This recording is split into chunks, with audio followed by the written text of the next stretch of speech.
Oh wait, what happened to Zero there? The recovery drone actually came in clutch. Oh, and that is a KO on Dracar. The goal barriers is unprotected with...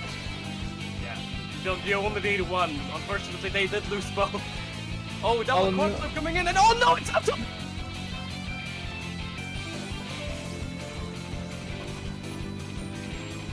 Oh no, what is happening? And TMCT, we welcome you to the EUSL. It's just hooking the opponent and then bringing them in for a primary strike. And oh, the KOS Trident sent. Nitro is low, and if they knock him out, they oh shoot. That is oh yeah, that's never mind. Yeah. That is game over. Welcome to the EUSL, Fierce Fury. But the barrier does drop at the end. 3 flips on the side of CCC. Flip 1, folding his and getting punished for it. Hitpan with a flip of his own. He has the chance to pass it up to get this piercing shot. Dead touch, perfect. The whiplash doesn't go through. Pendulum swing. Narrow is taken off the map. We got forwards in the net. Does Nefarious Steed send it in and welcome CCC to EUSL. Nitron has his flip, so all they need to do is just get the core up to him and, well, let's see how this set starts. We still have, oh, Yankate is dead, and that's 2 Adrenaline Rush procs. Both of these guys are really fast. We got forwards in the net. This is not looking good. Ashever sending it out, and they don't even need to use the flip. He is ready for this. Pass down to Lamacraft. Oh, and the crooked leverage pulls it up, and down to the slime. Congratulations, KLB. Welcome to the USL. Okay, so passing to south, gets one barrier here. Lilac will be getting the second, that's get it. So we're getting 3 stacks of rampage there. Do have the flips for the skull. Oh, but nice defense there. No, Zoe's setting up the ult and just gets it in. Yeah, even strike shot. Yeah, Zoe. Zoe already gets 2 of the barriers. Double barrier. And scores. It's in. Oh, for sure. You get a 1 barrier here. They get both. All the goals are open. Yeah. Oh, and they get it through. Nice Nado there. 2-1. Okay, so many kills. The EUSL. Congratulations. Koso has the flip now. Yeah, looks like everyone in this game has flip right now. Oh, and who misses it? Oh, nice. Still And Alex gets both. Okay, look at both. Venom just flips for the And then goal. Venom's lost. Okay, nice patience there. They're just passing. Yeah. And it is winning the series 2-0 to qualify for the USL. Nero just buying time. Flip out by Oneka. Passes down to Ayuki. They flip and they score. Really low with barely an evade to work with. Flip having to be burned out by Nero. Another flip answered by Bingus. Supernova in an awkward position, and that gets them the goal. Great pass down from Ayuki. SMP really needs to get the barriers. Yeah, no energy on the side of anyone on SMP. Bull Rush getting the second one, and Fingerless, welcome to NAS or USL. Standing into the... They're getting both barriers. Good look to score here. Grim has the flip. Pass down to Grim. Goes for it. Flip. Nice. And ooh. Now Yankes has to, no, he doesn't get the flip. Yankes just finished off. Imek forcing the flip. Flip already taken But out. Grim takes Second it. barrier dropped on the side of Himakate. Pass Good up to save. Nerith. Denied by the perfect pitch. And well, welcome to the EUSL.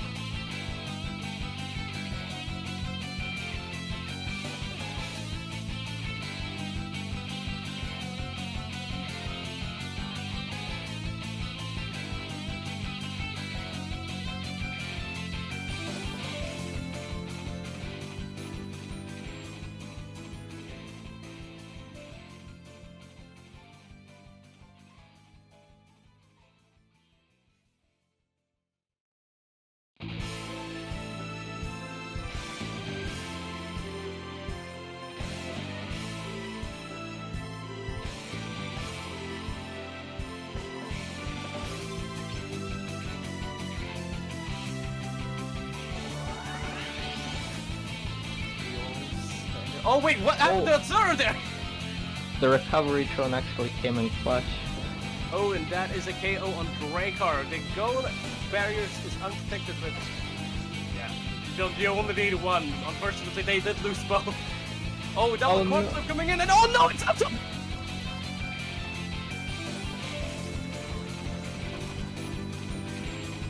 Oh no, what is happening? And TMCT.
Plenty in your ears last week, and this time it's going to be short, but for the little pre-show segment where we're going to be going over the patches that have been released, the notes that are out, right? There's a bigger beta change that has happened, potentially, or it could be the exact same, who knows? But to go through with this, I have some people assisting me here. First of all, welcome Bingus.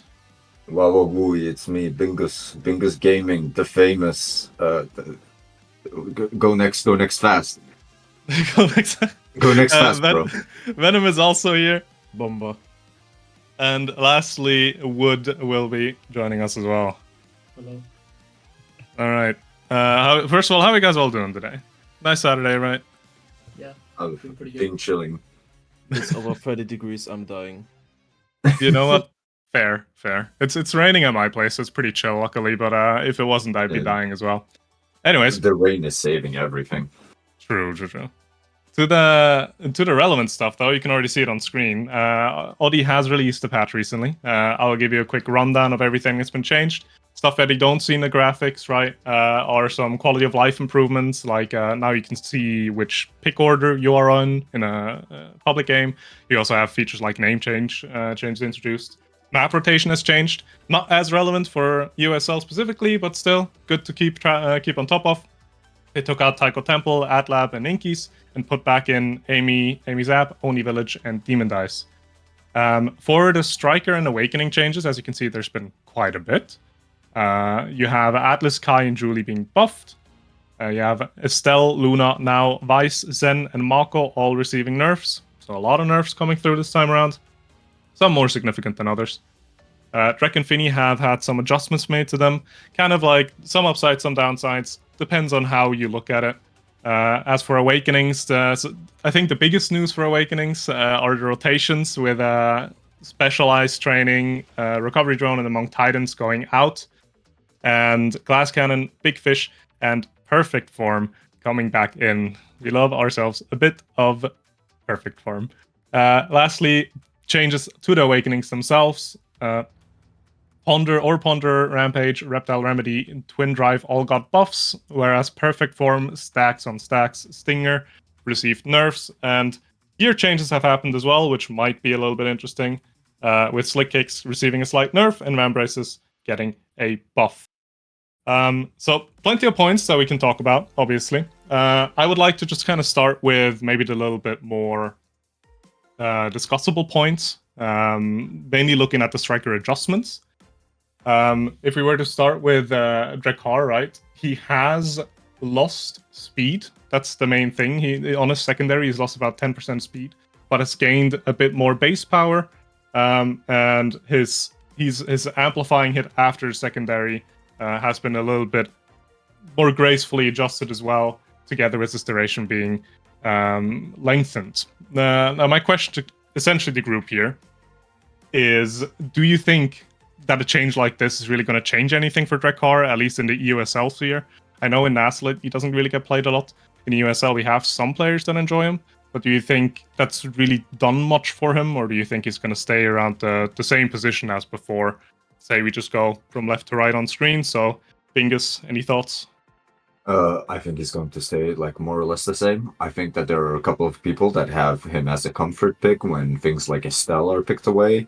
Lamacraft, I think, is the most notable Drakkar player that I can think of. I mean, a lot of people used to play Drakkar, including Kitsune for Mani enjoyers, but the popularity of the pick has definitely gone down over time. Estelle and Juno, I think that's the main difference between NA and EU, is that like we are very prone to also picking Juno, and I don't think that Drakkar is going to outshine either Estelle or Juno, or now even after the nerfs. Even potentially Vice. You want damage, you pick something with damage. You want core control, you pick a Juno or an Estelle. It doesn't really do much for him because his base kit is just kind of, it's fine, I guess. Shotgun with a lizard. He goes hard, but he doesn't really excel in anything, right? Do you have anything you would like to add to that, Venom?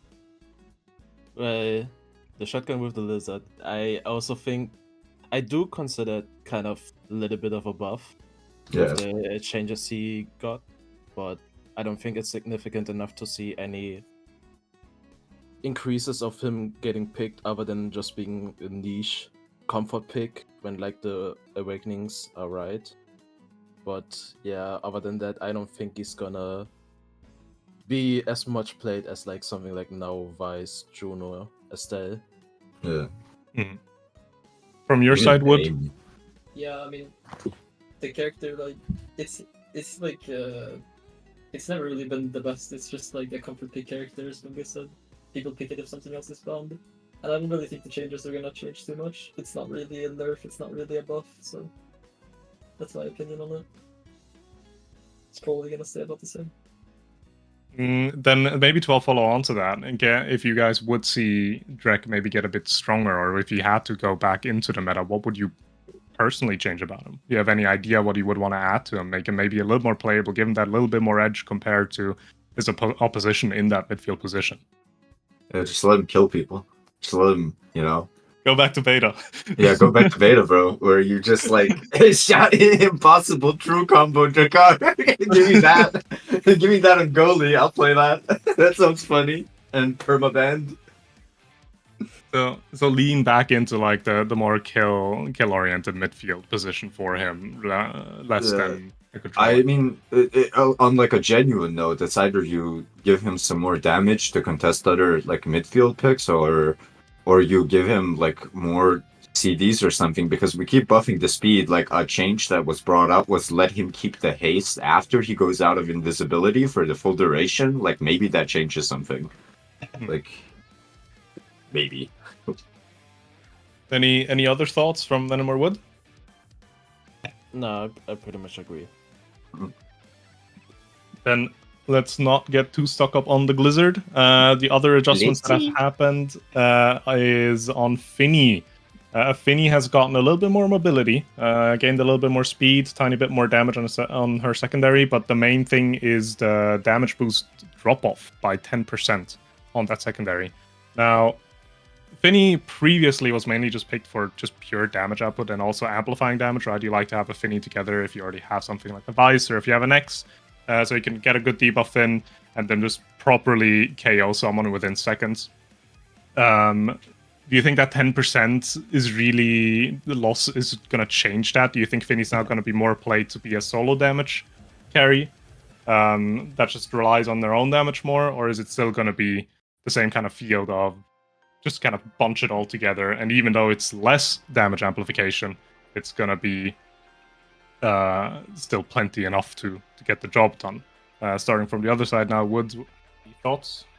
Yeah, I mean, the damage boost decrease is definitely like sizable and definitely matters, but I still think 20% is pretty strong, so I don't think like, I totally think the carry, like the buff is still valuable, although like she also has more like knockback now and damage with other abilities, sure that's nice, but yeah, I don't know. Losing to 10% definitely is bad for her, but I don't think it changes too much. That's what I'm trying to say. Would Bingus Venom, would you agree within that to that statement? Yeah, I also think that the value as the character hasn't changed much with the balance changes. Mhm. I think she's gonna be pretty much staying the same as she is. Maybe in some occasions a little bit weaker because of like the 10% ally damage boost decrease. Mhm. But other than that, I just think that she's gonna stay the same value. Like when you think of picking Finny there, now with the new patch, you're also gonna think of picking Finny there. Finny's in like the weirdest position right now, I think, because everyone played Finny goalie as like a meme at the start. Or like Ata, for example, even Alex played it as a meme at the start, and now people have been picking it up on like places like Night Market and Tycho more often, and it's like I don't know if it's a meme anymore. But she has fallen out of midfield more. Like I actually see her more on goalie than I see her on midfield, and I don't know if that's just because goalies are so bored out of our minds playing Kai that we force it, like we just force random stuff, or if it actually means something, because like 10% is kind of a fall off, and I think the character design is just kind of not super healthy. I kind of don't vibe with the character. I mean, I think like Finny goalie probably like compared to midfield is nice because the midfield like it has a hard time like controlling Yo. like the core if you're just gonna pop all your abilities on enemies. I don't know. Mm. Like it's really nice to have the goalie just putting out the debuff and then have your midfielder can like play the core and your forward just execute somebody or something like that. I don't know. Yeah, I mean, it fills a similar niche to Luna, right? Where it's like the Yeah, goalie can like poke down cooldowns while the midfield and forward have a bit like more control, but it requires like more team cooperation, I feel like, to execute as well. Mhm. Unless you're Alex or someone else and you just, I don't know, 1v9 sicko mode. I've been Alex, is experimenting a bit with it too, like when some of my characters get banned. That's mainly how I've been Mhm. doing it. Alex is an exception to most changes, to be honest. He just kind of makes it work. Yeah. But good thing that you're mentioning Luna there, or is there anything you would want to add to Finny Venom? No. Because I would directly go over to Luna as well now. Luna having received a nerf, and on top of that, losing specialized training. I would argue a pretty important awakening for Luna. Yeah. Venom, how do you feel like that's going to impact Luna's playability now in terms of team comps, midfield, and in goal? As she already was a little bit more niche of a pickup before. Yeah, so she already was like not that strong when it came to stagger, and now her stagger got nerfed, so she's just gonna be a glass cannon now. I don't think it's gonna affect it as much when it comes to playing her goalie. Like the stagger nerf doesn't affect her that much, even though the primary nerf is still kind of significant. But I think she's gonna be even worse now in midfield, sadly. So it's gonna be unlikely to see me pick her, especially after those nerfs, especially with specialized removed. But yeah, I do think Luna needed a nerf across also other characters that thankfully got nerfed in addition. But I think the nerfs were kind of set in the wrong space. Okay. Anything? I still think that she's gonna be played a decent amount in goalie when it comes to like Lucas, Bingos, or Tsuru. Anything to add? I mean, I think this change was just kind of unnecessary with the stagger growth. Like I don't know why they did that. Yeah, that's all. I don't know. It's like, yeah, Luna goalie's like still playable, but like I think the double nerf is just a bit much. It's like, oh wow, Zantoro loses 5 seconds off his ultimate that he regained and lost and regained and lost 50 times over, and they add perfect form into the game while he's here, and Surely Luna. Yeah, and Luna loses not only Stagger, 1 second off CD, and also Specialized. I know that this pick is really prominent and well executed in NA, but like, I don't know, it feels weird, man. Yeah.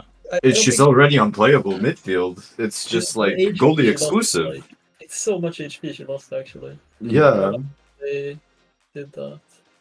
Alright. Centauro kills her in like 2 abilities now Yeah, I instead don't of think that's- 3 I don't think abilities. I don't think the problem with Luna was that she was living too long, man. Like that's all I'm saying. Yeah. Do you wanna take this and immediately go over to the arguably bigger, Yeah. more interesting change with Perfect Form coming back in? No, They no, tried no. to band-aid fix or adjust Centauro a little bit, taking 5 seconds off of his ultimate, but realistically, would we all kind of look at Centauro now and say that he's now just pure pick or ban territory? This guy did not get nerfed. Like that's so fake. The 5-second nerf on her on his ult is not significant enough to make any drastic changes. And Yeah. with the addition of Perfect Form, it's gonna be even worse now. I just think, like, yes, they nerf Perfect Form, but I just think that Centauro and Perfect Form can never coexist in the same game. You get way too much value out of Perfect Form on Centauro, but not enough on any other character. I think Vice is maybe the only exception because her Chain Lightning is bugged with Perfect Form. How does that work? The chain lightning bug? Maybe they fixed it now, but back before at least, essentially it almost fully refunded the cooldown because every application of Chain Lightning counted as a CD reduction. And if you Yeah, hit multi-targets, that's 4 applications of Chain Lightning. Alright, yeah. Gotcha. Yeah, as for Perfect Form, there are some other characters that still like it, right? I know Asher, as an example, also likes it, but compared to what Zen can do with it, it is just pretty rough. What are the thoughts now when you go into a lobby and you have a Perfect Form starter? I'm sure that's going to be a great lobby to be playing in, then. No? Yeah, I can first Well, pick, I'm getting my forward The good first thing, pick. the good thing is that we can now see who's first pick and second pick. So when we Yeah. see the first Yeah, pick, that's a really good change actually. Still better than Hotshot start. So when we first pick, we're definitely gonna try to look to pick Centauro. If we second pick, yeah, it's banned. Yeah, I Yeah, feel like it's banned. I agree. I feel like before this patch, you had some capability to kind of like trade Zen for like maybe a Vice, depending on Awakenings, but now that's kind of gone out the window completely. Yeah. Yeah, you just want to feed your son XP and let him get perfect form. Like, Also, there has been some kind of gameplay changes been made to Vice and Mako. Now they can't insta-pop their charge abilities anymore, right? Which obviously means it's going to be a lot more. It's going to be more difficult to defend. And specifically looking at Mako, here in EU, I don't think I don't think she was a huge pick compared to how prominent she was over in NA, but still played enough. What do you think about Mako now that she can't like just strike, secondary strike, primary strike, and just clear everything away? Do you feel like that 0.25 seconds that she has to wait before she can actually do something is going to change anything? I wish to speak with an enlightened opinion that Vaughn talked about in EUSL, where Kai was seen as beater as a joke, and then people took it seriously.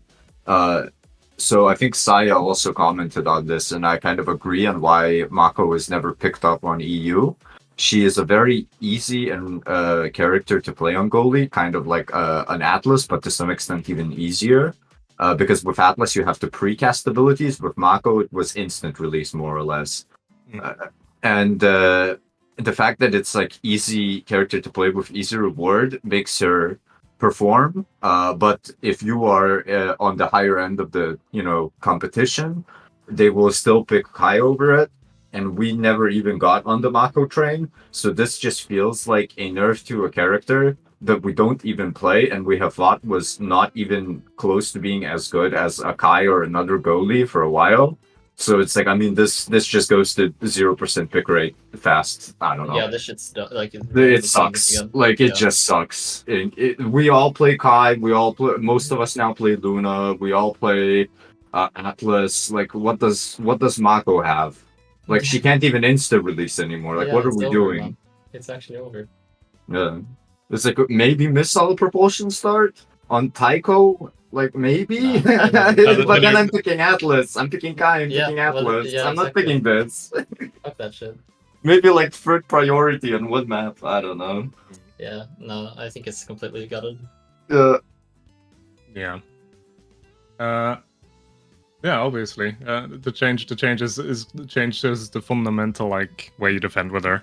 But overall, obviously, time's already flying, right? I want to kind of have an open point as well. I've highlighted some points of the patch so far. Are there any things you guys just want to have a quick chat about that hasn't been mentioned yet, right? Any change that you see on screen that you just want to highlight or just want to have a comment on? And if not, maybe you can give a quick rundown on your overall feelings of this patch. Is it a good patch? Is it a bad patch? Is it kind of all right? Let's start with you, Bingus. I think okay, the entire patch as a whole, I think, is kind of okay. It hurts that my Luna is nerfed, and it even hurts more for midfielders. Mako is unplayable. Estelle is still fine. Now is still fine midfield. I'm never picking this goalie anymore. Kai and Atlas buffs. We are buffing the meta. Yeah, that's my summary. XD, go next. Venom, what about you? So yeah, the Awakenings rotated in. I'm not a fan of Perfect Form at all. Glass Cannon I'm fine with. Big Fish is kind of... We already have a lot of Stagger Awakenings, so it kind of is turning now into like the Spark thing, where you constantly have to deny each other. I do kind of like it though. I also like that Recovery Drone got removed. I wasn't a fan of this Awakening at all. And Striker nerfs, yeah, I'm kind of sad that Luna got nerfed, especially for midfield. And before that, it was already like, okay, you would rather pick a goalie than midfield, and now it's especially like, oh, I don't think I'm ever gonna get her to play on midfield. But overall, I think this patch is not that bad. Like, at the beginning, there were a lot of different changes, which was on league of being one of the worst patches ever, but then they did a complete turnaround and turned this patch into a pretty decent patch, I would say. I'm not too happy, but also not too sad about this patch. Yeah. That is Thank you, XDME, for not buffing Juno. Shout out for not buffing Juno. God bless you.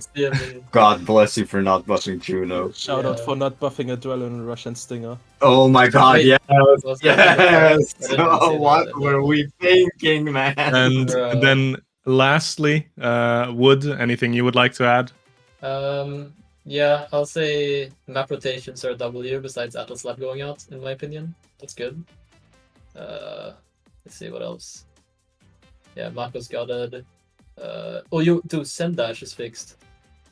That the character's not nerfed this patch. We need to. It's permaban. 100% ban rate. We have done it. 100% ban rate. It was 100% pick ban rate before this patch. It's gonna Yeah, be no, it's just 100% ban rate. Both teams banning it. We did it. Xantaro's so bad, guys. It's so bad. No, He's so bad. He gets banned every game now. Alright. Yeah. I also think like maybe Julie secondary is kind of nice to get a buff. It's very small though. Yeah. I don't know what else I have to say really. It's fine. It's a decent patch. And I know some people that enjoy Julie buffs. Yeah. Yeah. I mean, No, it's right. 1 second, but 1 second's 1 second. We'll take it. Yeah. Both our forwards love Julie. Alright. Then yeah, overall I think we could start wrapping this up. Obviously, the games are gonna be starting soon-ish. Wood, you are in the opening match as well, so I don't want to keep you for all too long. Quick rundown of the matches that we're gonna be seeing today. ZZZ against Windows, TMCT against Fingerless, Packloss against Amy Haters, and KLB against Fury. Maybe just a quick question into the room. What would you yourself say would be like the most interesting matches that are going to be played today? Is there any chance for an upset maybe as well? I mean, I can be biased and say that our match should be pretty fun. It's pretty I equal pray. in skill level, I think, so it should be a fun match to watch, I think. I already forgot all the other matches, so... that's fair enough. Yeah, interesting matches as well are specifically ZZZ and Windows, in my opinion, together with KLB and Fury, purely just based off the fact that those are two teams that are on the same score as well right now on the record. Yeah, that's a good Uh, point.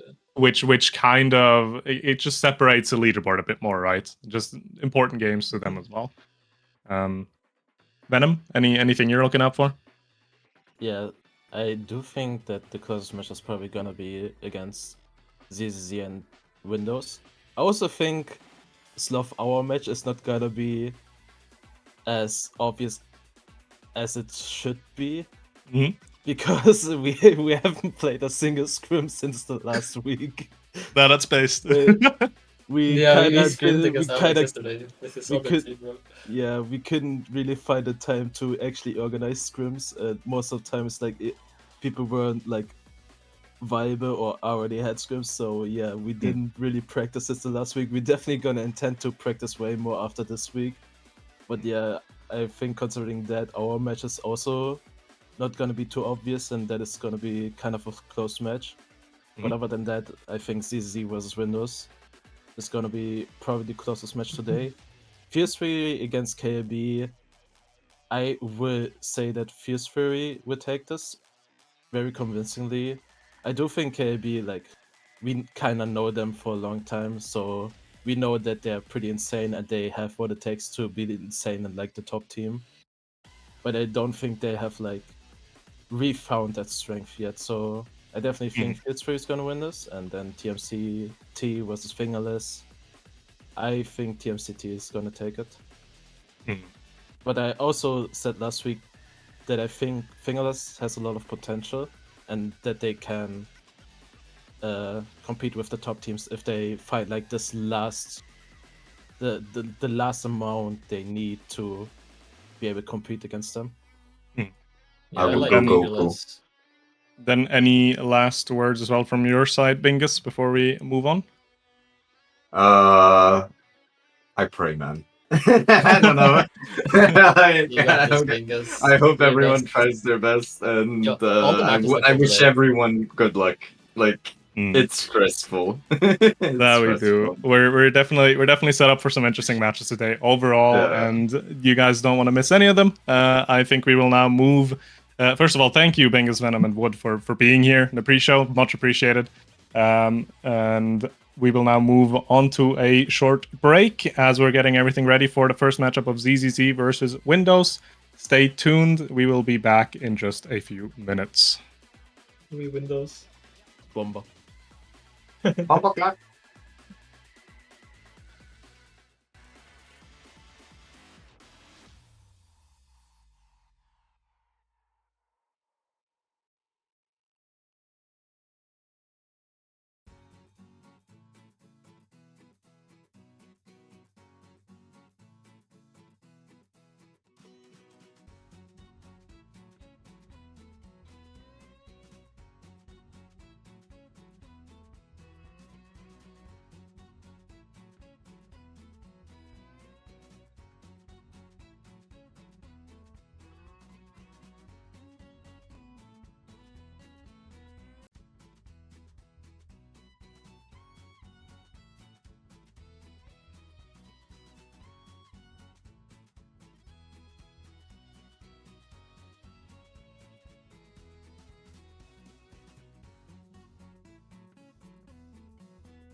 And welcome everyone to week 2 of EUSL. I'm Kish, I'm one of the casters for today, and with me is Mai.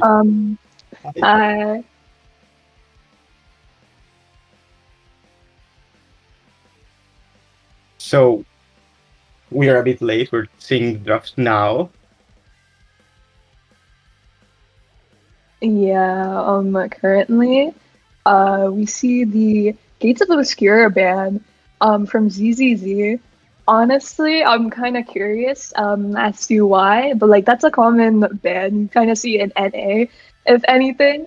Taiko Temple ban coming from WWD. Unfortunate, in my honest opinion. I genuinely like Taiko Temple. I think it's one of the popular maps in NA. I don't know about EU, honestly. But we do see game 1 going to Oni Village. The pick coming from WWD. So the Oni Village pick, even though, you know, it's one of those picks in NA where you kind of just don't see it. It's like there if you want to pick it. It's like a really core control based map, and you know, with this patch, it's like, wow, we're really going to Oni Village of all things. What are your thoughts about Oni Village of all things? I know it's a preferred map of Windows, so I was kind of expecting to see it. So, yeah, I know Wood likes it, which is the goalie of Windows. So, that's it. Oh, well, okay, but you know, I like ZZZ here because you know, you see the Atlas Lab pick. Honestly, my favorite pick ever, dude. I love Atlat. It's visually appeasing, you know, aesthetically pleasing. It doesn't hurt my eyes. The barriers are nice. It's one of the common maps you see in NA too. Really good map to go on. So I'm excited for game 2 of all things, not game 1. I don't want to cast a 30-minute game, please. Anyways, ZZZ banning Night Markets. One of the common maps that you do see in NA to get picked. Interesting ban here. I guess we can see that. I don't know. Maybe they just don't like damage. WW here though. Banning Clarion Test Chamber, amazing ban. I hate this map. Please take it out on map pool. It's been here in NA forever. Please take it out. I know all your budgeting went to the map, but please take it out. It's garbage. My eyes hurt every time I look at this garbage map. Anyways, game 3 going to DD. We're finally seeing some damage here. I don't know, Loki, what EU is cooking. I mean, what are your thoughts? Personally, I agree with Clarion. It's funny in normals, in more competitive scenarios, it's more like, oh, now the map completely changed, and it's kind of annoying. Night Market is more of a preference banning it. While I do agree with your Atlas Lab opinion, I love that map. I am biased though, because I am a Luna main, so that's kind of also why. I am curious on the picks on that map, because it's surely more versatile than the other two. I mean, Atlas Lab is just the best game in the map. There's no reason for you not to play on it, you know what I mean? But yeah, I'm low-key concerned what the Awakenings could be. I'm thinking, you know, these teams are probably core control. I've never seen these people in my entire life or in my comp games. So I hope for the best, and I hope I do see kills, because I love KOing people. Knowers know. Okay, sure. That's an opinion of all times. What? I mean, I don't necessarily agree with KOing is funny, but I mean, yeah, like why? It is funny, but it's not fun. Okay, but like I feel like teams should have like a perfect balance of KOing and core control. But anyways, we're seeing the 2 Awakenings come out, being Stinger and Ariel's start here. We did see Stinger kind of getting birthed. So on Onis, you know, I've been yelled at by shapeshifting before, because I saw Stinger in, you know, I had an Onis game the other day in my comp game. I saw Stinger. I was like, oh wow, this Awakening kind of got birthed. I should probably take it, because stacks literally got nerfed. So I was like, huh, is it worth it? But no, you always go speed on Onis. I think that's the play. But we are seeing a rune ban from WWD and a Kai ban from ZZZ, which makes sense. I agree with the Kai ban. If you can get barriers relatively easy on Onis, I think maybe the rune ban is a comfort pick of all things. I don't know how this plays onto Oni that well. It's not necessarily a popular pick from what I've seen, but first pick is Estelle for WWD from Windows, I think. Windows, yes. Relatively good pick because you can get barriers relatively easy, and with the aerial start here, you kind of have better range. So I'm surprised that did pass through. The Zentaro and Atlas pick on for ZZZ here. It is two strikers you tend to see kind of often, I would say, on Onis. If you can't lock in the Rasmus forward pick, you would probably see either a Kazan or Zentaro pick, which we do see here. Atlas, obviously, being one of those goalies where, because from the pre-show, you did see people flaming Mako goalie. Obviously, in NA, that's not the case. Please fix your hitbox, Odie. The primary one in specific, but, a lot of people tend to play Mako goalie.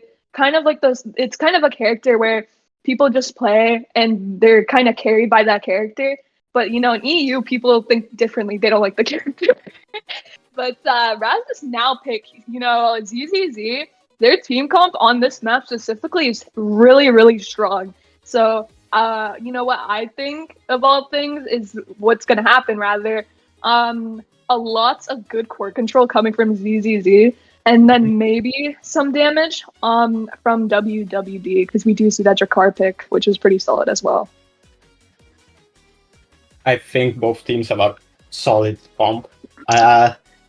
I do think that Atlas and Zen was kind of expected, because that is really good in general here. Atlas is really defensive and Zentaro is really offensive, so. And yeah. Can you tell me about what EU thinks about these strikers?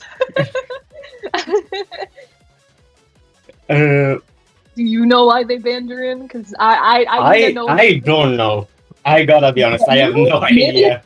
Maybe it's because it's aerials, and I low-key, every time I'm forwarding, and I get banished by that stinky rune ultimate, bro, I have to tab and check if they have, strike shot or something, because why does the hitbox reach me that far away? You know what I mean? Can we low-key think about that hitbox? It's kind of dumb.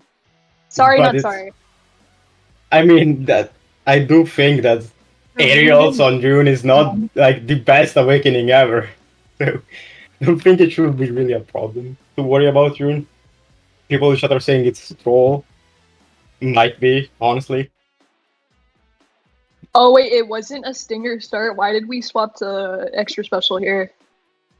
In game it's stinger. I think it's just like. Yep. Low key, I thought we were validating the rune. Yeah, I was like, yeah, okay, maybe rune ban, but of all things, why? No, it's stinger. Still stinger. Heike, what would you think if you had a rune in your Oni's game? I don't know. We'll see what happens here.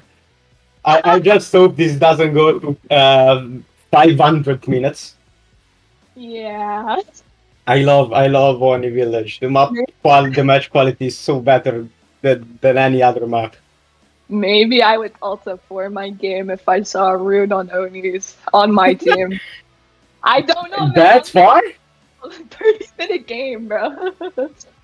I wait 20 minutes to get into a game. I play a 30-minute game to lose it. Actually, Venom in chat is kind of right. Grim from Windows does play Estelle and Rune, so they're just locking him out of those two picks. That's true.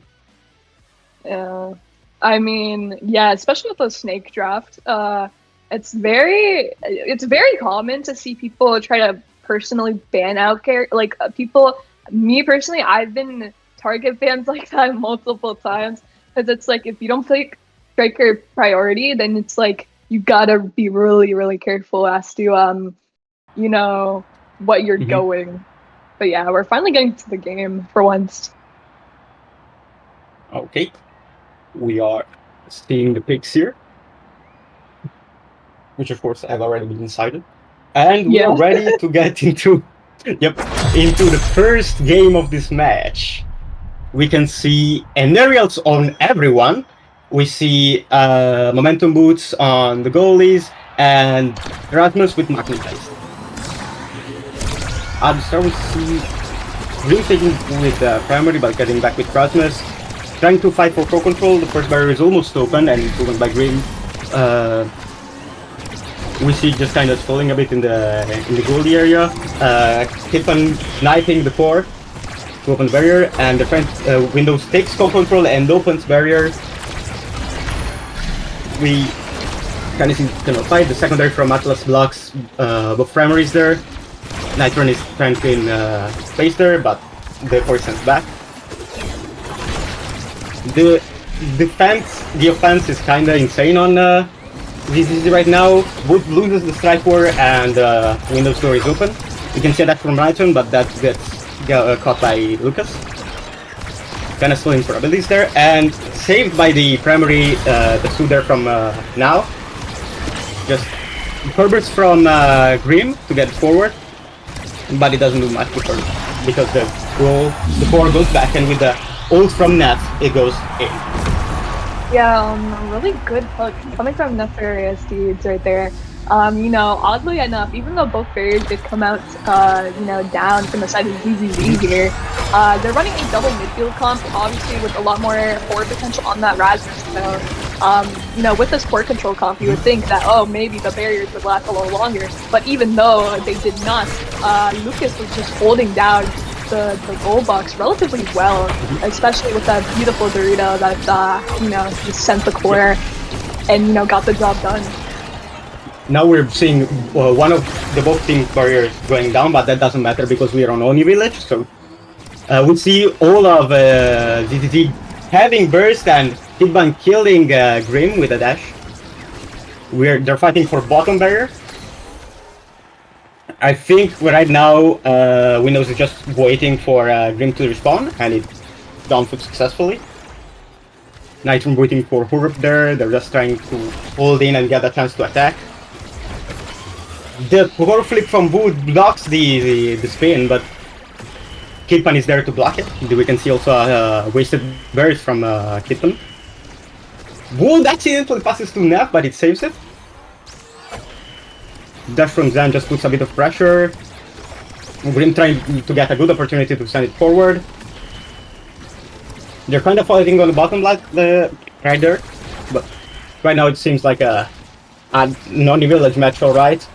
Butter Barrier is almost gone, but it saves with the Dorito thingy. Nef was almost about to die, but it's saved by now. They're just fighting for core control here. They're just sending it back and forward. And it's almost in that Wood sees it's going to the angle and saves it. Bursts from Nitron and gets the door open. And Wood bursts instead of strikes and doesn't save the core. Yeah, as I was saying, kind of like before this match, you know, there's clearly a core control team here and probably a damage team on the other. There is plenty of damage, you know, coming onto the side of ZZZ here, and they did have a lot of energy advantage. Unfortunately, they did use practically all their flips, and that's a one goal there. So hopefully they can hold out here while Windows is just putting so much pressure onto them. Yeah, they just open both barriers here. Quite literally. And first barrier for Windows is gone, but it doesn't matter because we're on Oni Village. That's the same thing. Trying to fight to get up an opportunity to go forward. The hook from Rasmus doesn't do much. It's Nitron using primary for distance. Grim just trying to hold it in forward. Team from Wood just trying to distance it from Nef. The core is just being shared right now. The spin from Nef almost does it in, and the ult from Nitron saves it from the burst from Kidpan. The hook takes the ball from the pass and sends it in, and Nef with a dash plus the strike puts it in. Yeah, I need that ring. Yeah. This is a really unfortunate series of events, especially when you get that last barrier. You really just want to score that goal, but unfortunately, you end up getting scored on. And the thing about this map, you know, Oni Village, the reason why it does end up lasting such a long time is because in reality, you don't need 2 of those barriers. Unless you're really the Blizzard or the Goats, you're not going to protect both barriers 90% of the time here. But energy advantage coming out. But, you know, as I was saying, when it comes to that last bear specifically and you're trying to go for corner offense, you really need your midfielder. Because I learned this relatively recently as a brawler player, but you need your midfielder kind of to like push up with you. Because if you kind of don't have that help, you know, both of you trying to get that barrier, you're not going to get that barrier unless it's some miracle and you really have the perfect positioning for pendulum swing. But with the Atlas pick right there, you're going to get stunned out sometimes, you know, either with a shield or with a secondary expanse. Both lots are gone on the side. We can see Window starting to put pressure there, but they're kind of getting that. Grim died because of the Dorito. That happened. They're passing around. They opened a lot by just passing around. They almost in by Hitman, but it goes into the corner there. Nitro tries to take back core control with the ult as well, but it fails. That hook almost caught it, but Wood was ready. Green dashing forward, but doesn't keep the core control. Nitro tries to go in with core flip, and both Kidman and Wood use core flip, one to send it in and the other to save it. We can see Nitro getting close and wasting core flip by hoping that Lucas will send it back to him. Nitro with no burst can be kinda carrier now, but nobody took Stinger, so it's fine. They're just trying to pass around the ball, the core, and trying to get it in, and Nitro ready for the pass to Kipan, sends it in by denying it.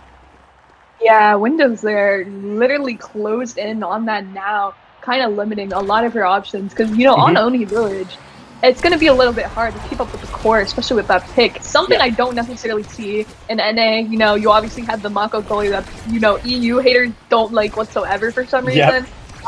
You know, you usually see either Mako, Atlas, Dubu, but the now pick, you know, definitely really, really strong core control team. They're doing a relatively good job at, you know, defending. Unfortunately, that's what has to come out, and, you know, a bear comes down and gets punished for both barriers. Both barriers. Grim with burst. Sends it to Nitro, but misses the pass. The Dorito just sends it back to Wood. They're trying to get some advantage again with positioning. Nitro almost sends it in, but Lucas wins the strike core. That secondary exists. Pass to Nitron, and with primary almost track it in, and pass to Grim, and it goes in. And first set goes to Windows. Yeah, what a reversal there. Again, with the thing with, you know, having a now goalie is that if you overcompensate one corner, you're leaving the other corner, you know, the other part of the goal box really open for the other team to take. And if your midfielder is not there to cover it, then you're unfortunately going to get scored on. But, you know, let's look at this draft here. You know, plenty of awakenings that got buffed and nerfed. The stacks on stacks pick is definitely interesting. You could have opted for peak performance because, again, stacks on stacks did get nerfed. It isn't as good. Before, it wasn't even that good, and now it's not even that good anymore.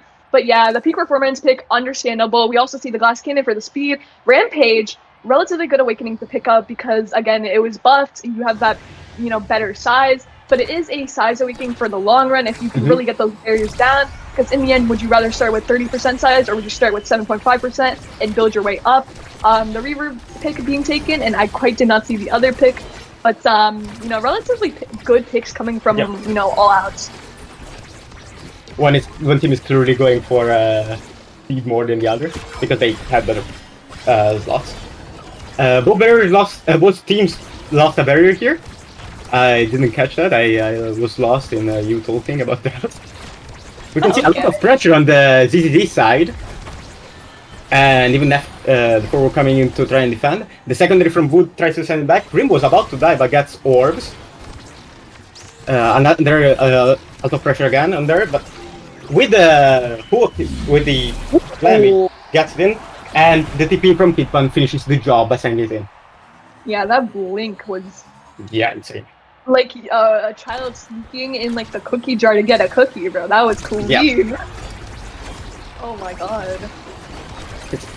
Denrico almost goes it in, but Wood is prepared, but doesn't matter because the barrier goes down. Both flips used by Dream and Lucas. Natron trying to send to get some Dragon, but he's out of stagger, so he's getting the orb. Grim using his ult to slow down Lucas and open a barrier. Neff using the hook preventively, but doesn't work. The core flip coming from Wood misses the strike, and it opens the barrier. Pass to Grim, can send it back down, seeing the hook. Natron saves it with the ult. Grim tries to get advantage, but doesn't really work. We see 2 bursts ready on the Widow side, but again, a blink from Kid is enough to get it in. Yeah, plenty of energy advantage from Windows here. We have seen in the first set that they can, in fact, reverse it back. Yep. But I wonder if we can really just keep up the momentum and, you know, just take that set. Because maybe, you know, with the Monu still being in the draft, you know, hopefully get that MVP and hopefully get that Monu pick, which can be really game-changing for now here. We can see the Wood waste used by Wood to save a barrier, which is not long-lived. The primary missing the core and therefore opening the other barrier. Grim juggling around the ball and trying the core and trying to send it in. The hook from that stops the passing dynamic, and Nitron with the ult tries to open the barrier and waste his burst trying to kill Lucas, but it doesn't work. Nitron with primary is kinda in a weird spot. Dash, but loses his cypher against Lucas. Nap dies to Atlas primary. You can see again a lot of pressure from Windows. And with the lock and load from Drakkar, it opens the barrier, which is goes back to Nitron and goes in. Yeah, really good strike war from the Knit run right there. Do you see the sorry thing coming out? Yep, but sorry. Again, you just, if you have 2 goals up, you kind of just want to keep that momentum, and you're just trying to, you know, just get that last goal. In reality, I think the nerves might be coming out, but you just have to keep doing what you do. But as I speak right there, again, the players are down. You can see both Kid and Nitron are close on energy burst, passing around by Nitron and Grim, which does to get it in, but Kidpan is helping with defense and uses burst to get it out of the way. Nitron using all of his cooldowns to try and get it in, but fails, probably because the dash is too long. Wood misses the strike, trying to wait for Estelle, and with a hook, Neff puts it in. Yeah, what a good hook from Never Seeds right there. Definitely something I saw that was coming out. So it's, you know, a bit of interception plays, and then also the fact that Kitpan was just there, you know, at the bottom waiting for the clear and waiting to get it out to the Rasmus. But we do see the Monumentalist pick out. None of the strikers before now, unfortunately, can really take that pick. So I wonder if they will let it see through, or will Zentaro have to take it as a deny? But a quick strike coming onto the Rasmus here. Oh, you hate to see it. The Monumentalist Zen right there. You know, getting denied your explosive entries, could have opted for, you know, size or Orbians or Adrenaline Rush or anything really. You know, relatively good picks on everyone except for that Zentaro. Really, you hate to see it. Yeah, but I think it's a good pick to lock out now from picking it. Yeah, it's unfortunate though. Definitely could have been game changing for the side of ZZZ. Yeah. And on the other side, Natron could have gotten more size, which is good because he has Rampage, and with Colossus he could have gotten more damage. As we speak, both doors are open. They're trying to fight for core control. We see Windows in a bit of a better position for passing around. They're just trying to get the opportunity to strike it in, and both Grim and Nitron put enough pressure to get it inside the goal. Yeah, if I was on the side of ZZZ, I would be wanting to intercept the passing plays coming from Knit Run and DF Grim right there. You know, that's really what makes them, you know, put on the pressure onto that now goalie, which, you know, if you're allowing them to pass, you know, there's not much options that now goalie can do, especially with their comp and, you know, energy advantage on Knit Run there. We can see Neff using burst, but getting intercepted by Grim, who was against the first barrier. Neff probably getting the first one as well. Yes. They're trying to get enough advantage for core control. We see both Windows player having energy burst. Woo gets used immediately to open the second barrier. We can see a bit of shuffling around over the core. Neff dies with the energy burst because he was too close to the sun. Second barrier passes down to Nitron, who manages to get it in. Yeah, what a mix-up right there. And I don't recall, like, any stack-based things onto the Rasmus. I hope there wasn't, because, you know, if he did, then that would be reset, of course. But yeah, these two teams just need to, well, rather, Windows is converting beautifully, but on the side of ZZZ, you know, you kind of just need to very much so pressure that, you know, last barrier, which they kind of just did right there. You know, you want to get in the corner and make your way up. But it's a really good rebound dribble. You know, Woods wasting his foot, gets punished for it, and the goal goes to the side of ZZZ right there. Yep. There was really quick round here, rare for Ronnie Village. Passive also almost gets it, but Lucas is ready for that. But Grim manages to confirm it with the lock and load there. They're trying to get some advantage, but the hook gets it forward, the secondary to get up to Nitron, who opens the goal. And with the primary, almost sends it in and wastes passive there. Grim is trying to rush and walks too close to the border and gets whipped onto it. Burst from Nav gets saved by Nitron. Pass up to Wood. And Nitron tries to get advantage, but Grim coming back is a good thing. They're kind of shuffling around on the bottom, but here, ult from Nitron and passive just kind of use. The primary forces the flip out of Lucas. And here, the Grim tries to intercept it, but both the primary from Rasmus and Estelle put it in. Yeah, really good conversion from Nefer's leads right there. Going back for that intercept play, trying to get it out, and then going for that dribble, and obviously that rebound play, you know, it does put the core once again into their net. You know, it seems as though rebound plays have been working for the side of Nefer's Thieves, which is obviously understandable, because when you have an Atlas, you know, you kind of just want to bait out their abilities, make sure, because when you do try to get close, obviously you're going to get shut down by, you know, if anything, the expands. Yeah. Right now, both one barrier on both sides are taken. We can see a lot of pressure from ZZ's side and opening the second one. Nathan is trying to get the advantage back by passing back to Grim, but Estelle intercepts the pass, and with the secondary and the ult from Estelle, it confirms it. Yeah, what a good pressure play coming from the side of ZZZ. You know, with their comp, that is genuinely what I was trying to see. And, you know, they did, in fact, see what I was expecting. But what a board here definitely might just go in the favor of WWD, as there are plenty of damage awakenings coming onto the board.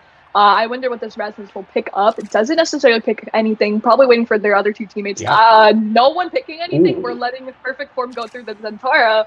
Let's see how good this awakening truly is. Big Fish coming onto the Rasmus, which makes sense. Obviously, you have Missile Prop, which is good on the Jakar. Now Chrono Boost, good for speed. Deadeye onto the Estelle, and Heavy Impact. So maybe we're going to see some killing from the side of ZZZ, but also on the side of WWD too. Yeah. So that's perfect from what Zen is going to do a lot. He's going to probably counter out the Monumentalist useless pick. Yeah, I mean, it was a good lockout though. You can see a lot of scrambling here with the core, trying to get barriers, but in Oni is just slow. Nefarious gets it in and opens the barrier, and a lot of pressure from Hitpan and F manages to just send it in with some strikes. Yeah, good strike rate from Nefarious Steeds. ZZZ, you know, from the previous sets, obviously is improving rapidly. They're really closing in and getting their goal immediately compared to the other sets, you know. Windows here gonna have to put on the pressure and kind of have to do what they were doing earlier, but it seems as though Nefarious Steeds is, you know, finally getting the hang of what they're putting on. And let's just see how this, you know, set plays out. Both, of course, again, both on both team, one barrier is gone, which is the usual. The hook from Nef tries to get out of Windows core control. We can see both forwards on Windows side advancing in with burst, probably trying to open that last lock. The passive and the ult, which is punished by death, apparently. The core is slowed down by Grim. He wins in strike war against Naf and just tries to get some advantage. The core flip there is just probably used to stall for Nitron to respawn, and that does happen. We can see the core control really good dribbling from Grim here, and that from Nitron almost sends it in and forces the burst out of Lucas again. Wood here as energy burst for any kind of inconveniences, but also Kid has one, and enough now. They're putting a lot of pressure on that barrier, but Lucas is just not letting it up.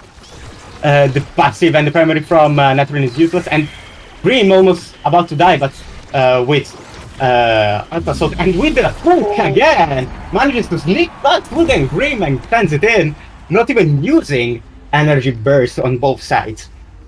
Yeah, Wood there, ends up getting, punished just for not using her flip. So, there was plenty of energy advantage coming from both sides, rather. Yeah. Plenty of flips were coming out. It was kind of anyone's game that entire set.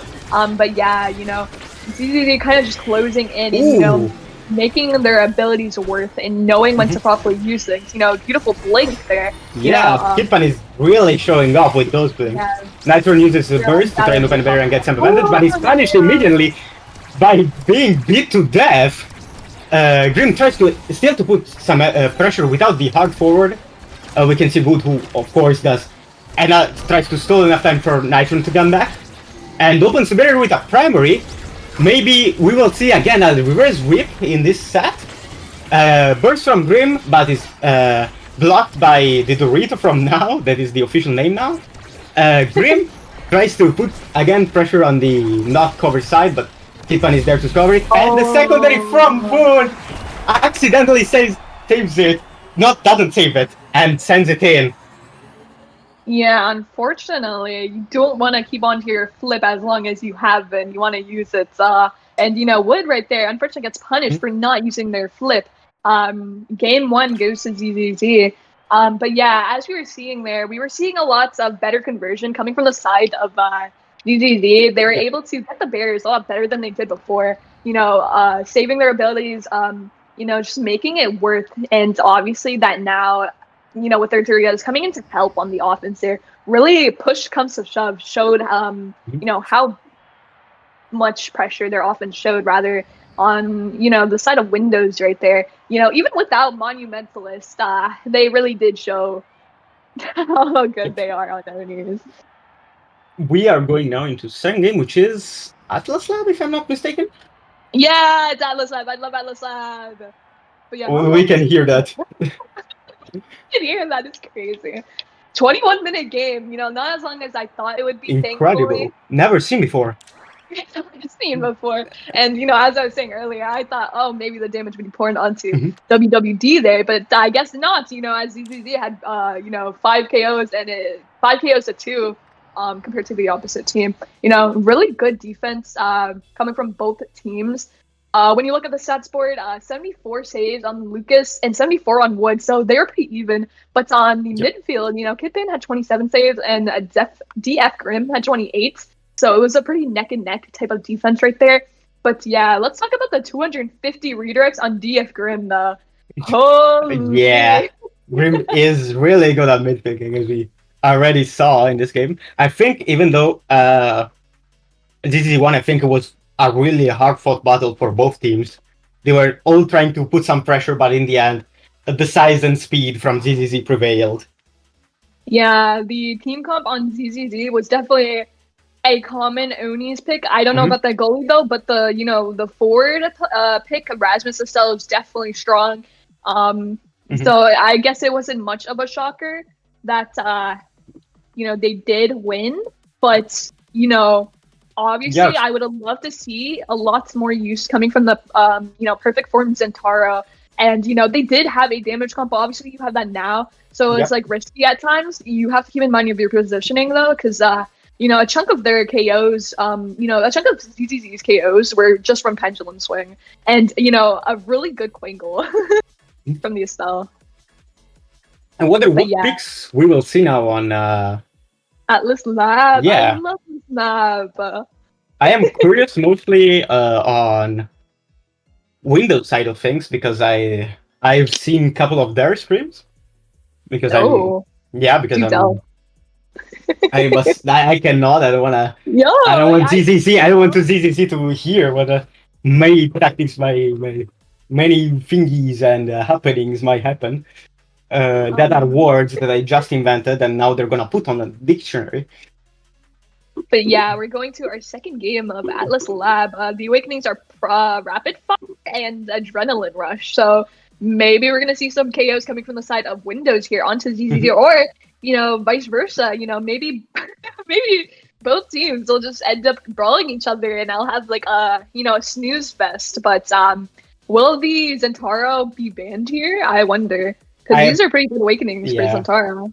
I do think Zentaro would rather get first picked or banned, which is what usually goes on any EU match, to be honest. Me personally, if I saw these awakenings in my comp game, I would consider banning Vice. I would consider banning Kazan. Of all things, I think those two characters I usually tend to ban in a lot of my comp games. And if not, probably Mako. I don't like that stinky carried character. Please fix her primary hitbox once again.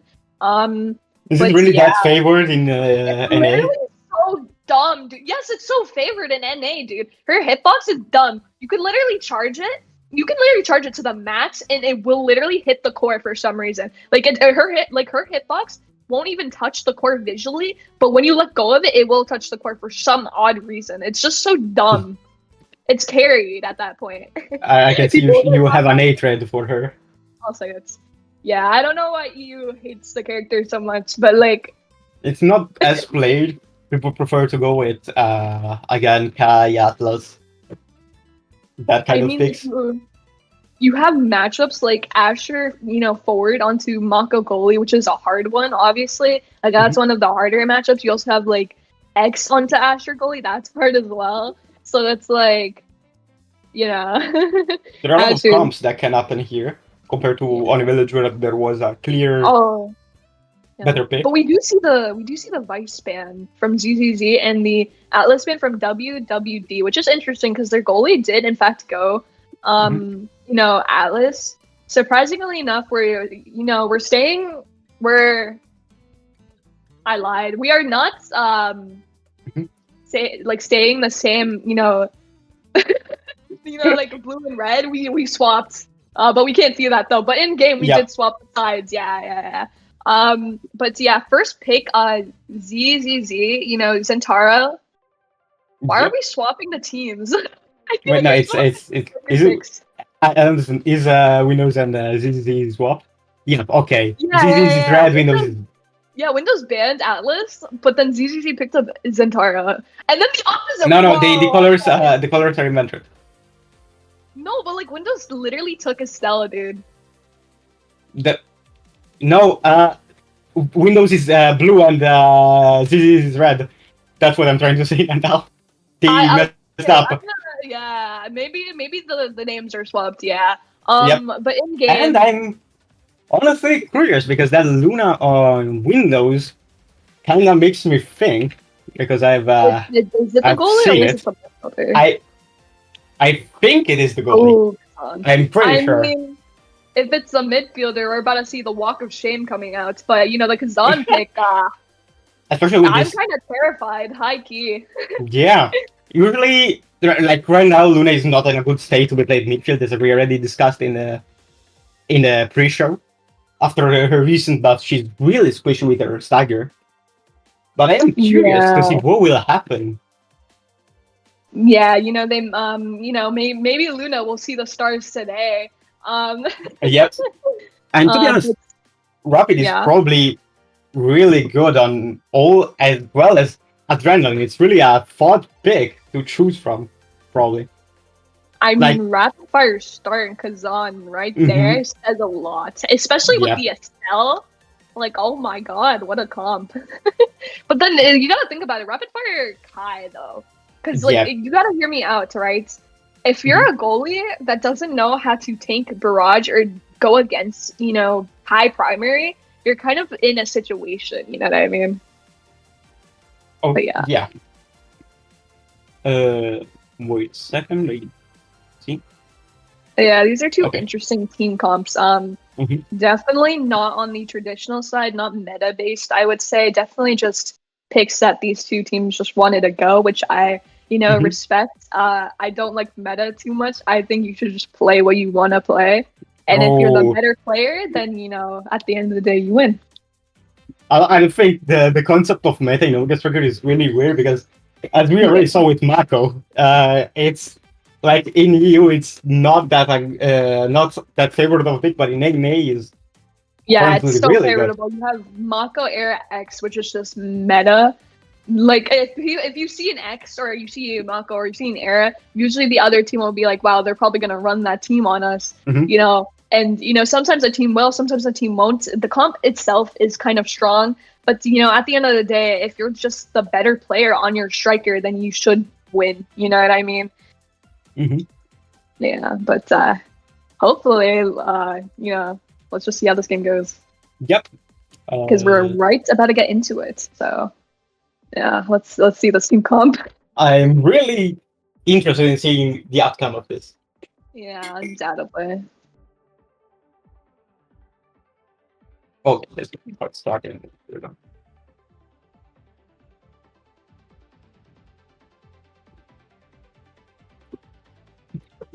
Waiting for the game to start here. There we go. Yep. So it's a side of Windows that is running Zentaro, Luna, and Kai. Kai goalie, Luna midfield. So we will be seeing the Walk of Ooh. Shame coming out from the side of Windows here, undoubtedly. Maybe their Luna will say hi to the stars with that Kazan and Estelle pick on the rights right there. You know, We'll see what will happen here. That's. Yup. I wasn't expecting. DCZ comp, definitely strong. But let's see what Awakenings everyone took up there. Oh, you can see all across this. We see rapid fire and on Windows side. Oh, what happened? yo. Streamer isn't in lobby. Let's go. EU production right here. Dude, how was I supposed to see the Awakenings? What the heck?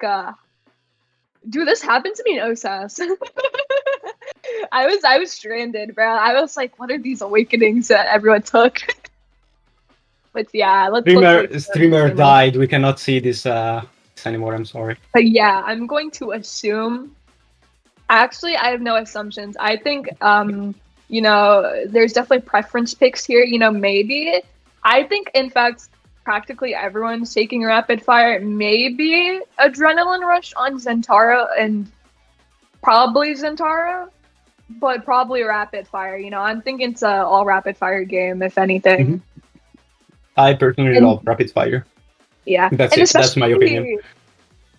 Yeah, rapid fire is good, but you also have prime time, so it depends on the character you're running. But like, let's talk about the fact that you know, the other orb that isn't Dancer, Ponder, right? It got buffed, and you know, when you have rapid fire, people, I don't think some people acknowledge this, but when you have prime time and orb, you know, Ponder, the cooldowns actually go onto both. Believe it or not, I think that's. I feel like I've been told that by someone. But the orb, the cooldowns go on to both of the stacks, so go on to, you know, the first prime time and the second prime time. Obviously, if you get prime time rapid fire and, you know, that orb ponder, your cooldown build is going to be quite insane for your primary. And, you know, if you have, like, 2 forms of Kazan, that's, like, crazy work. that's Guys, reminder, Kazan has 2 forms.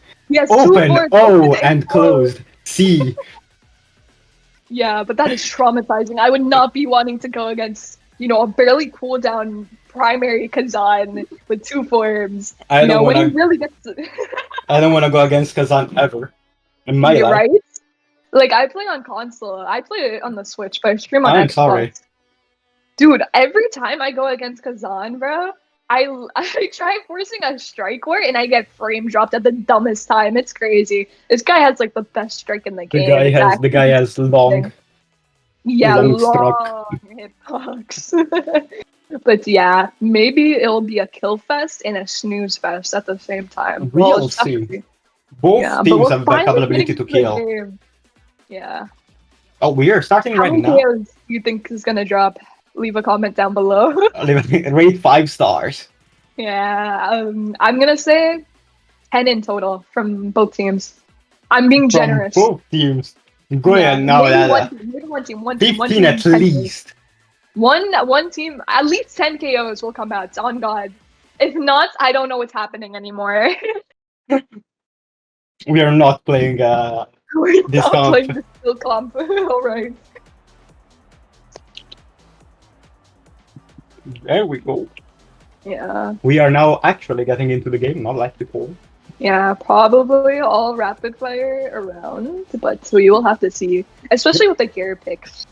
So I'm curious what this entire will take. We can see, again, same as before, rapid fire on all of ZZZ, and on the other side, we knows only Wood as rapid fire. We can see siphoning all over the board except for Luna, and Momentum and DJ.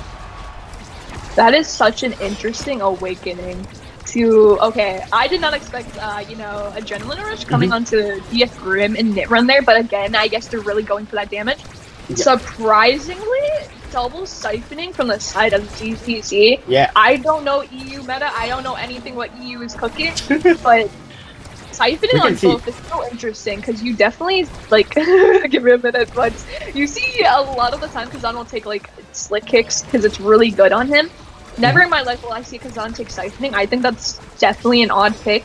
Estelle, you know, already does damage. You don't really need that siphoning to come into play. So double siphoning is interesting. You do see the siphoning on Zen Taro, if I recall correctly, which makes sense, obviously, with his low health. You wanna... But as I was speaking, he literally gets, you know, jumped off the map. Yeah. I guess. But, you know, Pummeler is onto the... Dream is hooking this round. He gets 2 kills, opens the second lock, and then just puts it in. Yeah, Pummeler is literally on the Luna, too. So it's like, wow, this is a real kill fest. We can see Dream just trying to go with damage on all his abilities, and Nitron getting bullied by Kazander. That's great. Both double lock from the black hole, just with a weird angle. We can see Dream just juggling with the black hole. We can see Dream using all of his abilities to try and get the forward slash kill. Nitron going for the Kippen, putting up, of course, a lot of pressure, and Neff is just trying to finish off Dream, who gets an orb, and in the meantime, Nitron gets Kippen off the game, and Nitron is also getting juggled around. Dream, of course, with the recent Luna stagger, just is not living much, and Wood with the Giga Blast kills the goalie, and Nitron with the ult finishes it off by sending it in. That Aimee right there just got passed around like it was a blunt, bro. They had energy. They had flip ready too. But literally both teams are just killing each other. Yeah. I wish we could hit the core collectively. Is damage weak? I guess we'll never know. Yeah, we are just seeing a lot of the players just being juggled around. We can see both Neff and Grim on risk right now. Neff a bit more, and he's getting absolutely sent to the stars by Grim, forcing the burst out of Lucas and dashes it in to confirm it. Grim really doing a great job on Luna. They said it was not good, but with a recent debuff, but there was recent nerf. But here we are. Yeah, there's just so much. We are about to see some bloodshed. This is truly a kill fest. What the hell is happening here? Oh, but we see Missile Prop coming onto the cell there. You know, with that rapid fire, it's definitely going to collide. You know, Speed coming onto the Kayak, also you know, a deny from the Zen. What? Thought about it. Wait, what? They did not leave explosive entrance for their Dentara. You know, that unstoppable pick coming onto the Lucas right there. You know, I don't think it'll be enough with all this damage, you know, pouring out from the side of... But still, it will deny some stuff. Yeah. Instead of 3 hits, it will be 4. You can see a lot of pressure on the ZZ side, but Kippen is absolutely getting chased by Zen and thrown into oblivion with Grim Dash. Is not doing the Walk of Shame exactly because of Adrenaline Rush right here. Wood tries to get it forward and try to get advantage about this, and he fails accidentally with the slam, sends it in its own goal. Yeah, it's like we kind of see, you know, ZZZ wanting to do core control, but at the same time, they're kind of just getting nuked off the map. You know, they do have that damage that they could be putting on as, you know, DF Grim kind of low. You know, Nefer and Siege just trying to get the kill. And the thing is, when you're killing so early in the game, it really you know, push comes to shove, it sets the show for draft picks and what you get. Yeah. So obviously you want your XP in the beginning of the game, as it will matter. But yeah, DF Grim really low, so hopefully you can get that kill. Escaping everything. Yeah. But we can see that is kind of deserved for what the crimes he has committed, and we can see a lot of team play here by ZZZ, and which opens door. Nitron has flip if needed. Save. Ooh, that save by the barrage, really close. Nitron using burst and does not open the barrier. The ult from Amy trying to seize off some space, but doesn't work. It's a lot of pressure from Neff here. Nitron dying because of everything that's going on, to be honest. It's a lot of pressure, and Grim probably is gonna join Nitron soon, but saves before going to the afterlife. Passing around, and of course Nitron spawns in, saves it last minute. Are we gonna see a really comeback? But Wood saves it at the last second, but the hook captures it and sends it into the goal. Wood is literally cooking right here. The amount of Really? saves. Oh my god, the amount of saves this Kai did is truly impeccable. But yeah, damage is not weak. I definitely think this game rewards, you know, XP a chunk for KOing, and you know, Nefer Aziz was literally level 2, and now he's level 5, but both barriers come down, and then a really quick goal coming out, you know, 2 points. Forcing the barrier to be open, and then with the primary, SL stuns Wood and sends it in. See, both forwards locking in on Windows side on one side of the start. They're trying to get Neff off the board here, but he's trying to avoid away getting the orb. Meanwhile, the pass to Nitron trying to open the goal, but it goes back into the Windows side. Nitron is really low. Dagger right now, dashed backwards, trying to probably get in some positioning. Grim trying to go for a kill ban, but fails. All there trying to get some core control, but... Oh! Wow! Neff dies. And here they're probably just stalling for Nitron to get in, and I expect ZZ to do the same. Dash in, forcing, blocking the only save there, and striking it into the second barrier here, Grim. The Black Hole Gaming opens the second barrier. The passive trying to put some pressure in, with also the Giga Blast from Kai. Primary, you can see, juggling out to Grim, who ults on himself. The primary trying to still not lose core control and get it down to Neff. But in the end, it goes into the Windows side, with the barrage saving it from the hook. But in the end, just going in because of a bounce, because of overtime. The second set goes to ZZZ.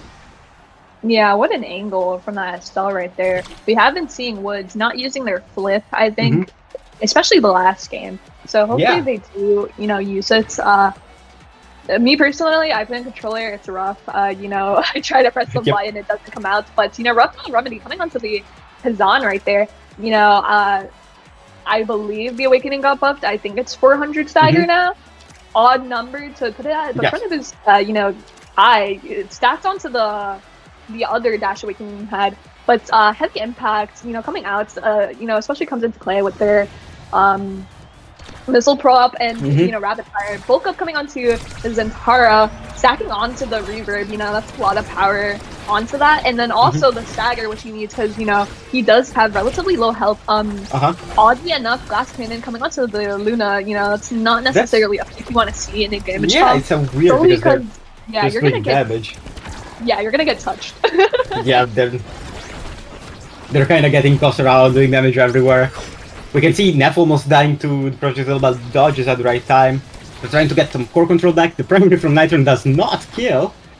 Is he gonna go for orb? Both Grim and Wood tried to kill him when he went for orb, but missed. The Old there tries to get some advantage. Grim with, you can really see the Deadeye there, who kills both Hitpan and Neff. We can see the dash there, winning this strike core against Lucas, and it goes in. DF Grim, low-key kind of crazy on it, on the Luna right there. You know, I did say Glass Cannon, odd pick, but maybe not odd enough for DF Grim. He is built different. The Awakening is not in rotation right now, though. both barrier on one side gets one barrier on both sides gets open. We can see Neff chasing Grim while Nitron tries to juggle it into the second barrier. The dash coming in, but Lucas gets to save it. Black Hole staggers Nitron, who gets Lucas out of position, who's going for the kill. Wood just tries to gain some time as well with the speed boost there, just trying to block off possible passes. And the primary from Kid stands Wood and manages to send it in. Then dash from Grim abuses the fact that Lucas has no cooldowns and scores. Yeah, it's really just a kill fest here. Who can kill the other and, you know, really capitalize on that power play. Plenty of damage coming out, but we gotta realize that Luna and Zentaro kind of have low stagger now, I think. Yep. Both of those characters can get nuked at any point. Compared- We have been seeing, you know, DF Grim kind of low here. Mhm. So it's a matter of... almost got killed. ZZZ can really just kill both of them and then go for that play. You see low stagger as well. Everyone is on low stagger at any given moment, to be honest, in this game. We can see, Grim killed by Neptune Salt, and then Wood saves it with Giga Blast, but fails. The burst coming from Wood tries to get some advantage to get Grim to respawn. He comes back. Passive does not send it in, and Neptune with burst, and the Luna primary confirms the barrier. Here they just removed Black Hole, of course. They're trying to see who can get the most core control of this position right now. Letron tries to go in and possibly kill Kipan, does damage with Kipan, but fails. Here they're just trying to, we can see ZZ trying to just kill Nitron and get it out of this round, but he's trying to get a living on and the Black Hole does not confirm him. Gloom trying to damage also Neff to get them out of position. And that from Neff almost sends it in, but Wood saves it, and finally Nitron dies after 30 minutes of being in stagger. The save from Wood, predicting the hook there. But not predicting that from Neff, who intercepts it. Yeah, there is just so much damage kind of coming out from both teams. It's truly anyone's game. If I did have to really say something though, I don't know what I would say. You know, it's like a hit or miss for the side of Windows, because obviously low stagger means you could get nuked at any points, but their positioning otherwise, you know, helps them get that stagger. But I say Caster's Curse, because Nitrun right there, kind of low. But a good KO coming from DF Grim right there. Yeah, they're just abusing the whole damage composition they both have, just trying to get kills whenever they can. Nitron is always on life support here, and Green just trying to get some cheese kills when they get close to the border or they're without stagger. Wood is fighting off with the last barrier there, and Grim with burst finishes off Neff there. Wood tries to fly in, but Grim is before him with dash, and Nitron wins the strike for and sends it in past Lucas and Kitten. And Windows gets the second set for that.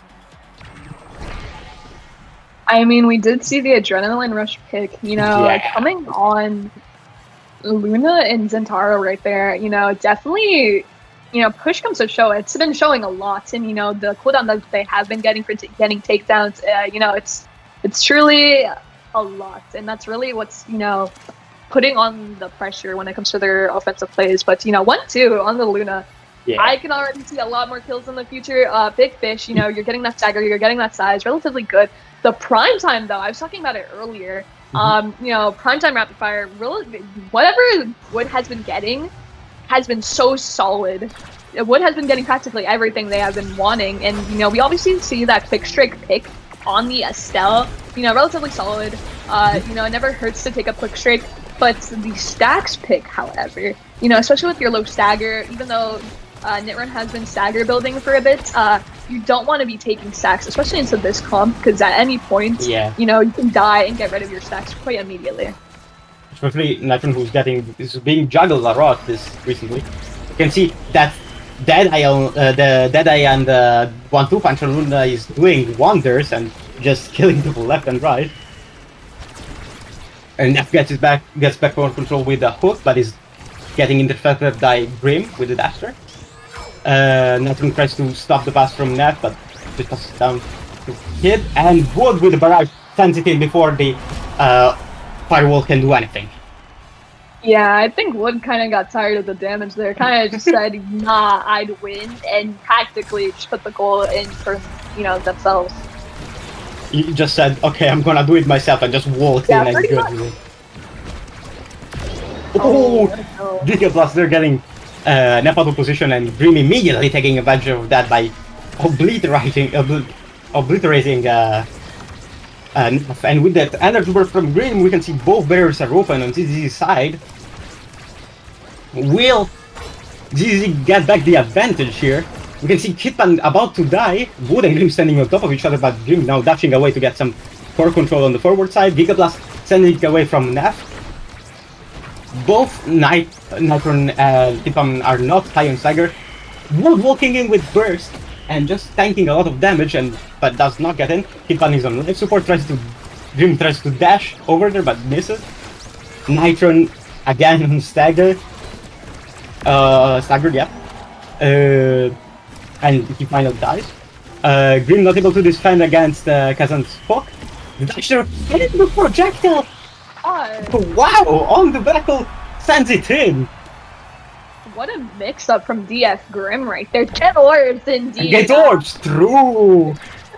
But yeah, as we seen earlier, the stats are reset on Nit Run, so it's like a hit or miss pick right there. But I just want to say something though, something I've been noticing. I love how DF Grim kind of just stands still whenever they, primary with Luna rockets. It's kind of funny, low key. But they're aiming, they're taking their shot and then sniping. Yeah, taking their time. We can see here both barriers are still up, but as I'm no, never mind, it's not open. The ult there and the dash manages to get both barriers open. Insane core control for Grim, who burst and sending it in, and we can see Windows getting the second game, which means we're going to the last one. I mean, holy, the DF Grim. My gosh! Who was boss on Luna? Luna nerf or not, is Luna weak?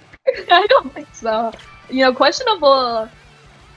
Questionable starts, but in the end, the adrenaline rush paid off. They've been getting the KOs, they were able to convert, and let's not mention the fact that their high goalie can just hold it down relatively well, and then be able to convert and help with offense. And 14 KOs onto 11, a really close game in terms of KOing.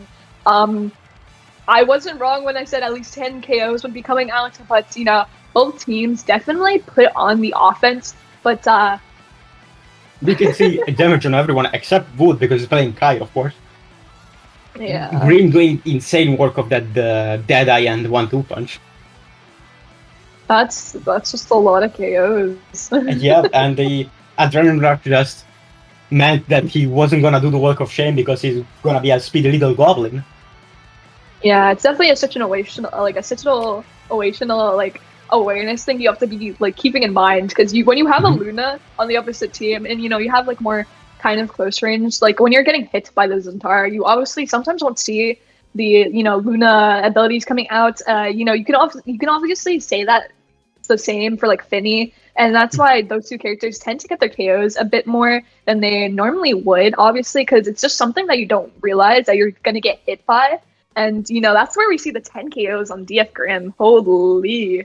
We can also see the replays here working as intended and not showing the plays on just the score. Finally. Finally, we can faster replays means faster getting into match, and I'm curious about how it's gonna go on Demon Vegas. I mean, we just saw this Atlas Lab game. I think we know what's coming on DD.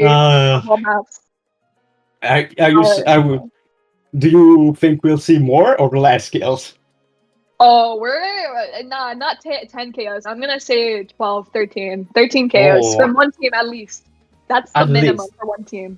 It's DD. Anything could happen. It just comes down to I'm curious if both teams will go for Vice, because that is usually the pick there. Usually also is good because it does insane damage and blocks off, passes around the lock. But we'll see who gets the better KO comp if they're going for KO comp. Maybe everyone is going for core control, which is not happening. never going to happen. It's DD of all Yeah, maps. If someone picks maybe DD, I they don't say, think so. maybe they say let's have fun. No, I No, definitely don't think so. I like what Grim is picking up. Me and Grim think alike. KOs are fun, but Monumentalist starts and Unstoppable. Will I see an era? Will I get to see kills on era? I would love to, but will we see that now ban coming out? Because Monumentalist starts, right? Mhm. Like that's now right there. If it's not a now ban, it's a now pick. And please Yeah. bring out. I don't think does EU run Era Mako X? No, right? If it's Mako, then it's a no. I Okay, think if it's with Mako, it's a no. I unless did you're specific people who specifically enjoy Mako that usually don't see that except on Taiko, of course, because Taiko. I mean, if it's not a now ban, it's gonna be a pick, and maybe I see an era. But I hope I do. Yeah, but ZZZ here picking banning rather now. Not it was expected, obviously. It is unstoppable too, so it's like, are they gonna run creation? Probably not that much. Obviously, you can have like a midfielder who has run like running creation or the goalie. Maybe okay, but like high key, I just want to say Finny is good on this map, right? It's DD, especially with the monumental starts. You can be getting barriers relatively fast on this map. It's something that like I don't think some people realize, but we do see the X ban here. So I guess no Era Mako X, not even Mako, just no Era X rather. But Zentara first pick, understandable, that's Windows, right? Yeah, I think Windows is running Zentara. Vice Drakkar. No, I think it's easy. I don't think it's switched up now. I think it's normal. So I think blue is ZZZ, so ZZZ has them. I think. I'm gonna assume that's okay. We'll see. I don't know. Low key. We'll see. Yeah, we are getting confused by colors. Too hard for us. We just know KO and using primary or something. Yeah, but Vice Drakkar, that's damage, all right. If I'm not dead when I literally get in the game, I don't know what's happening. But we do see the Rasmus pick. I don't see Rasmus as often as I would on DD, obviously, because a lot of people tend to kill on that map. Rasmus, I guess, is somewhat of a sleeper pick. It could be Rasmus goalie. That makes sense. Mm-hmm. If it was a forward, though, it'd be a little bit interesting to implement. So I'm wondering how that goes. But Juno, though, this is definitely a pick that's like, I wouldn't say it's DD, like, focused on, but definitely on other maps you would see this, like, team comp often. Barely any of the members here are, capitalizing on the Monumentalist pick. I'm so sad we don't see an era. I want to see era KOs, please. But, Asher pick last. And if it's, maybe Rasmus forward, probably not. It's probably Zentara forward, and then Rasmus goalie. Who knows, But the matchup, it's going to be a little bit interesting. Definitely whoever the red team is here, the KOs are about to go extremely hard because it's Vice. It's Vice, alright. Yeah. Vice on DD. Vice and DD is the menace. That's it. I think that's my opinion on this. Vice in general, dude. I've been banning Vice before the patch, bro. I've been banning Vice practically almost every game because I don't want to get wiped out by two abilities. Yeah, Dumb damage. Guild is kind of insane, especially with this map, which just is a really crowded map. So a big ult just does big damage. But yeah, whoever the side of blue is, definitely a not traditional map, undoubtedly. Not a traditional comp, rather. Mm-hmm. It's just something I don't see in NA. I don't know if it's common or not. But yeah, I'm wondering how this goes. If it's Rasmus goalie, it's rare. But it's not completely unseen. Maybe it's comfort. But of course, usually the goalie is chosen at Vice, now as well.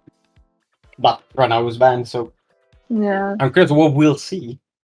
I mean, especially with the monumentalists, right? Obviously now ban, it's obvious, but even then, banning now just shows that, they're gonna go damage regardless. And if anything, my predictions here are for the side of WWD. That KO comp is looking really strong on this map here. So let's see how ZZZ holds up. We can see Unstoppable on everyone but Asher. We can see on ZZ side both Softening Wand and as well as Grim, and then Nitron is running Vicious. Rasmus is using Pauldrons, and of course Vice is using Eject Button. Lucas accidentally sending it into the own barrier. Nitron again on life support here. They don't want to let him leave in any game, we can see that. Passing down to Grim, trying to get some core control and trying to open the second barrier there. Neff dashing in and tries to deny the pass from Grim. They try to juggle around and try to open the goal, but Lucas is saving it right now. And the passive from Neff just confirms it by winning the strike force again against Wood. I mean, as I was saying previously, Loki, I didn't think that it was an Asher forward, but still, regardless, it's still pretty solid. Obviously, everyone's taking Unstoppable, and Nitrun only being the person to take Monumentalist. We're really gonna have to see how those pushes from the Path Splitter really put up, because we're kind of just seeing Nitrun damage literally coming out, almost dead practically, just by not taking that Unstoppable there. Definitely not as much damage as I thought from the side of Windows here compared to the side of ZZZ. But yeah, let's just see things moves.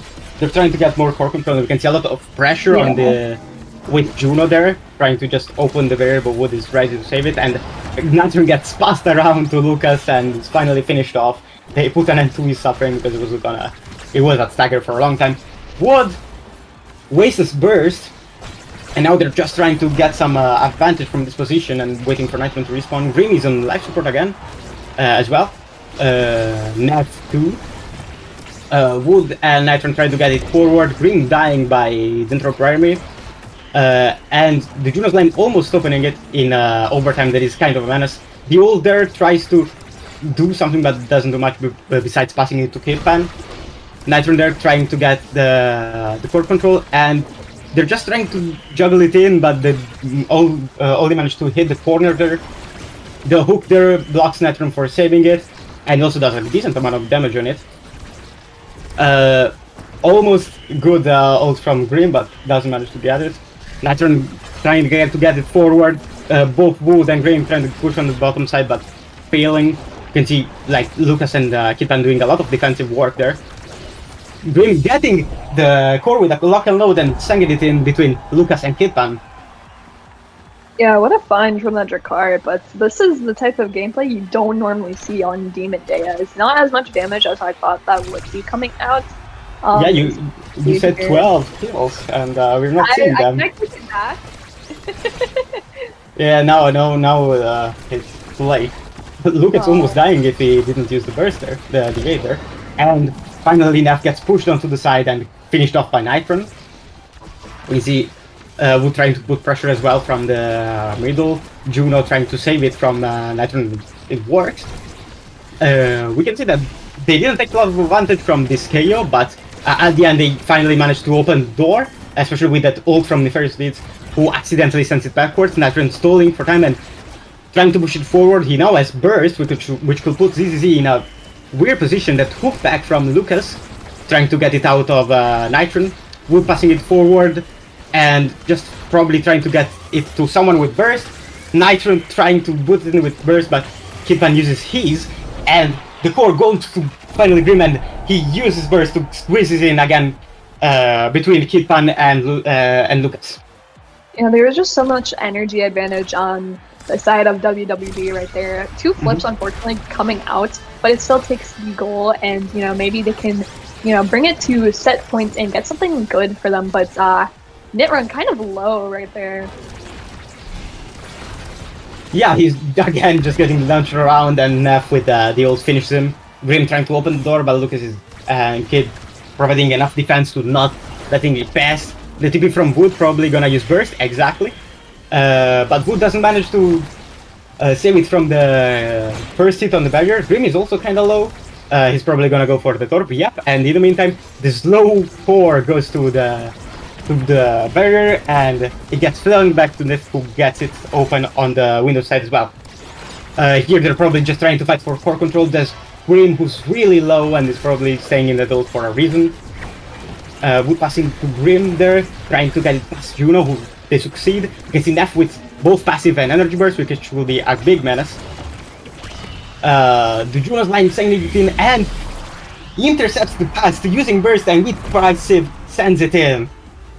Yeah, what a play from Nefer's Deeds right there. That passive, flip right there. What a play. That rebound into passive was definitely... It was insane, that's for sure. But we do see energy advantage coming on the side of, ZZZ right there. The goalie having flip, so... Meanwhile, but Nitron and Wood are both close to burst as well. Green managed to sneak in a barrier here. Nef really low going back for Orb. Wood and Green trying to get past Juno and Rasmus. Nitron trying to get and confirm the lock there, but failing. Looks just passing around the pole. Oh, what happened? The double kill from Nitron with the dash and the core flip. And it's just Lucas standing on ZZZ's side. Willie manages to stand off. We can see a lot of passes here, but Lucas is holding on for their team to respawn there. We can see energy advantage on Windows side as well with Wood with energy burst. The slime almost getting it, but Wood winning the strike war against Nef, passing it to Grim again with the passive there. And Nitro with the primary finally confirms, but the slime goes back and opens the barrier. Wood uses burst to get forward and TPs forward and confirms the score there. Oh. Yeah, that play right there was genius, really. Wood, flips the position for that TP and then goes in for the goal for themselves and, ends up getting MVP for it. Let's look at this level right here. I feel as though this match went on forever because we're seeing level 6 and 5 here, but heavy impact coming onto the Vice here, makes sense. You have bulk up, both damage awakenings right there.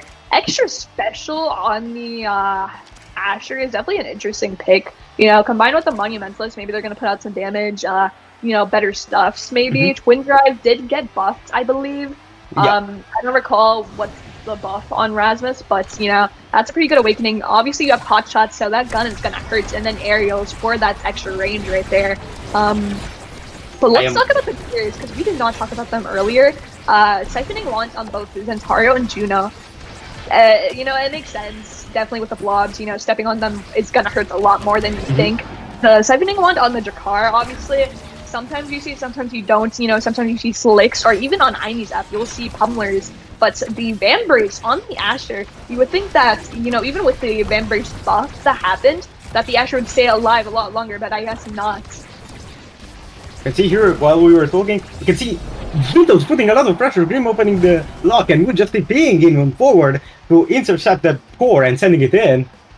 Wood really doing really good TPs right now in this game. Yeah, they're just taking goals for themselves. Which is, of course, was an eject button goal he's expected to do, to be honest. Yep. I want to talk about that heavy impact on Wood, who's going to do wonders. Natron Winsting burst to stay alive. But he's still on stagger, and of course we can see the vicious Bambrace taking back some HP. Passing up to Nitron and going past Juno. Wood and Nitron just trying to get forward while Grim tries to get a good opportunity for a pass there. The core is finally on ZZ's side. Nitron almost gets it in, but it's finally confirmed by Grim, the first barrier, first lock open. The hook on Nitron, probably trying to just stun him a bit.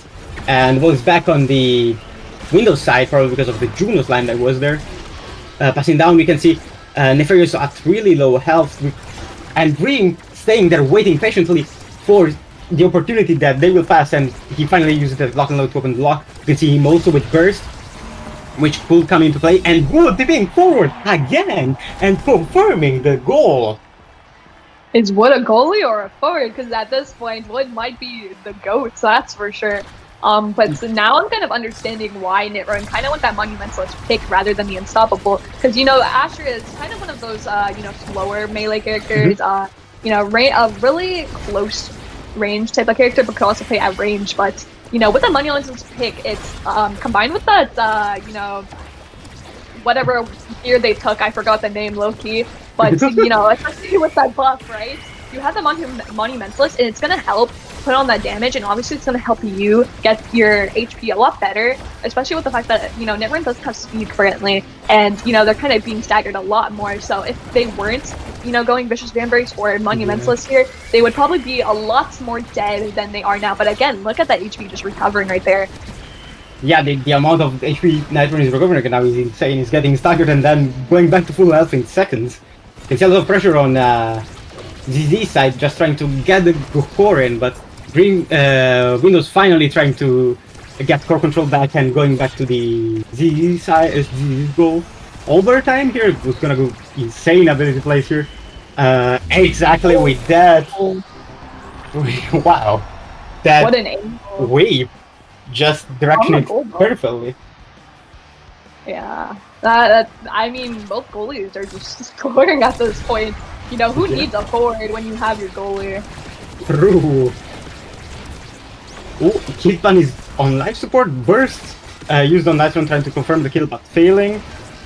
That ult on Wood blocking the pass up, Wood saving that, but Kilpan walking in and sending it in right into the barrier. Grim saving that one, and Lucas with Hook taking core control back, and that from Juno. Not enough to open the barrier. Wood is trying to walk forward and just trying to get that barrier, but it's not going well for that team. Kilpan just trying to force it in, and Neff with primary finally does it. Both Neff and Nitrun are not in a good position in terms of stagger. The lock on ZZ side is completely untouched. Grim is about to go to the other side. Wood with burst saves it and opens the goal on the enemy side. Will Windows confirm this? And yes, again, Grim passing it in between Kilpan and Lucas, winning the second set for Windows. Yeah, there was a ping pong type of situation coming at the bottom there, and when that card went out to the Drakkar just snuck it right through in between, and at the side of ZZZ. And if you want, if I'm on the side of ZZZ, I would not be handling that, that very well. But Stinger, oh, what a pick coming from the side of Windows here. But we do see the big fish coming onto the Rasmus, understandable to pick Catalyst. So, when you're pouring that damage onto that Asher, you're going to get that energy advantage. And, we do see the quick strike coming onto the Zentara. Not something you necessarily need on Zentaro. It's kind of a pick that you kind of deny from other people. We do see the Drakkar Stagger Awakening coming out onto the Vice, so that's something, certainly. And then the Reaver pick, obviously, for that Stagger, and obviously for that cooldown, so. We get the ricochet from Wood, opening the first lock on ZZ side. They're putting a lot of pressure on the goal, but Wood going forward and trying to get it in, but it didn't touch up by Lucas who passed Kilpan. Again, the core is a lot on that bottom side. And Nitrun dodges that hook, almost dying, but of course Vicious is enough to save them. Lucas accidentally opening his own goal, and Grim with an ult sending it in.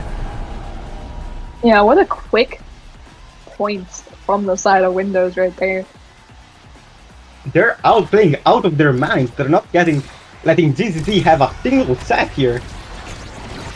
They also have a lot of energy thingy there. We can see the pass to Grim that opens the first lock, and the spin from Lucas accidentally opened the second one. The ult from Wood forces him to burst, and the Juno's line is doing their thing and opening the second lock. Nitrun is just trying to get a bit of core control to Grim, but fails. We can see a lot of pressure on the top side there. All three ZZ players are there. Finally going to the bottom there. Nitrun shuffling back to the bottom. Again, Wood passing it up to the corner, and Grim using energy burst to just probably get some space and advantage, waiting for Nitrun to respawn. That burst ult there is probably just to get some zone. The whip from Rasmus saves that one. Grim just trying to winning the strike ward there and Nitron dashing in. That hook gets it back to Lucas, who does not fail to save it. The burst from Kidpan getting some advantage but does not go in. Wood TP's back and tries to get in a suitable position to score, to pass back. Nitron trying to go forward, but it punching back on the side again. The pressure, the ball is just going back and forward from Windows side to ZZ side. Will they manage to score finally? Nitron sending it forward. Green trying to put a lot of pressure there, winning all the strike wards again. Nefarious leads. The burst wasted by Nitron, saved by Lucas. We can see Nef also with now energy burst, which can be a problem. Almost in, but Woods manages to save it because of the weird angle. The Ricochet just stalling for time. The TP there going forward. The burst waste from Nefarious lead because Nitron saves it with dash. Wood going to the bottom, passing to the bottom with also energy burst. This round is lasting forever. The core is just going back and forward. The TP there from Wood, probably sending it in with the energy burst. But after the Junos line, he just scores. Wood is on fire. I mean, Wood is just doing it herself, bruh. She does not care about the overtime whatsoever. Just going in and taking the goal for themselves. But, you know, with the game lasting that long, you would think, oh, maybe, you know, the side of Windows, rather, is not necessarily playing the standard, you know, brawler pitches up considerably, especially with that, you know, not so good speed that they have. You know, the side of Windows is kind of playing a little more back and then converting towards offense, which, you know, with a lack of speed, is going to be a little more difficult. Difficult, and that's why the game has been kind of just going a little longer than it should. But you know, if we want ZZ to win here, their core control is really going to have to outshine the plays that, you know, even Wood has been taking herself.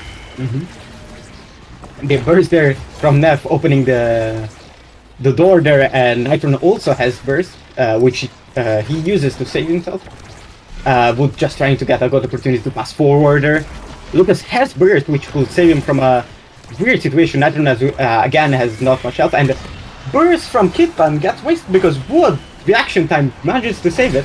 Both doors are open, but Nitron is on life support. Grim trying to pass it to Nitron, but he's just trying to get Orbis at this moment, which is reasonable. Grim trying to shut it in, but the energy burst from Lucas saves it. Neff just trying to get an opportunity to send it in. Grim probably dashing forward, exactly. Nitron just getting an opportunity to pass to Grim, but manages to get the burst out of Wood because of that only way to save it. Pass it to Juno's line, but they're blocked by the shield, and passing back to Grim, who was invisible, just locks it in and scores, winning this match for Windows. I mean, what a reversal, you know, coming from the Oni's game, and then, you know, Atlas Lab and DD, you know, Windows definitely showed who was up.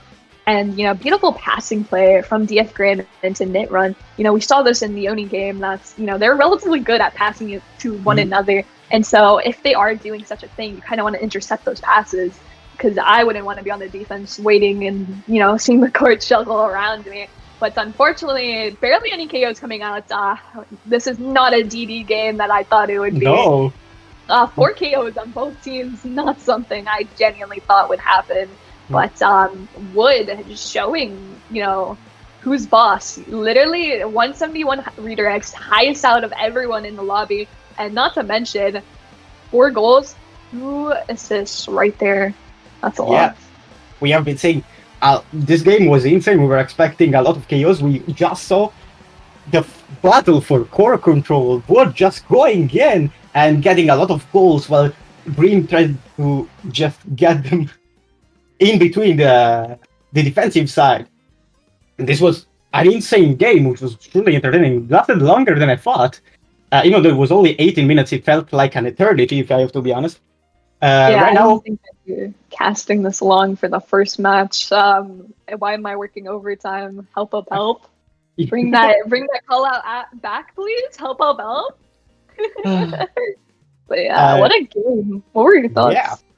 Yeah, honestly, those were pretty even game, except for the last one. They were really, like, after Windows lost the first game, which was their comfort pick on Oni Village. We saw them sweep on, not sweep, but I mean on DD, yes, but on Puzzle Slap that fights with Green getting a lot of kills. It was a great matchup. Right now we will be taking a short break, and we will be back for match 2 in a bit.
we're gonna see soon the second match for today, which is TMCT against FL. What are your thoughts on it? My, I forgot how to pronounce your name.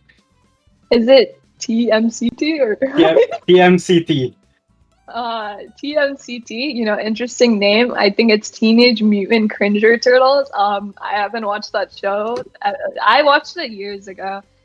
Probably when I was younger, the older version, not the, cartoon one. But Fingerless. Yeah. Yeah, Fingerless. Yes. Interesting name. I have not seen Any fingers. I'm from NA. Of course, I haven't seen anything. I barely know European, EU players. But I don't know. I'm walking into this blind. So, what are your thoughts? Sorry, I'm back. Yeah, I was interrupted. We're seeing both bands first here, which are the common ones, to be honest. Oh wow, no DD. So yeah, no damage, guy. To be honest, after does EU get Psycho or something like? It's more of a preference thing. There are some who like it and some who just despise it. Oh wait, garbage map. I don't want to. What are your thoughts on Claudion Test Chamber? Dude, literally the map gives me eye strains every single time, dude. Every time I go on Clarion Test Chamber, I get eye strains, and it's so frustrating because there's no like desaturation option in like the color settings. So every time they come out with a patch, I'm praying that they remove it, but they don't because they love this map for some reason. Because probably all their budgeting went into this map. But we do see the Oni village pick. I don't know why we're going on to Onius again. Please don't be a 3. I don't want to go to a third game. I don't want it to be 1 p.m. in in North America. Because I've been up since 9:30 in the morning for this. But night market ban, odd. But gates ban, something we do see. And then Atlas Lab. As much as I love Atlas Lab, I don't want to go to a game 3. But what are your thoughts on these picks? I don't particularly enjoy Clarion as well. Oni is fine. Just Clarion for me just feels like, oh yeah, we have these concepts we didn't put into actual map. Let's put them together and make them random. Which is surely an idea for a map. There's definitely a lot going on CTC. Yeah. It's definitely like you have to keep your eyes peeled, especially with where you're positioned, because you can get KOs, I think, relatively easy on this map, but the map itself, not a fan. It definitely hurts my eyes, that's for sure. But yeah, it might be a long game, and especially with the Oni Village pick, for game 2. It's definitely gonna be a long match to cast for. I mean, maybe it's not a 30 minutes Oni Village game. Hopefully. Hopefully, I don't sleep right now. Hopefully, but yeah, hopefully we get to see what the draft is soon enough. Yeah. Curious what will be the start for Clarion, because I don't think there is any predominant meta pick. In general, if you're banning, these maps, I said this last time, and I was like, wow, maybe damage won't happen that much, and I got lied to, and it did in fact happen. But with these map picks, maybe there will be core control. I feel like it'll be a lot more present than damage, but we'll never know. But Hotshot and Deadeye Awakening start here. What do you think will be picked to ban? Juno. Estelle. Okay. I think Hotshot, I think you either pick Juno or you ban it out of existence. I mean, it's not as good as it used to have been, but yeah, obviously, if you combine it with like power and maybe 1-2, it'll be pretty fun. But yeah, Hotshot starts. That is the Juno ban. Deadeye though. Maybe we'll see a, Finny, Luna, maybe Estelle, anything that benefits off of Deadeye here. Even Vice benefits of it because of Dash and Primer. Yeah, I'm curious. Yeah, I don't know these teams, so I'm curious. What would you go if you saw the start? I'm a Luna main. I see Deadeye, I lock Luna. Okay. I mean, that's kind of it.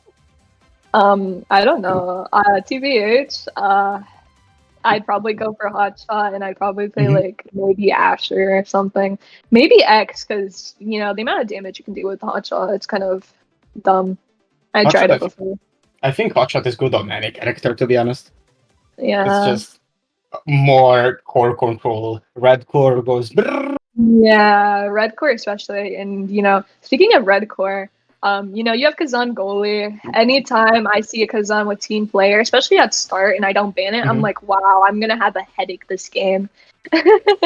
Red core is just something that's, you know, you really need your geometry skills to shine. You need to like predict the angles and wherever it'll go, but you have to realize that map implications occur, and Mhm. their, you know, abilities can get thrown. So it's a pretty you know, long game that might happen. Yeah. That's for sure. I feel like But yeah, if most people take Hotshot, it won't be that fast. And as I predicted, Juno ban, of course. yeah. That's what wonder, happens. pretty much, yeah. I wonder what TMCT will ban here. But we're kind of waiting a little bit, but yeah. Okay, we'll see. So how are you doing? Mhm. How are you doing? Oh, the vice ban. Never mind. Yeah, I mean, with that, Hotshot, that's a solid ban, to be honest. Yeah, my throat is Yeah. kind of dying right now. I need another sip of. I mean, I'm eating watermelon right now. I'm getting my hydration. I have some kind of soda. So real. I cannot say it, the name, because one, we are not sponsored, and two, it's only Italian. Nobody will understand it. Of course, first pick Estelle with Hotshot, probably. I mean, that's understandable, especially with the Deadeye dude. That core is going to be zooming. But yeah, as you were saying earlier, the Luna Zentaro pick, this might be a damage comp, is what we're Yeah. seeing. Maybe it's a Luna goalie, maybe it's a Luna midfielder. Will we see the Walk of Shame? I guess we'll find that out. But the Atlas pick, yeah. Countering that the makes, KO. because, I mean, that makes sense. You can obviously go for the funny, you can go for Deadeye and get that kill. But yeah, you can probably just go for Hotshot to put the Rasmus pick right there. You know, it makes sense. Rasmus forward, midfield Estelle, Atlas goalie is what I'm assuming, and you know, it's a comp that I don't necessarily see specifically on CTC, maybe on other maps, of course. So I'm kind of interested how this will go. Yeah, but either a Luna goalie or an Aini goalie. Either way, a walk of shame will happen somehow, some way. And then we see the Zantara. But yeah, these picks, definitely the Awakenings are favored towards the side of whoever is red here. Probably TMCT, and you know, on this side of sorry, not PL, Fingerless, you know, a little bit more core control. So let's just see how this game goes. Oh, but again, I think me and Psyche were discussing this like earlier, that we were just like EU kind of glazes Zantara rather than like an NA where, you know, the glaze is not as, you know, prominent, but you know, you have two characters with, you know, with this patch coming out, so that's don't have as much stagger as they do, and you know, with their low health, it's like, will, you know, Fingerless, you know, see that and try to, you know, kill them and go for a power play and work with that, or will they just, you know, mainly focus on core control? So we're just gonna have to see. Yeah. Second, giving owner of the room to someone else. I think red side is correct, and also blue side. Please correct me if I'm wrong. In game, because I was leader and I don't like that responsibility. I'm already yapping too much, and now I gotta even remember the teams. You imagine. I think. I think they are correct. I'm looking at. And then the MCT is red. Yeah, I'm pretty sure. Yeah. But the Awakenings and the in-game stuff. Yeah. We're about to get into the match momentarily, so. I am curious to see what happens this game. I say that every game because I am, to be honest. Yeah, I mean, like, it's so interesting seeing, like, EU players play the game, and tournament play especially. It's like a change of pace. Who do you think will win here? It's based on these comps, the map, and I feel like KO comp wins. Yeah, I feel like we're in that state. Yeah, I feel like TMCT kind of has it here. But yeah, well, we don't know. We'll see. Momentarily, hopefully, yeah. Mm-hmm. I mean, I think TMCT is doing a better use of that Deadeye. And of course, Hotshot is good on anyone in this match, but Pretty much, I feel yeah. like Deadeye is going to do a lot of damage, especially on that Luna. Yeah. Definitely interesting to see, you know, the gears that everyone will be taking here. Mhm. You know, gears make or break it, depending how well you capitalize on it. You know, if you're going pummelers, you should be getting those KOs. If you're going siphoning, I don't know why you're going siphoning. Only a few characters really benefit off that, you know. But you know, Slicks did get, you know, it's a little nerf because you know Slicks is just universal. We're finally getting into the game. Yep, we are finally getting into our first Clarion Corp game of today. Yeah, disgusting. You sound such a fan of this map, to be honest. I love this map. Please take Yep. it out. It's garbage. But yeah, these are interesting hovers because you know it's a little interesting to see the hovers compared to what people actually Mhm. pick. So it's like, wow, you could have picked this, but you picked that instead. You know what I mean? But yeah, It's let's just see what amazing. happens. Yep, it's slowly You're rolling. seeing. Okay. Yeah, we already saw the skin comps, of course, but I'm curious to see the Awakenings and who's goalie, even though I know who's goalie, but I'm not gonna spoil it. Okay. We're seeing a hot shot on everyone! Wow, that's unexpected, to be honest. Slick kicks on every forward except Giovanni with momentum boots, and Bingus with momentum, and Astro with eject, and of course with Luna. I'm surprised that Luna didn't take Deadeye. I mean, Hotshot is still pretty good on her.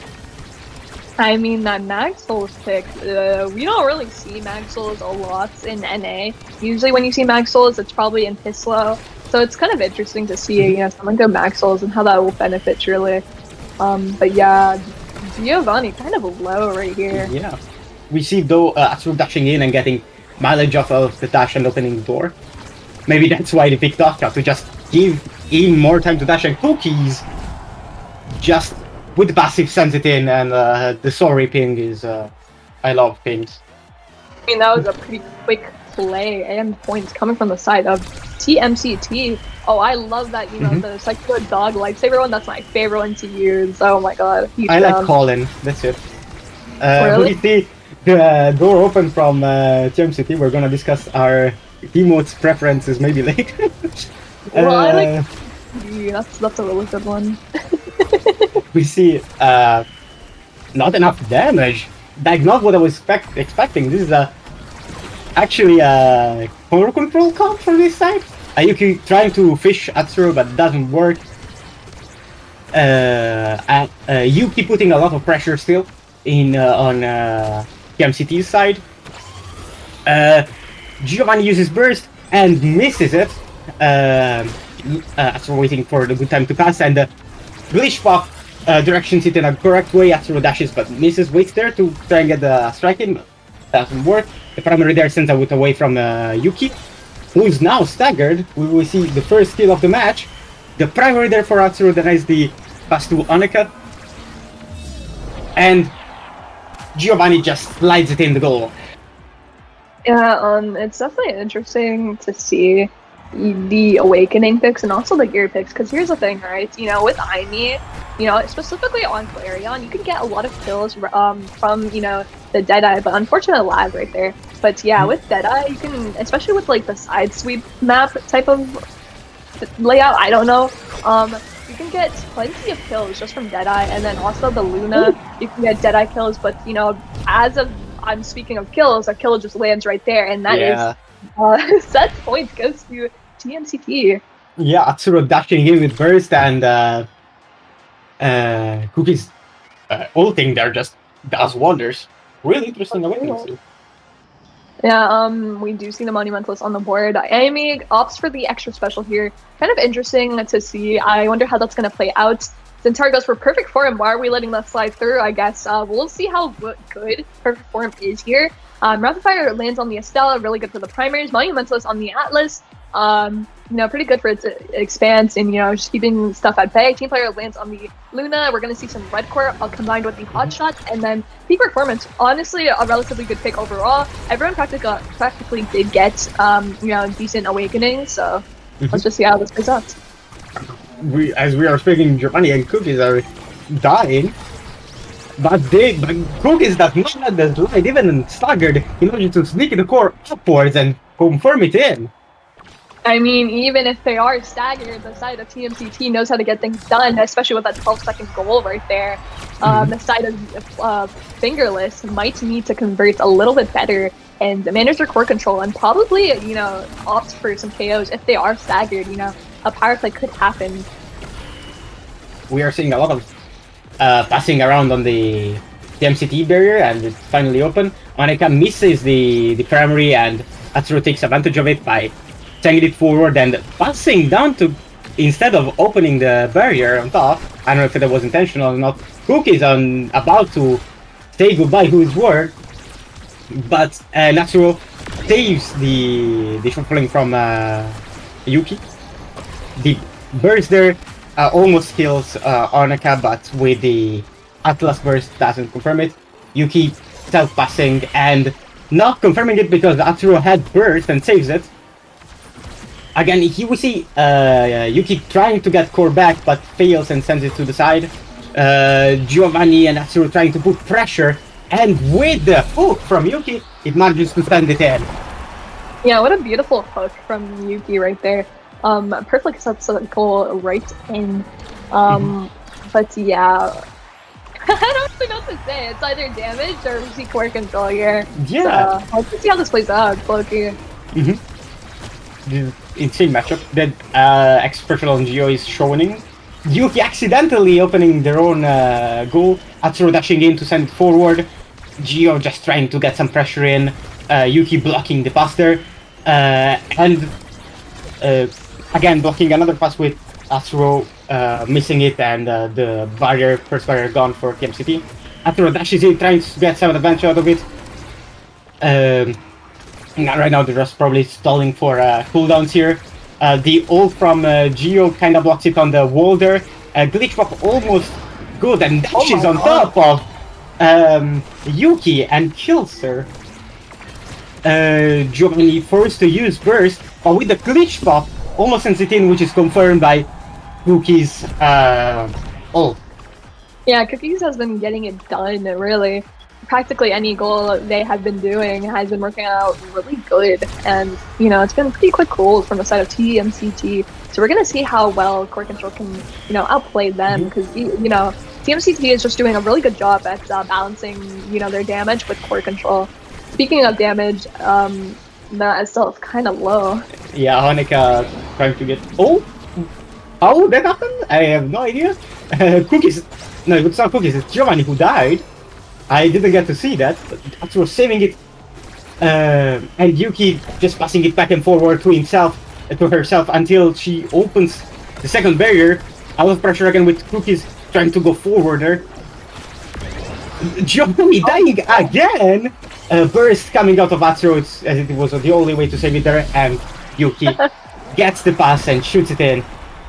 Yeah, that hook was nasty, just hooking them away to get that goal. And, these pendulum swings have been landing and killing. And, now that I think about it, Rasmus is kind of a good pick here, because a lot of people tend to kind of, position near the edge of the map, kind of just hitting it near the edge. And, if Rasmus is positioned correctly, they can just pendulum swing and end up killing you for it. And, Yuki has been doing such a good job at that and being able to convert and score with that.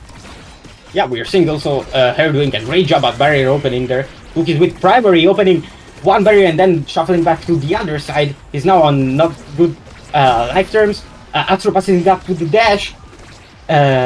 Core goes back to Yuki with the pendulum that cashes again. They're trying just to get away to put it in. Oneka using burst to get it on the other side. Atsuro dashing in onto the core, sending it forward. Giovanni with burst, will she use it? Yes, he will. Passing back to Cookies and just forcing their way onto the goal, but not managing to quite finish off the job.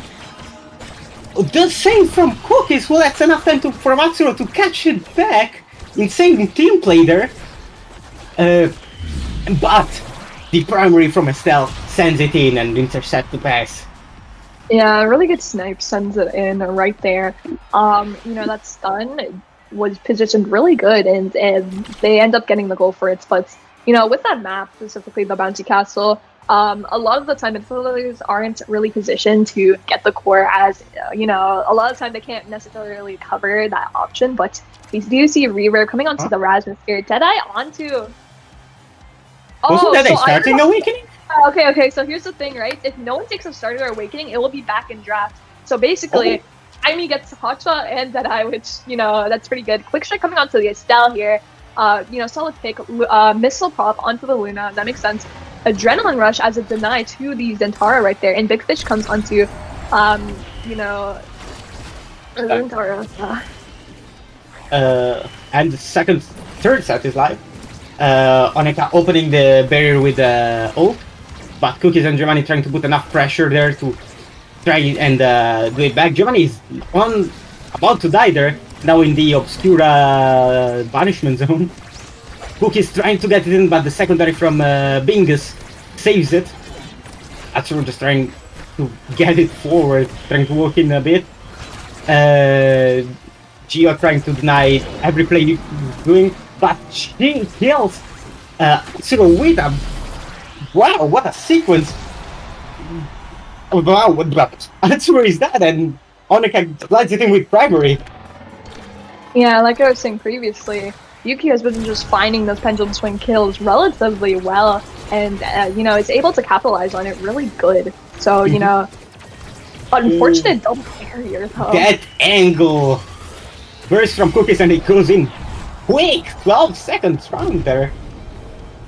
I mean, Saida TMCT knows how to get things done, and Brawlers get it done because 12 seconds yet again. Holy. Hold there, of course, round start. Doing up. Oh, that's how it works. Again, a lot of core control from Yuki. Atsuru dashing in, trying to probably send the core back, but hits Yuki instead. Cookies getting the first barrier. Giovanni passing down, hoping Cookies wouldn't dash, but he does.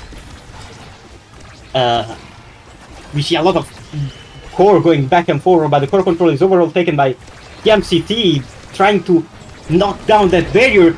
Atsuru going in and kills Bingus with a nice dash. They just have to confirm the goal here. Both Gio and Cookies have everyone on TMCT has energy burst actually, as well as Yuki.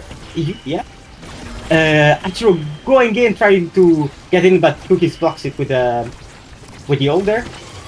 Burst coming out from Atsuru, trying to save it, and Yuki uses hers to confirm the goal there.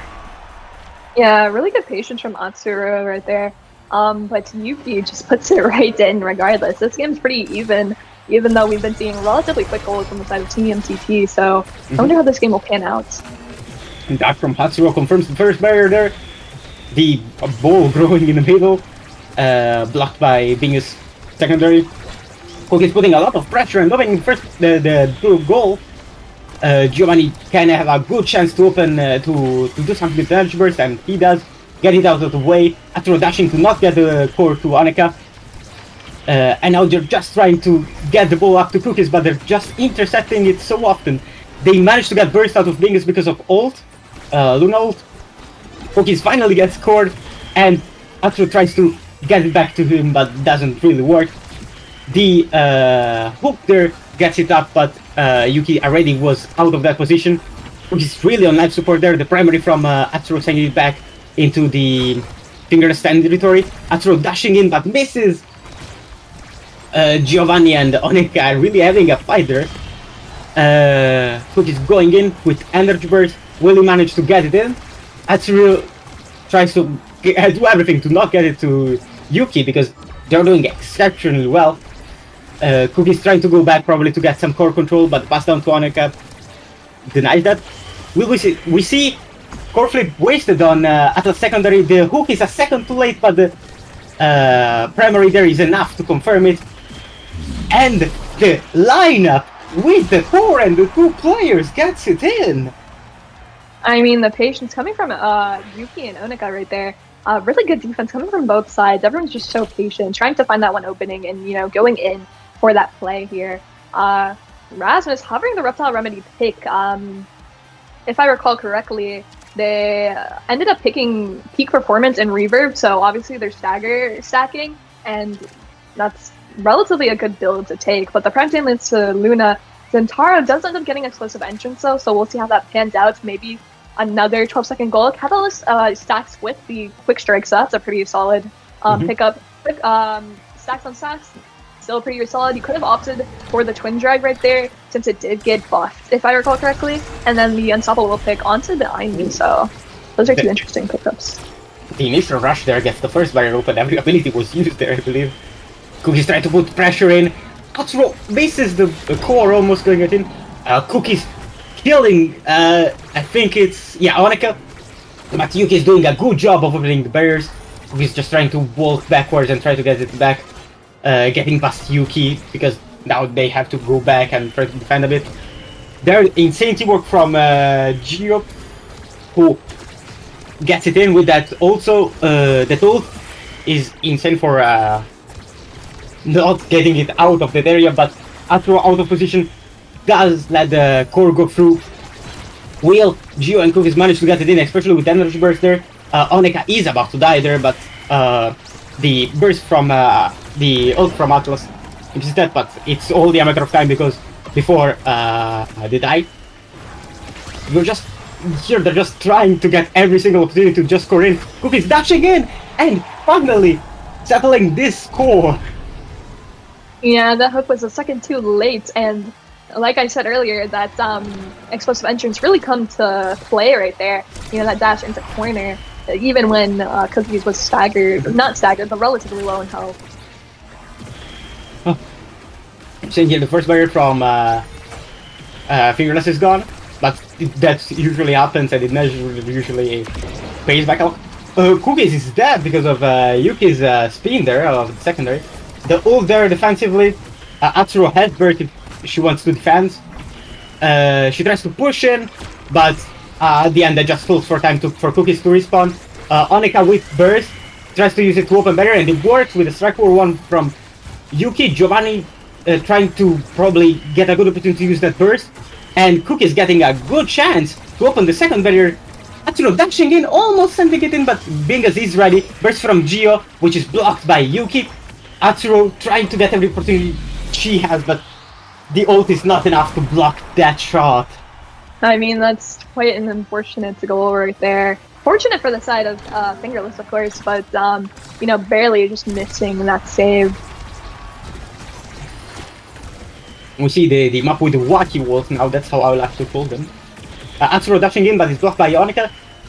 Giovanni opening the first barrier on Fingerless side, and Yuki doing the same. Atsuro just trying to get a opportunity to save, but Yuki's positioning perfectly to just send it in. Yuki's wasted burst. And now they're just trying to get the second barrier of Fingerless. Yuki's forward trying to self-pass, but Giovanni is ready to get it out of the position.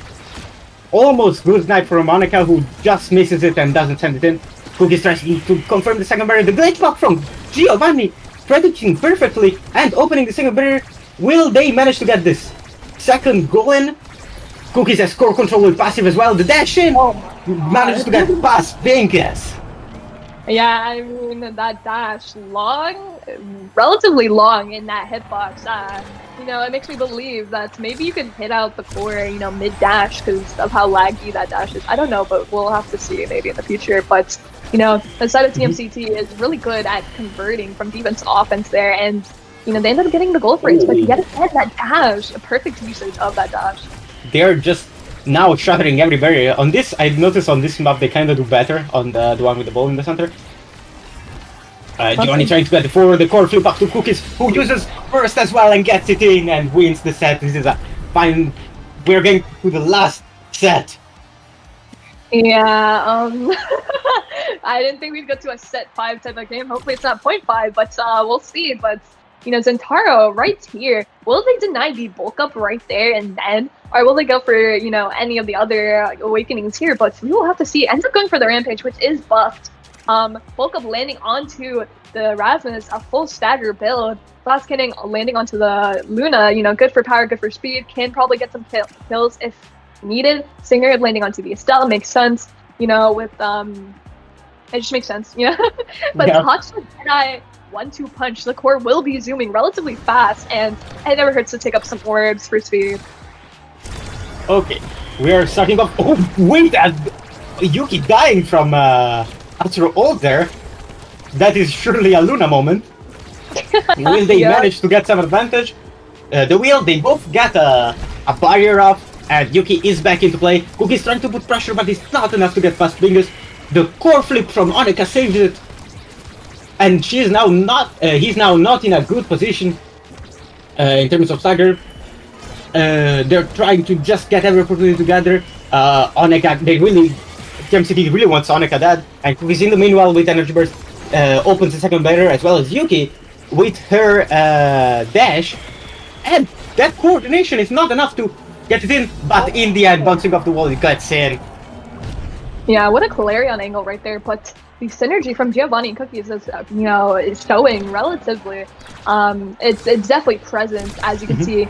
I noticed it earlier, but there are times where Cookies will just, you know, dash, and then, you know, Giovanni tries to go for, you know, the pass into the dash, but what an unfortunate kill right there. Yeah, just because she was too close to border, which usually happens for Luna, let's be honest, it's a mistake everyone does. After touching in and saving that core, insane! They're now trying to put pressure on the top side, they're not letting any pass slide, but Onika gets in a good enough position. Cookies uses burst, probably because they didn't have enough stagger as well. Giovanni trying to push in, Atsuo almost losing the second barrier, but she manages to save it. Giovanni again putting pressure with the glitch pop, and opens the second barrier. Onika opening the second barrier from TMCT with the primary there. The burst from Bingus saves it from the inevitable ult there. Nice save from Atsuro. Cookies tries to get looked back forward, but Yuki just kills Atsuro with burst. Who had burst, and that's pretty big disadvantage now on TMCT side. Like I was saying, like earlier and again and again, Yuki has just been finding these pendulum swing kills, and unfortunately, Atsuro ends up getting punished by not using their flip, and you know ends up burning it. But a flip comes out, and it ends up killing. But another flip comes out as well. Oh, we're seeing a lot of pressure with Cookies just soloing a 3v1. Atsuro not even needed to use the ult there. Who let this guy in the kitchen, staggered or not? Cookies has just been finding these goals relatively, you know, relatively. It's probably also because of the max rampage there. Yeah.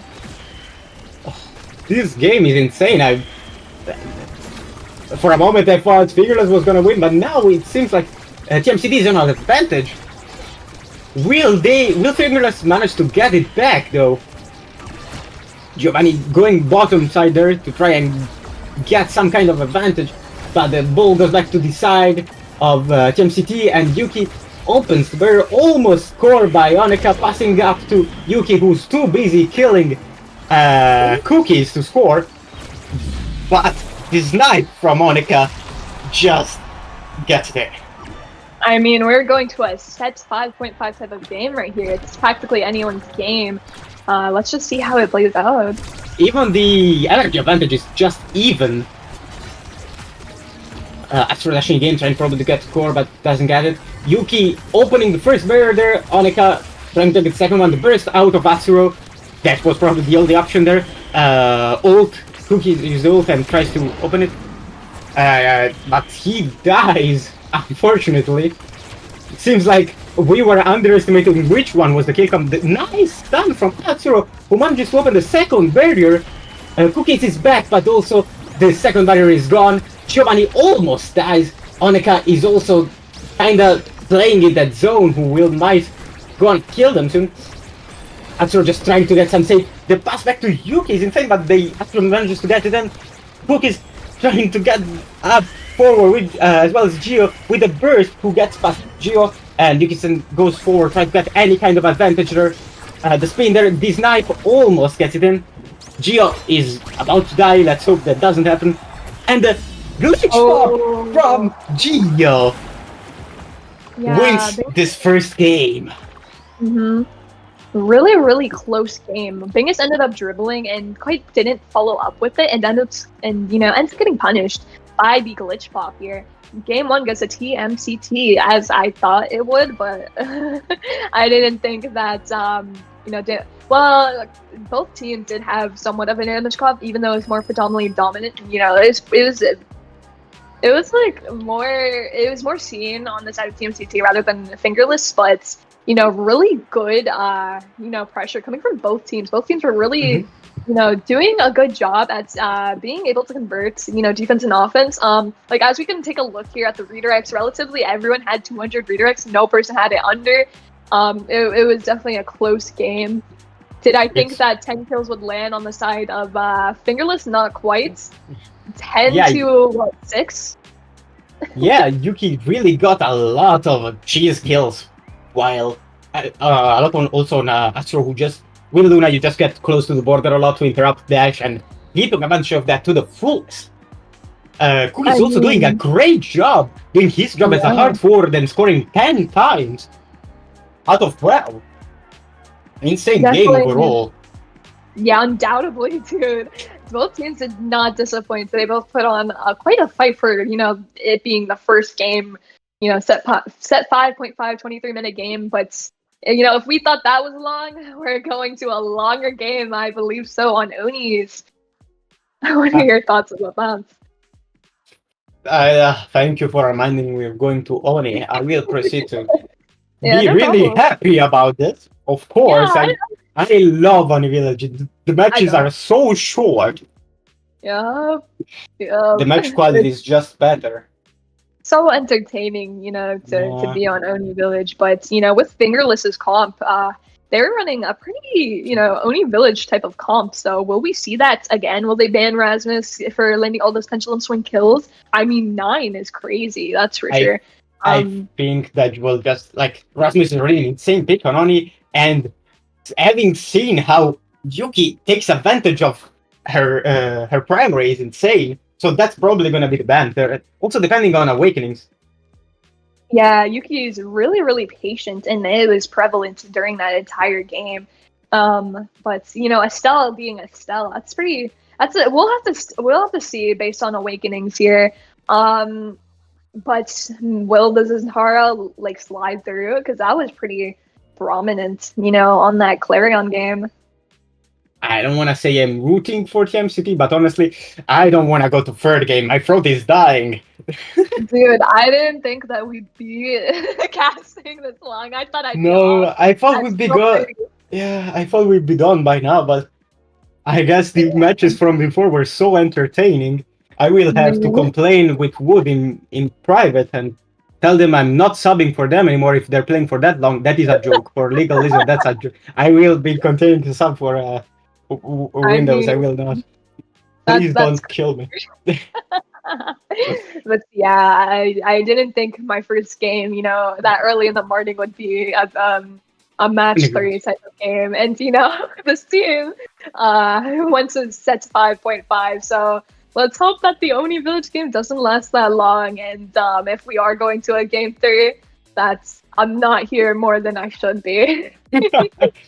Yeah. I'm a little hungry, I'll say it. We're saying both Awakenings that just got rotated in. And perfect form start is... If it's not a Zentaro ban, what is it then? Because perfect form is right there. And we did see Zentara. Practically every Zentara that we've seen in these games has gotten perfect form. So, I don't think there was a single game without Zen. Was there a single Zen? No. There's not a single game where Zen did not get perfect form. I mean, no. Did he get picked every single game? It did get picked every game by Zentara. No, I mean, Zentara was always is always in every game, or was there a game where he did not get played? I mean, whenever there was a game with Zentara, there was perfect. And it was taken, that's for sure. But we do see the big fish awakening right here, which is good on Mako, but EU hates that, so I'll put that out of the picture right now. We can see Big Fish coming on to Rasmus, Asher, Kazan even. Will we see a Kazan? Is that common for you guys? Speaking of playing Zen, he gets banned. Well, that's kind of obvious. I think that's viable on Onikazan. Yeah, I think some people will play it and do not know these players in particular. I know some of their favorite picks on this map, so we'll see how that plays off. I am scared for Big Fish on possibly Rasmus, but Juliet ban? That's Well, we did see when we were living up into the game, one of them was hovering Juliet. Surprisingly enough, not a Rasmus fan, but a Fingerless decides to take it for themselves because, again, striker priority is towards them now. So, yeah. Oh, what a combo. Kai and Estelle taking midfielders that are relatively good on Onis, just really good at taking barriers and whatnot. Maybe it's going to be a Kai goalie, Estelle midfield, so... because there is no worry, with that Rasmus pick right there, there's no worry of getting your forward taken. So, it makes sense to lock in the midfield and goalie right here. We do see the Atlas goalie. Makes sense, of course. But yeah, let's just see what the midfield pick is. Now with, Estelle and Rasmus being out, will we see a Now or even an Era? Let's just see. Juno. Oh, I forgot Juno existed. I wish she never existed, but she's here now. Oh, but the Kazan I was mentioning earlier is in fact out. So this is going to be an interesting game to watch because Kai, Estelle, Kazan, anyone could be the goalie at this point. But I did forget Juno existed, and Juno is a good pick to pick on Onis, especially with that Rasmus right there. So it could be anyone's game, but I hope it's not a game that goes to a third one, please. I want to say both teams looks really defensive, so let's hope it does not go to the 30 minutes mark. I hope that we can score relatively fast, which is not happening. It's Oni Village of all things. I just hope we don't get to game 3. I'm tired. It's 12 p.m. right now.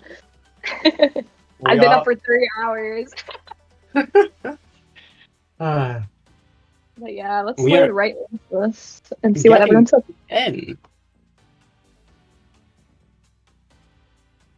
Okay. Loading in, which I'll see. I mean, we probably know which roles everyone will pick, but still, maybe there will be Atlas forward. That's so true. I in my dreams there will be Atlas forward and Zentaro goalie. I mean, anything's possible. Knowers know of my Era Pummeler's backstory. What is Era? What do you mean Era Pummeler? What? You don't know the amount of kills? Okay, this is an EU moment. I dropped a ton of kills on Era Pummelers back in the day. I need to re-warm it up. I've been forced to mid so often. No one lets me forward anymore in my games. It's so upsetting. I'm actually a brawler player. Yeah, born to forward, forced to midfield. I just play goalie, so it's fine. Yeah, we're loading into the match. Let's just take a look at the Gears and Awakenings if I get to see them on stream, please. We have everyone with perfect form except Yuki and Cookies, and we have Slick Kicks on all Fingerless and Cookies as well, and Giovanni has Magnetize. I believe Giovanni went Aimi Maxwell's last game, and it did work.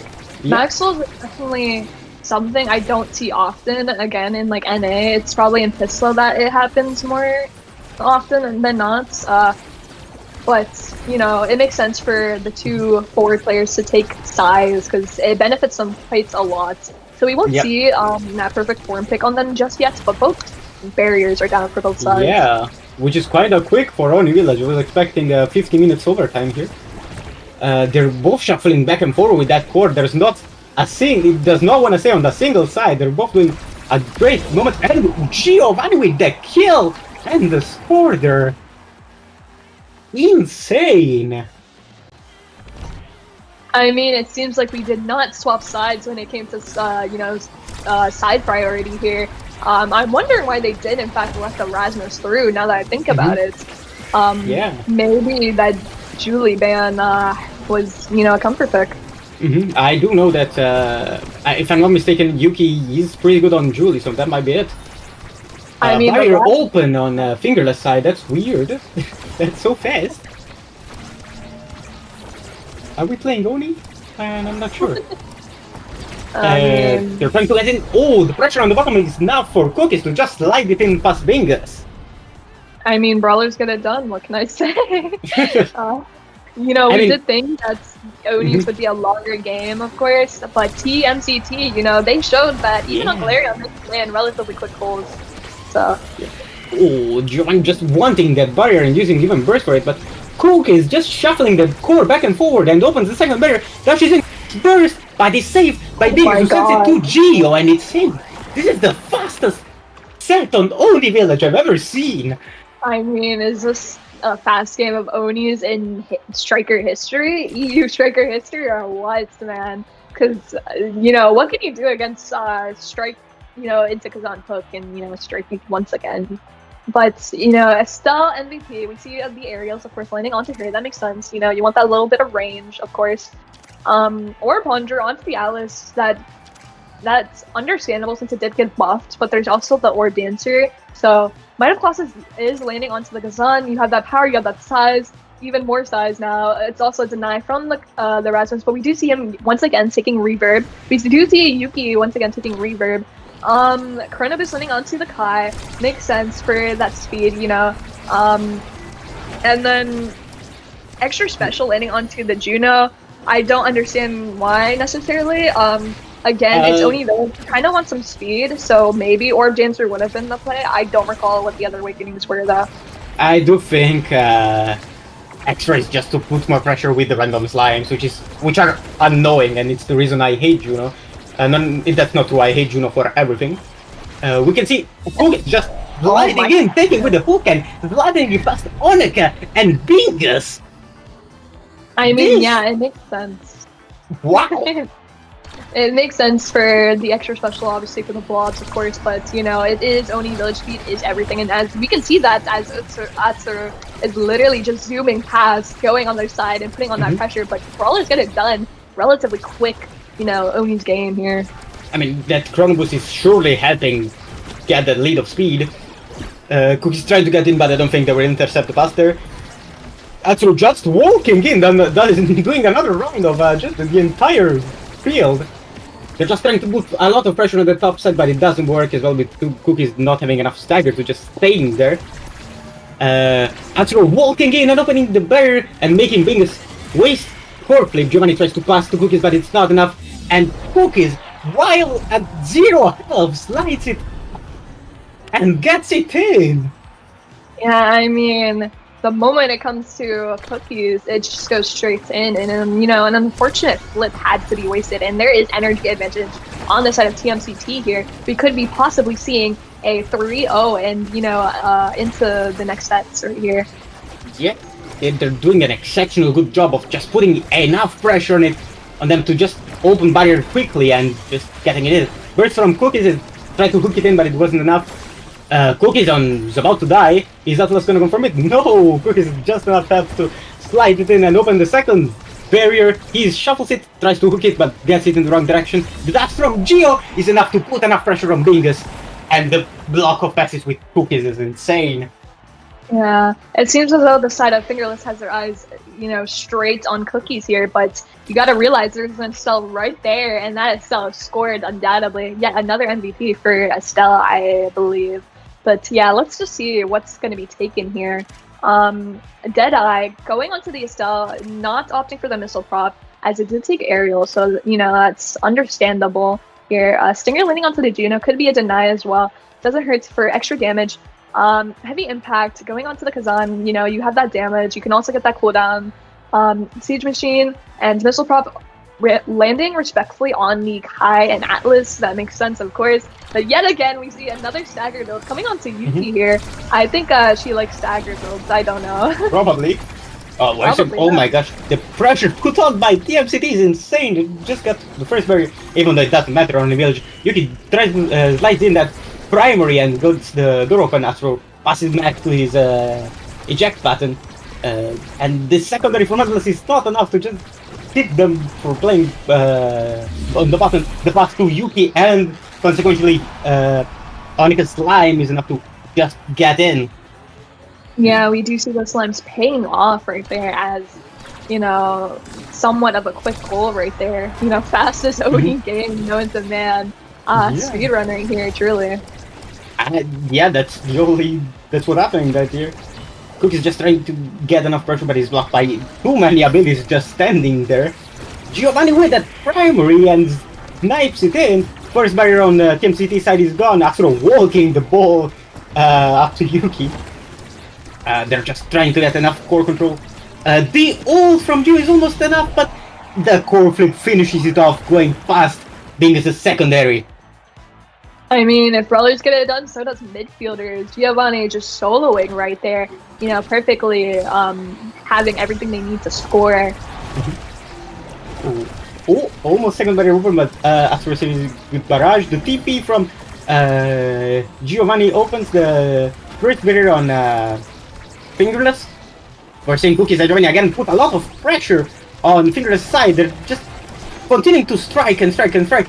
And you can see the first second barrier is just gone after wasting burst and Giovanni dying.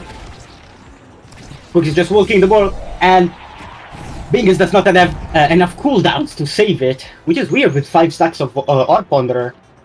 Yeah, there is just so much immense pressure coming from the side of TMCT. You had their goalie just pushing up on you, trying to go for the play. Unfortunately, didn't find it though, but it didn't matter even if Giovanni was dead or not. All these players on the side of TMCT knows how to get it done, even by themselves. Ooh. Wow, and this is the fastest on the village. Remember, the flip just... And the flip gets into the hoop, but it's not enough. And wow, what an insane last match! How long was it? 2 minutes? Guys, we just had a 9-minute only village game. What? Nobody has more than... What is this? Put this in EU Striker history right here. Because a 9-minute Oni Village game is a dream that just came true. The amount of pressure, dude, that came from the side of TMCT. We saw in the Clarion game that they can get their goals done relatively fast. And, all these players on the side of TMCT just can hold their own and go for their own goals. But their synergy, is beautiful. And, when we're looking at these redirects here, practically everyone had their share of the core. But in the end, TMCT came on top. These replays really show what TMCT has done. This is really insane plays from them. They're always so coordinated here. They put an insane pressure this game with Cookies and Giovanni and Astro doing a great job at defending and finding passes here. I think that the draft was a big part of this. Wow. I mean, undoubtedly. Last game, Yuki had a stagger build. Yet again, they had another stagger build here. In the end, the comp was more favorable towards the side of TMCT, but, the comp that Fingerless did have, it's still, solid. It's common, but, when you have, kind of, there's just so much pressure that comes out because you have to realize Kai Estelle, that's just so strong, especially on Oni Village, and then you have like a Zanza add to it.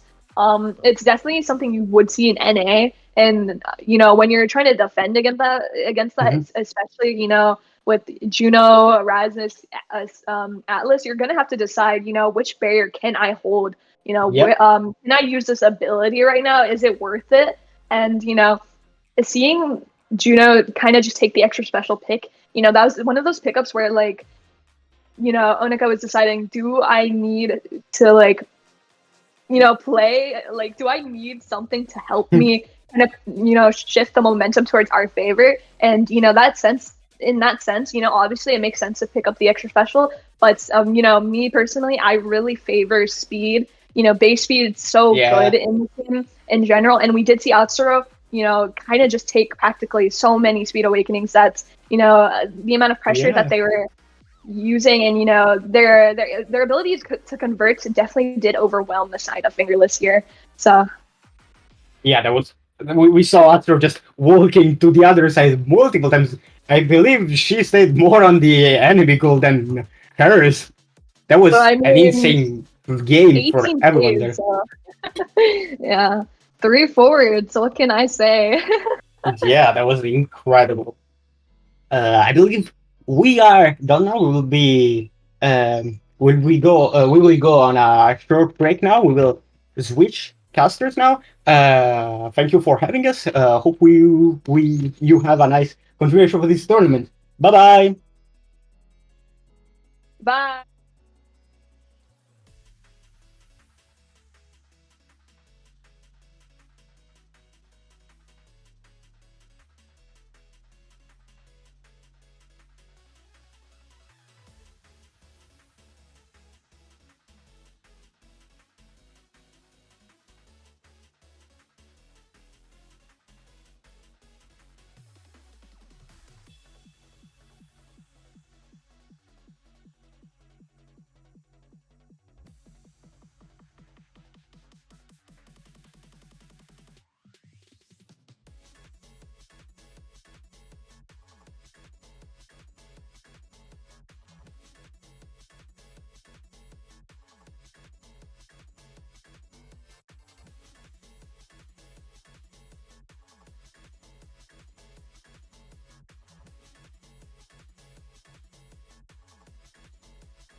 All right. Is that it? I think we're on.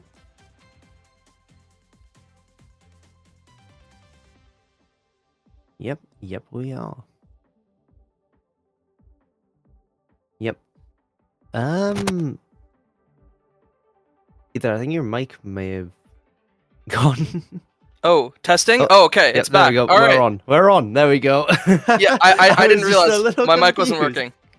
Anyway, Yeah, no worries. we had some amazing games earlier today, right? I'm Ether, this is Aiden. We're on now. How are you feeling? Yeah, no, I'm good. I was watching the games a little bit just before, getting myself back involved. I haven't really played in a little bit, but you know, I've still kept up necessarily with the players, still talk and like keep up professionally with map rotations, what's strong, what isn't, so not clueless. I mean, yeah, that's good to hear, right? I've kind of been involved with the whole cycle of this game since alpha, so I've had like a decent enough idea of what's been strong over time, what's been weak, right? So I've kind of enjoyed keeping up with things, and you know, now getting into casting a little bit more, it's pretty fun, Yeah. right? Yeah, I mean, I started a little bit after the official launch. I played for, I think, like 10 hours in beta, and then properly started after game launch. Gotcha.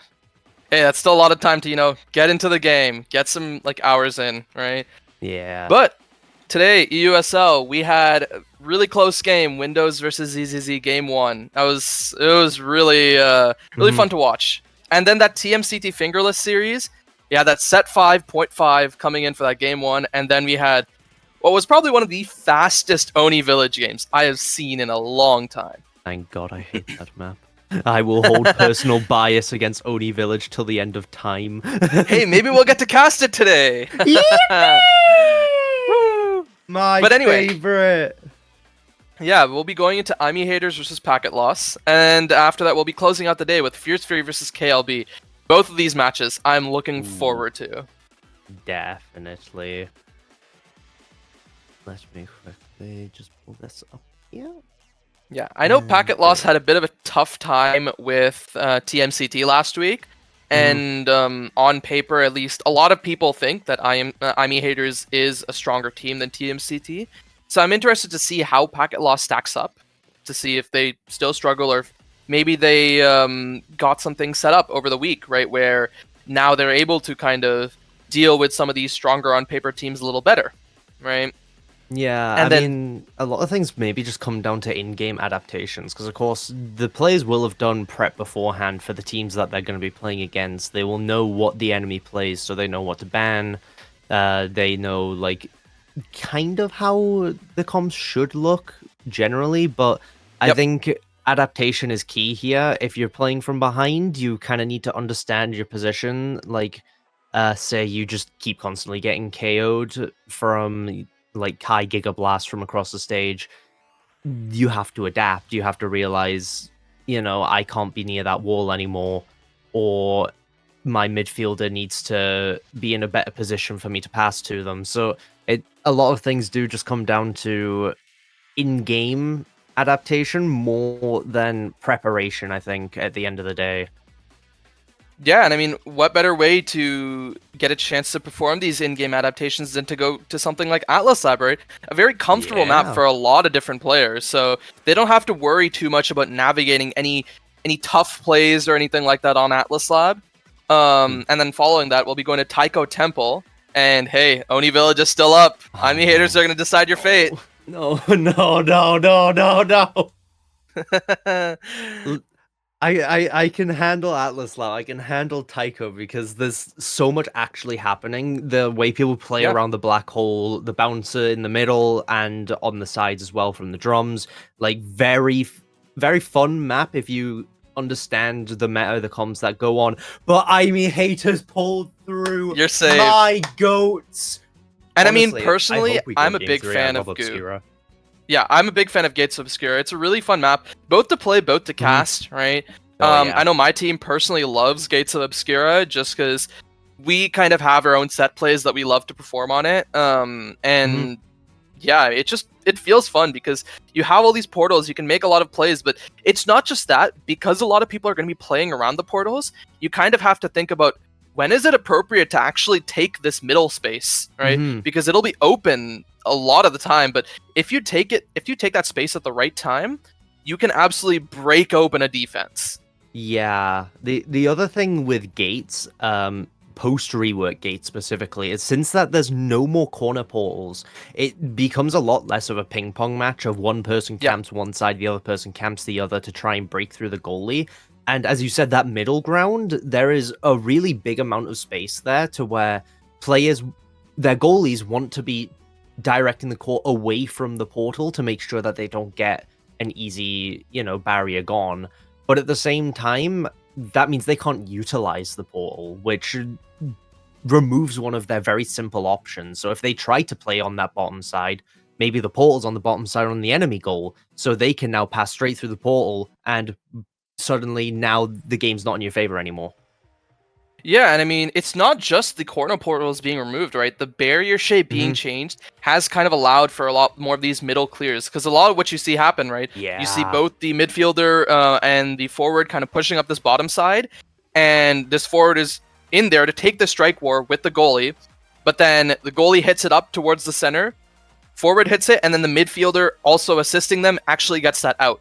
And then the opposing forward now has a chance to maybe stall, look for some sort of advantageous 1v1 if it's a weak defensive goalie. But yeah, it's a very fun map for sure. Yeah, I mean, the other thing as well is, since post-rework changed those locks on the goal, what you also need to realize is that now a lot of creation characters that used to be very strong on gates suddenly now don't feel as effective. For example, you could pick Rune Midfield back on old gates, and you could get one side or one creation awakening, and you could lock the core inside of that small space. But a skilled goalie will be able to ride the edge of that line. They'll be able to get the core down that diagonal, possibly pass to a teammate, or even to, someone, or to themselves, even if they have the eject button Kai or just the range to do so. Yeah, I mean, funny you mentioned that actually, because back in NA this past weekend, so actually weekend of I think the 29th or 30th, we had a Rune midfield with Monumentalist start absolutely taking over the game on gates. Oh. So. Seems like the draft's being redone from a little technical fault. Yeah, it might be a bit of a technical issue here. I think might have been the wrong sides for teams. Right? I think it was wrong side. Pakalos was on red, Amy Hayes was on blue. It's also completely possible. I think the maps are probably the same. It's just I think who is drafting what is just being redone, just so it looks nice, right? Yeah. I mean, I could be completely wrong, but oh dear. Oh, last map got misclicked. Okay. Right. Okay. Yeah, so that might mean we're going to Oni Village. So all our talk was for naught. No.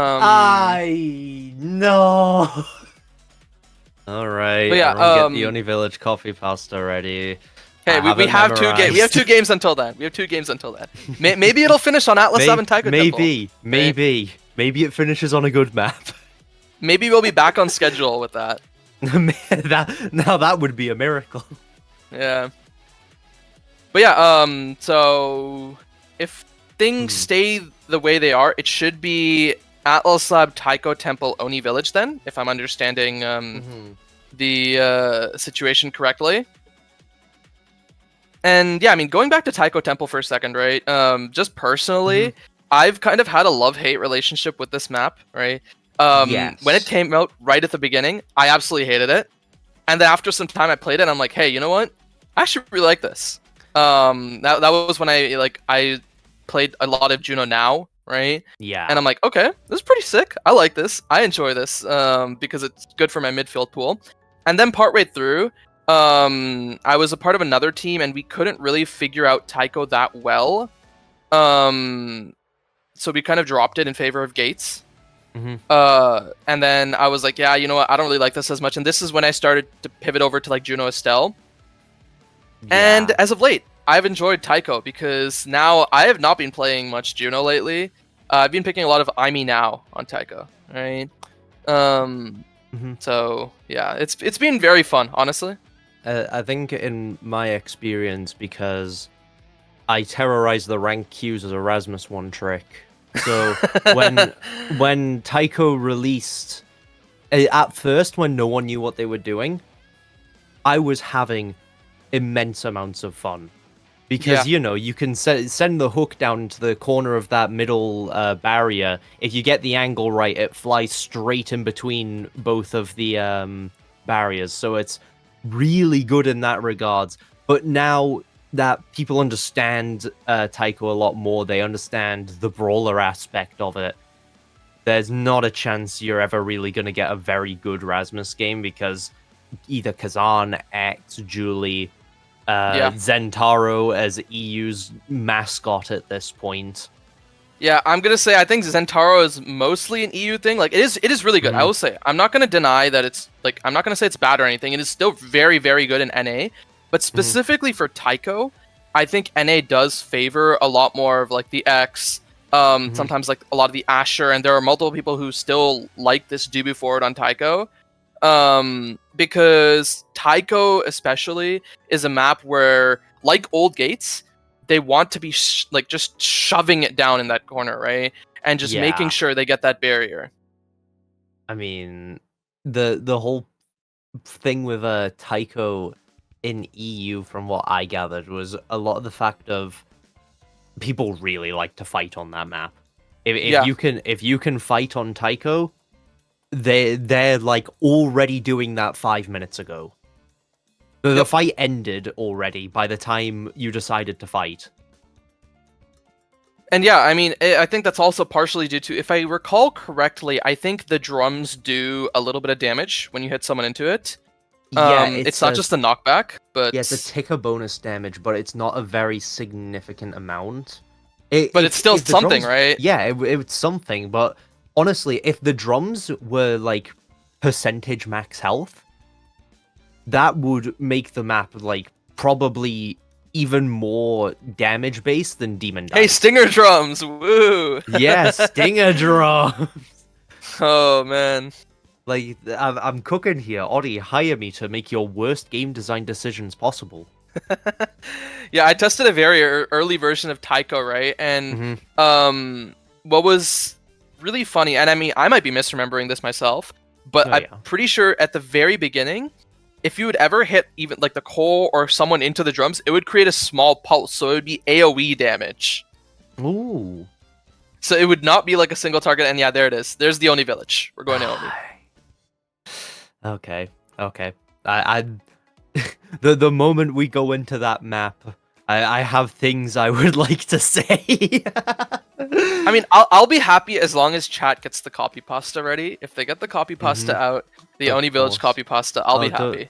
Don't worry, guys. I have it ready for you. I have it ready for everyone. I always have it ready. Yeah. But yeah, this Atlas Lab map, right? So we have IME haters and we have packet loss, right? Yeah. Luna is a great pick on Atlas Lab that I've seen, at least in NA, although it did get a pretty big nerf in losing 1 whole second on the primary this past patch. So I'm interested to see if like players like Venom Yami might pick it up, because I know they are a known Luna player. Venom is probably like the Luna player of EU, honestly. Like the amount of things I have seen this man do with that rat of a character, it impresses me every single time. Yeah, no, that's that is very real. I've seen Venom play Luna a little bit too, and yeah, they do some quite insane things. I mean, I'm definitely interested to see what comps we're going to see on Atlas Lab, because there's always 2 ways you can play Atlas Lab, really. you can either try and play somewhat damage based and hit people into the black hole in the middle, see if you can just chunk out half their health, get an easy KO, or you can try to play very stable core control around the sides of it, which are also just a good option. Yeah. Now, as a quick side note, once again this week, IME haters will be playing with Umiro instead of Rekosed. Oh, right. Yes. So it's an important note. They will be playing with a sub, but that's really nothing against them. Umi is still a very good player, and they did perform very well last week too when they were in. Like, Umi's definitely not anyone to, scoff at in terms of sheer skill when it comes to, like, the characters that he plays. Whenever you go against Umi, you can sort of tell what his game plan is, but he's not obvious with it in an instant. It's like, you can pretty much get mind gamed while playing against him because you think he's going to do something else, and then he just doesn't. Yeah, that's true. And I mean, we will be having... I'm interested to see, right, what Alex picks up here. They're known, for the Ami, for the Kai, the Luna as well, right? Which they picked, I think, last week on Taiko Temple, I think. Yeah. Ami haters banning out this Juno away from Packet Loss. This is a Missile Propulsion Orb Dancer start, so... both goalies might be zooming a little bit, or hey, maybe we're going to be seeing one of these goalies pick up Missile Propulsion. I mean, I probably doubt we'll see Missile Prop picked by a goalie here. Like, whenever there's an Orb Awakening, it's like I can just feel the eject button Kai energy just radiating from this Orb Dancer pick. And I mean, okay, there's the Luna, right? I'm not too surprised, right? Luna functions well with both Orb and Missile Props, so it kind of allows Alex to flex into whichever one he wants, though. As you said, having this Orb Dancer, Luna being able to boost forward and then just kind of run around, look for these, like, strike wars to get those barriers before ejecting back. It's pretty valuable. I mean, this could also just be like a midfield flex pick. I mean, we've also got Aimee being locked in here for Packet Loss. Works very well with the Orbs and the Missile Prop as well. So so far, we've kind of got two flex picks here. That could either be goalie, that could be midfield as well, though. But I'm sure we'll probably find out from the next pick, too. I kind of wanted to mention, I feel like the Aimee is maybe not just a flex pick, but also a deny pick from Alex, right? Because Alex is a very, very good Aimee player, right? Yes. I think they kind of want to force this Luna into goalie, which is why they're also picking up this Vice, but Kai is still open. They want to kind of force, there's the Kai. So this could be Kai forward too. That's the other thing, right? I don't know, because Venom does play Kai. If it was Rekko still here and not being subbed out, I would believe that would be to be a Kai forwards, because Rekko also having the nickname of Kai Daddy through several people, understandably so, he is very prevalent on the Kai forwards. But seeing the Kazam pick, I think it's pretty understandable what the game plan of this team here is. Yeah, I remember, I think back in Alpha, Rekko gave themselves the title #1 Kai forward. Zoe picking up the Julie. It's open. Not a surprise, right? She really loves this Julie pick. Big comfort pick. I think last season, before the stats reset, it was, I think, around 1,000 games of Julie, and the next most played was somewhere around like 100 or 200 to Zentaro. Yeah. Maybe I'm misremembering, but yeah. Zoe was pretty much the Julie one trick all the way until they started to properly get into pro play, which is where they got a lot of coaching through Connax at the time to really like sharpen up the Zentaro's blade. Yeah. Now, I'm interested to see how this goes, because I believe last week too, Sloth and Lila did, pick up the Vice Aimee as well, and I think at the time I thought that this was going to be Sloth on the Aimee, because I know Sloth does have more games of Aimee, but I believe Yeah. it was Lila that was piloting it, so I'm pretty sure this is going to be Vice goalie. And then on the other side, probably Kai goalie, as you mentioned, like with the Yeah. eject orb dancer. And then Luna still gets missile prop, right? I mean, the main thing that I was thinking is that the Aimee and Vice picks, I'm not a big fan of having these two on the same team. And the reason why is because Aimee and Vice really like to take the same awakenings from each other. Right. And when you draft a comp, I think that is something that goes quite overlooked sometimes. The fact that if you have two characters that look for the same awakenings, there is a chance that one of those characters cannot take something in a draft that they really want, and they kind of have to battle between, do we give it to the person who might not be as prevalent with it, or do we give it to the person who is just first in the pick order? Yeah. No, it's a very good point to be made, right? And I mean, I can see kind of the issue you have with it.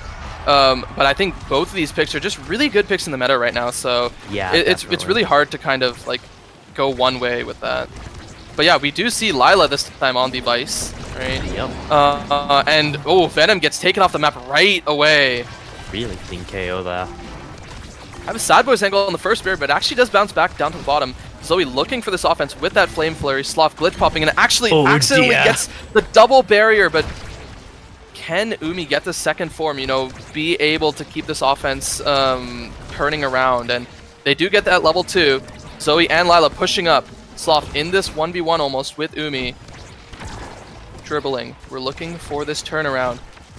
It's tough. Both barriers are open so early on, right? Yeah. First, a slight mistake from Sloth there, losing both, but, you know, no one's really given up the full control here. And Lila moving up, has to use the flip to avoid the crater, and Umi almost getting knocked into the center and dying probably off that. And it comes back to Alex. Venom passing up, looking for some sort of way to get it to Alex, but the side of Packet Loss tries to keep this forward. Dash in, gets cleared down, glitch pop back up to Zoe. Zoe misses, and Venom's in, but the flip actually having to be burned by Sloth. Umi looking for the pass. Lila, no energy. Sloth, no energy, and they're punished as Venom sends it right past the glitch pop. I think he popped it just slightly too early. It looked like it was just a couple of pixels off. If he waited maybe half a second longer, just that little split second, he would have actually been able to save that. Yeah, it's a little unfortunate timing, but I mean, maybe Packet Loss can look to take things back, but Lila getting chunked really low. I mean, with this Siphoning Wand on Umi, who actually almost falls the flip into the top corner, Sloth being an Aimee doesn't really have much to defend after using that Cyber Swipe. I think Aimee goalie on Atlas Lab, that is probably one of her big weaknesses. Once something gets behind her, she doesn't have a lot to kind of defend the second barrier. Yeah, and I mean, it's still good, but that's why it's not amazing, right? Very offensive pick. Good flip out by Zoe, but Zoe's looking really low. So is Alex. Alex is taken off the map. Umi and Venom with the flip. We got forwards in the net. Venom looking staggered. Pass up to Lila. Lila looking for this 50-50. Umi clears it up. Now, Lila looking for this pass. Venom and Umi keeping this defense going.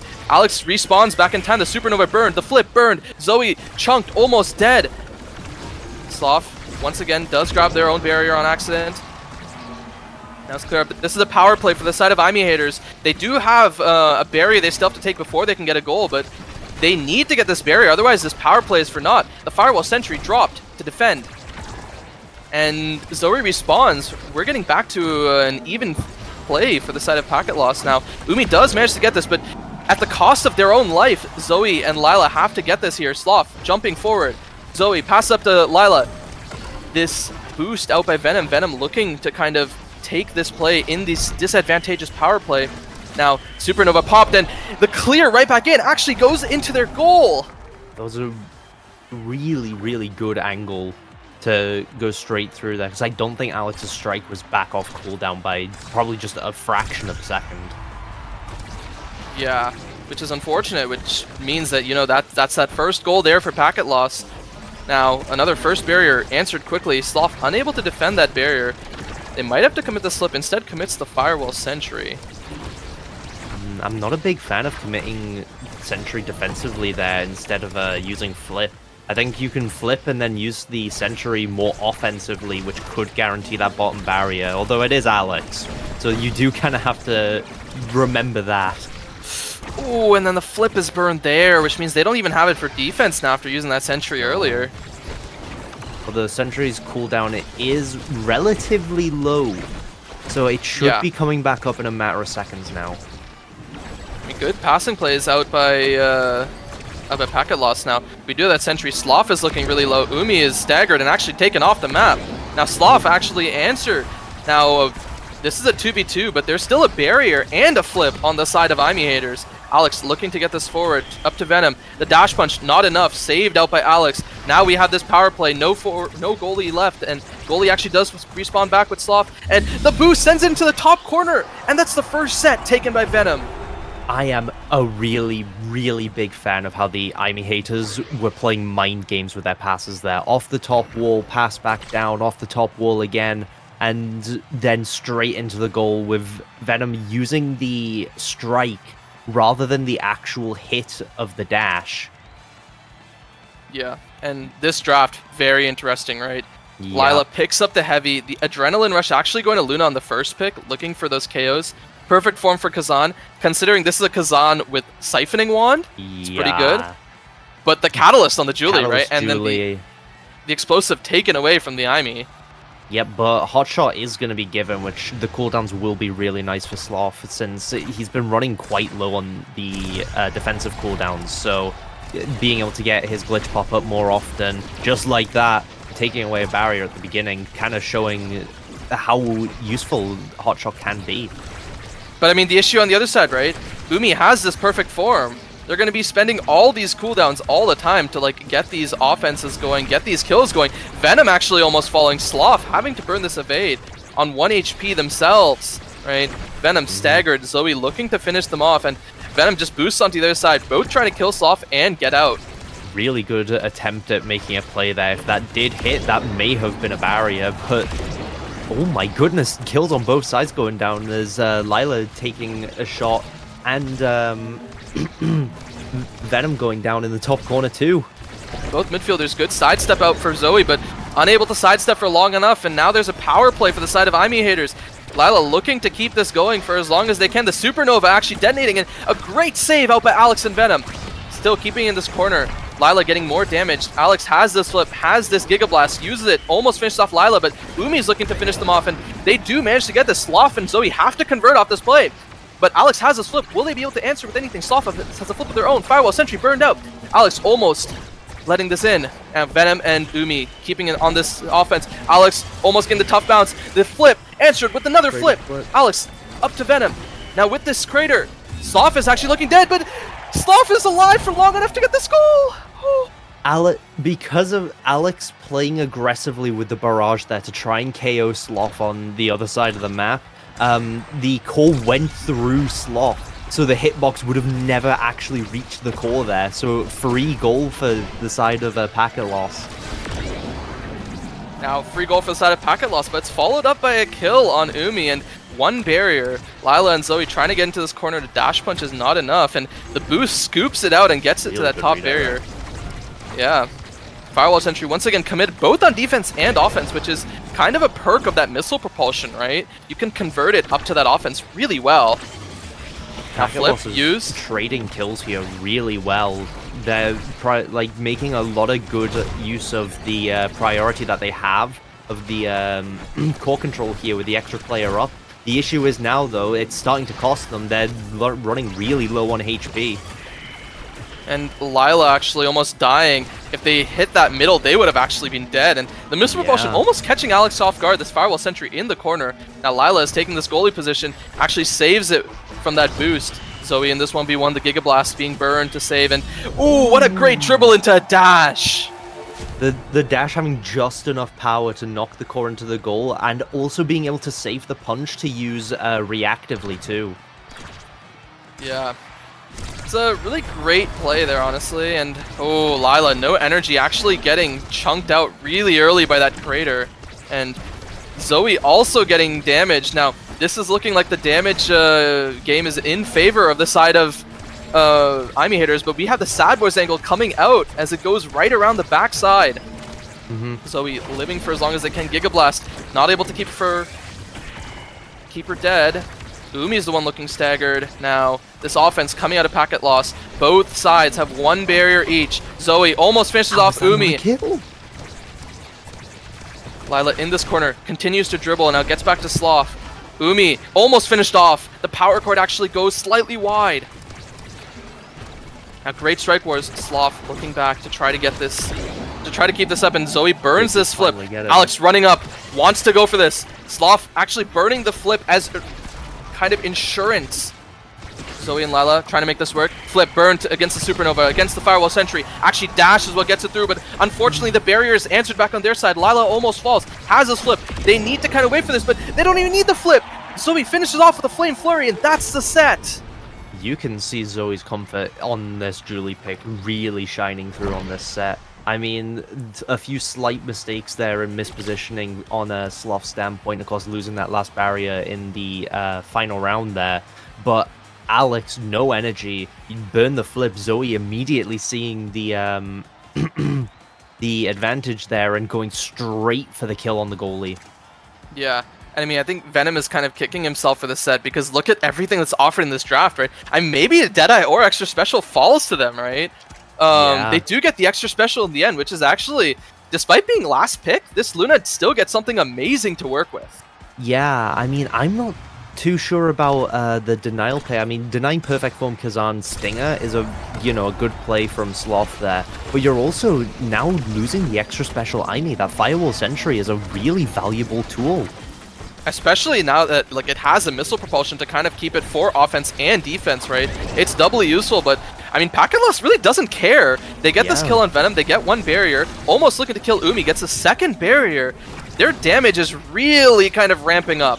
And I think that's just really what they're going for, right? With the Stinger, they want to keep this damage going to make sure that, but Venom gets that kill. Now this is the adrenaline rush. Lila having to defend this corner. Maybe they just give up this one barrier, and they do have to in the end, but Sloth saves the second one. Glitch Pop, not enough. In this corner, all members of IME haters. The Firewall Sentry pops slightly late, and it doesn't actually save the Supernova, dribbling off. Down to Zoe, up to Lila, looking for any sort of offense. Goes back to Sloth. Sloth almost has this flip. The Crater almost sending it in. Umi, up to Zoe. Zoe looking for this pass. The Barrage saves it in the corner, but big chunk of damage out for the power cord. Now, Lila looking for some sort of re-entrance, and the cross-map boost almost sending it in. Glitch Pop was absolutely clutch, and this flip being burned, sending it right around the middle. Now Venom one step away from death. Alex pushing up with the flip, flips in the corner, doesn't actually go for it. Lila looking low, Venom looking low. Both midfielders are about to dead. They have to burn that flip against this Firewall Sentry, and Sloth finishes off Venom mid boost. The Supernova caught the corner of Venom there, but no Cyber Swipe for Sloth means that core's gonna go straight in despite the player advantage. Yeah. I mean, that Might of the Colossus, I think, might have been enough to give that red core in overtime, to get that core right by Sloth.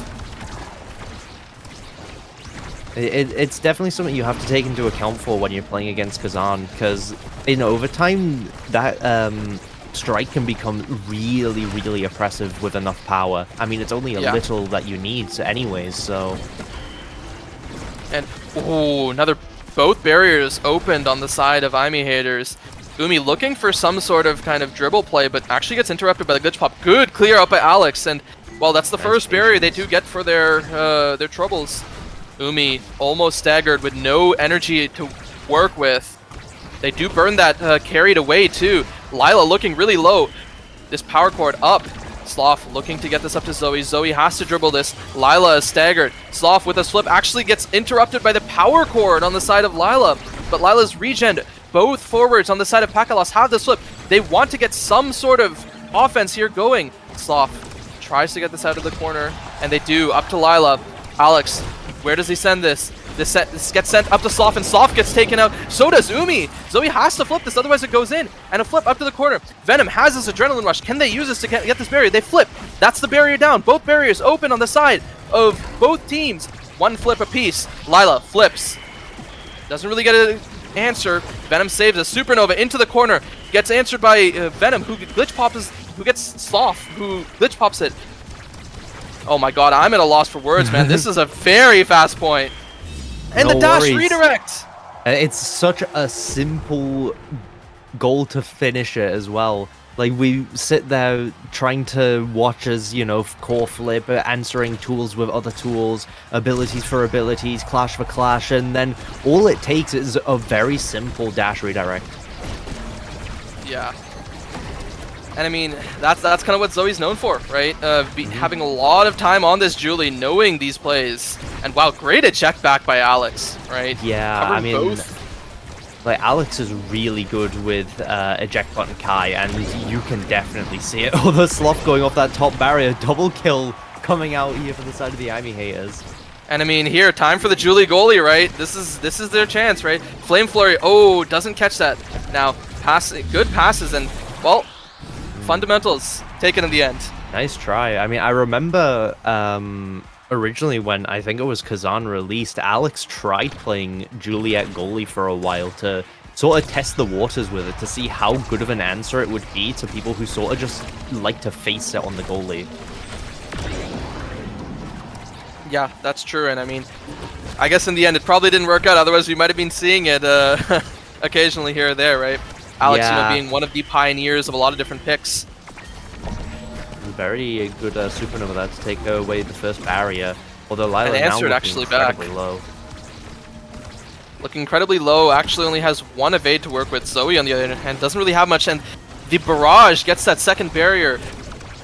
Now his topspin almost sends it in, the boost, chunking out Zoe. Zoe in this corner, doesn't want to force Alex to flip yet, and does, but doesn't save that barrier. Goes up to Umi, but this is tough, right? This Firewall Sentry being burned in advance to not let Umi get any of these tricky plays. The boost barely dodged away from Lila, looking for this pass up to Zoe. Zoe wants this 1v1 with Alex, and they get it, and that's the goal. The reason why Alex didn't flip there immediately was because he knew that Zoe had the Flame Flurry, didn't know how close the cooldown of the dash punch was. So if he did flip early, it probably would have been an instant kill for Zoe here, especially with the awakenings that she's got on hand. Yeah, and I mean, both barriers taken off by either side, you know. Sloth is looking pretty low too, with no energy to work with, and actually doesn't eject back in time, losing that second barrier. Venom dribbling off the center, wants for some sort of tricky play, right? This crater burned, this Firewall Sentry burned on the defense. Alex ejects back in time. Ooh, waits a little too long, and this boost almost sends it in. Zoe and Lila want this kind of offense, at least while Umi is down, but Umi respawns. Venom almost has her flip, they're dribbling, waiting for it.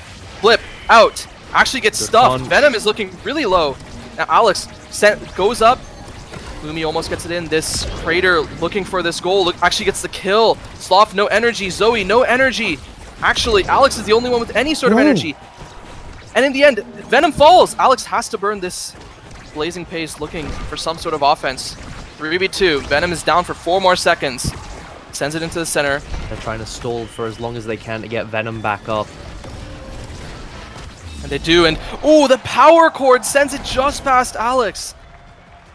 I've noticed that there's a little bit of anti-synergy coming here from the Lunar Missile craters, sorry. Because a lot of the time when they end up on the side of Alex, Alex is actually trying to clear in that direction. So, yes, it may be doing some damage and some chip, but it's also creating advantages for packet loss here, which are really important to be taking advantage of. Yeah, and I mean, 1-2 punch getting denied away from Julie, but still very good, especially with this missile propulsion and adrenaline rush on Venom, right? Looking for more of these kills and more of these kind of power plays. I mean, Zoe's sort of building this Stagger Exodia build right now, having the the reverberation and peak performance. So very quick, very bulky, and we're already going to see that first kill going straight down as Umi falls and the double barrier goes. And almost gets that goal with that Flame Flurry, but actually does bounce off that goal barrier, right? Yeah, that little lip as it was opening, but Lila will fall, not to the black hole, but to the Giga Blast. And yeah, we have a great boost actually getting the pass down to Umi, but it isn't enough. Looking to convert off this power play. This firewall sentry, great on that defense. Zoe almost has a flip of their own, looking for some sort of offense. Umi is low, doesn't really have the stagger to work with, and actually gets taken off by this Flame Flurry. Flip being burned as kind of a defensive tool by Zoe. Lila and Zoe have to kind of get this passing play and if they want to get any sort of offense, and Miss Glitch Pop might actually stall it out long enough for Umi to come back, but no! Zoe with a great second hit actually sends it in. Simple strike. I was a really big fan of that flip, though, understanding the fact that Alex, with the barrage there, probably would have been able to send it in. Sloth not having a flip of his own to use defensively, so taking core control there, forcing Alex to have to go back to from whence he came with the eject button, and the dash punch off the top, but a missile following it up, trading for the 1-for-1, making it an even game. Yeah, and well, now we have a 2-for-1, right? Sloth in a 1v2 actually gives up this first barrier, flips a little early, trying to buy time, and they do buy enough time for Lila to come back up, and Venom Supernova. bouncing off. Oh, What a bounce! And they do get that kill, and now the side of Packet Loss actually has his power play. Great save out by Alex. Once again, out to Umi. Packet Loss isn't really able to get this as much as he can, but will it be enough? Unfortunate Flame Flurry does actually send it back into that barrier. Now, with 3 members on both sides up, right? This is going to be interesting to see if... Oh, and a Sad Boys angle sends it around, and this power core doesn't actually get in. A great save once again by Alex against the dash punch. Tries this play. The Supernova sends it back. Lila has this flip. They flip out. Don't get that barrier. Umi and Venom both looking really low, but they have this open goal to work with. If the side of Packet Loss doesn't really kill them, then it's going to be really tough for them to deal with much. Lila looking low, no fate to work with. Yeah, Umi has dodged death nearly twice now with the open secondary. Flying up into the sky, dodged Zoe's flip earlier, and now dodging all of Lila's abilities too. He refuses to fall. Ooh, and then lingering hitbox on that crooked leverage, right? Getting it back to him. Oh, and then Umi sent off. This is that 3v2 that they're looking for. Zoe has this flip, flips it, gets stuffed by Venom. Yeah, now Lila looking for this corner shove with Zoe. Punch, fails. Don't get that strike. Now Sloth burns. They have to burn this flip. Good flip, which keeps it up, right? Lila in this corner. This Firewall Sentry trying to get it up to Zoe, and the dash punch is enough. Alex not quick enough to react. He used his evade, so he was stuck in the evade animation, unable to actually strike there. So he did try to predict the play, and he was correct. The problem was game mechanics said no, and Lila will immediately fall. No energy. And this is exactly what IME haters need, right? Get this kill, get this adrenaline rush proc, get both barriers. Alex in the corner with this barrage, great clear out by Sloth and Zoe, right? Keeping this up, that's one barrier answer. The Supernova helps Zoe get the second barrier, and the boost from across the map! Venom snipes it! Sloth trying to carry the momentum there by hitting it past the goal. Venom taking a really good advantage, noticing that that's probably the play here, so immediate advantage being taken. Yeah. Now, I mean, Venom is looking low with the slip, and Zoe gets sent off by this Giga Blast. What a powerful Giga Blast once again by Alex, right? With this missile, with this explosive, with this glass cannon. Now, we have a 3v2 once again favoring IME haters. Lila just living this boost, no energy. Venom is looking low, burns his flip, gets it back up to Sloth, who just sends it back, and Zoe takes Venom off, but another Sad Boys angle sends it barely around. The Supernova charging this barrage, answer the Supernova, but we have both barriers. This is basically game point for Packet Loss if they get this. Flip out by Umi. Might have been trying to flip it to actually get this barrier, and actually fails. This Firewall Sentry looking tough. Alex trying to save this. Uses the barrage to counter this crater that might have sent it at an unfortunate angle. Zoe almost has this flip. They kind of need this flip in order to score, right? They're in a great position. Sends up to the top corner, and Packet Loss takes game 1.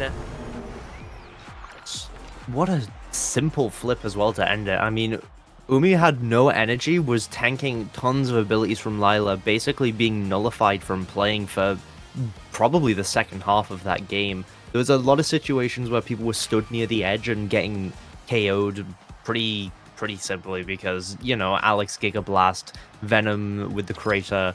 But, I mean, even if you look at the kills here, you know, 10 for Venom, 2 for Alex, 3 for Umi, 10 on Lila, and 11 on Zoe. Yeah, I mean, hey, is damage weak, guys? Yeah, I think damage needs buffed. Yeah, but despite the fact that the set score says 3-1, this did not feel like a 3-1 game, right? Every set was so back and forth, right? Both sides kind of showing great defenses. Like, we saw some of these clears out by Sloth, out by Alex, right? Both midfielders kind of assisting, getting this out, and then the forwards converting, right? If they have this core, they're looking for these goals, right? They're looking for these kills, looking for the power plays, right? Another thing I wanted to point out is that Sloth really showing the patience here with some of the strikes on the clears. But the other thing is that Alex trying to use that same patience that gets him to where he is also shot him in the foot a good few times. He was trying to be patient with Zoe and hold the flip, which, you know, ended up costing him the barrier and eventually the goal because he burnt the flip later on. He tried to hold his strike for a little bit too long, ended up losing a couple barriers here and there because of that. But no, but I think that's the thing with Alex, not to discount. Right? Yeah, it's not to discount the level of skill. It's good that he thought about it. It's good that, you know, this is Alex's prime. He is really good at knowing when to strike, when to hold. But there was a few times where it may have been nerves, it may have been overthinking it, but just a few mishaps here and there led to some pretty simple saves being given up. Yep. Yeah, and I was gonna say, you know, that's kind of the way Alex maneuvers, right? He's very typical for holding his strikes, being very patient and getting these second strikes. I would say about 85% to 90% of the time, which in what is called a 50-50 is not a 50-50, right? Nope. But you know, there were a few of these unfortunate goals that were let in, right, because of this the way this plays, right? But again, you know, Zoe, Lila, getting these offenses together in such a way that Alex is forced into those tough situations, right? This feels more like a forced error than any unforced errors. It's a bit like there were situations where Alex was completely cornered because Venom, as the midfielder on the Luna, if you mistime that dash, you're now on the other side of the map.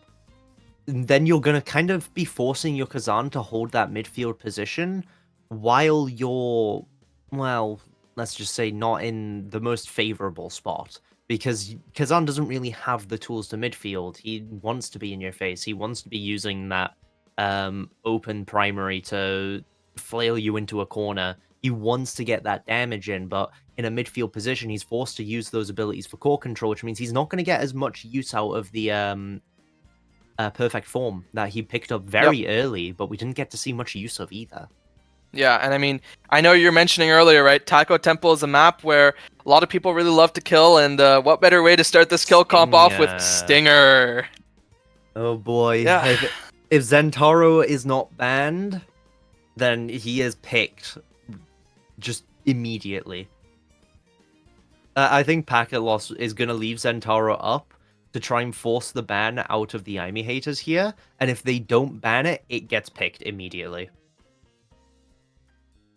Yeah. Although the other question is, does Zoe know how to play Kazan here? Because Kazan would also be a really good first pick here on a Taiko with Stinger. Yeah, honestly.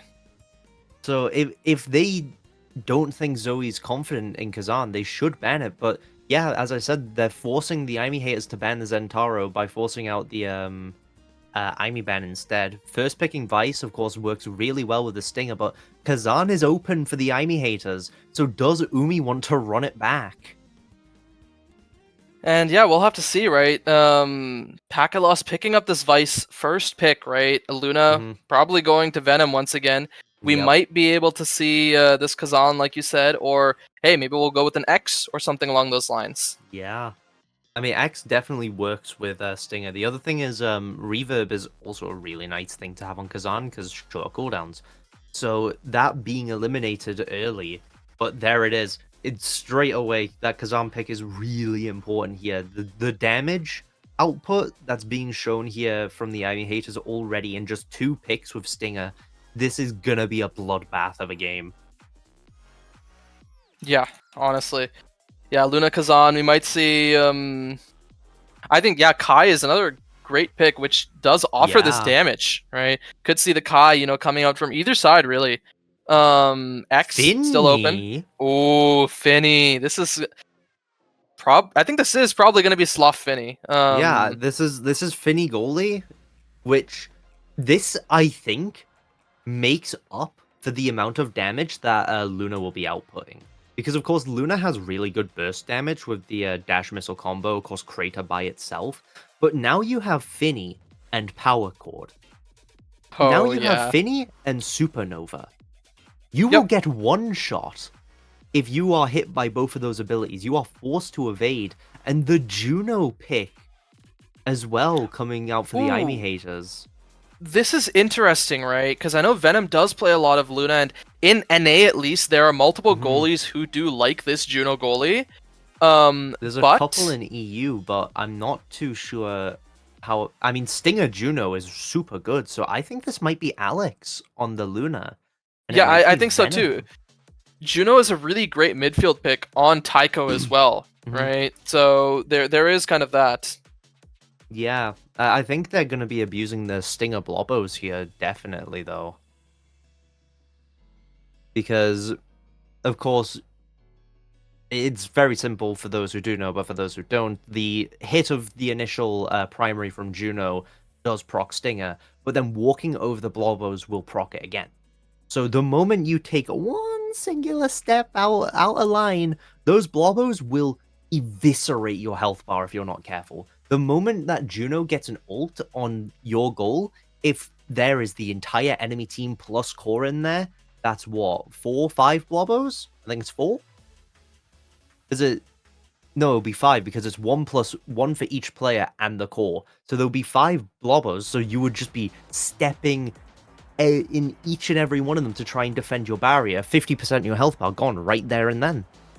Yeah, and I mean, yes, it's Stinger, which will be applying on light hits, but it's still Stinger, right? And it's going to hurt. Yeah. Though I will be interested to see who is on this Juno here. It's Venom. And yeah, it is Venom. And, ooh, we have 5 Stingers and a Reverb picked up, which means we will not be seeing Reverb back in the draft. We'll be seeing 30 new Awakenings this game.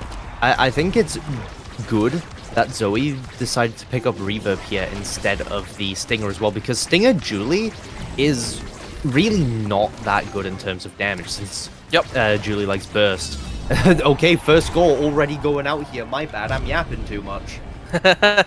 Yeah, no, Umi with a great crooked leverage and actually already hitting this level 2 means they're going to have a massive advantage where they might even be able to get another goal before the side of Packet Loss actually gets this, their first point, being still level 1. The whole thing with Kazan is you're pretty much half a character until you hit that level 2. So getting both barriers on him early, now they're in a really advantageous position. But Zoe's healing so much from the Vambrace pick here as well. Yeah, the Vambrace core taken out heal. and now full again. And I mean, both barriers actually dropping in favor of Packet Loss, looking for this pass up. The Power Chord second striking the Slime. Great hit out of Lila. Yeah, bouncing off that middle drum as well, taking a nice angle to go straight into that bottom corner of the goal. Alex was not in any position to save that. Yeah. And I mean, this strike shot, ooh. We might have an unfortunate situation with Venom, right? Of course, the rulebook does say, you know, you have to... Oh, Venom's back. Yep. It's but unfortunately, both barriers are dropped, right? Sloth trying to keep this offense going.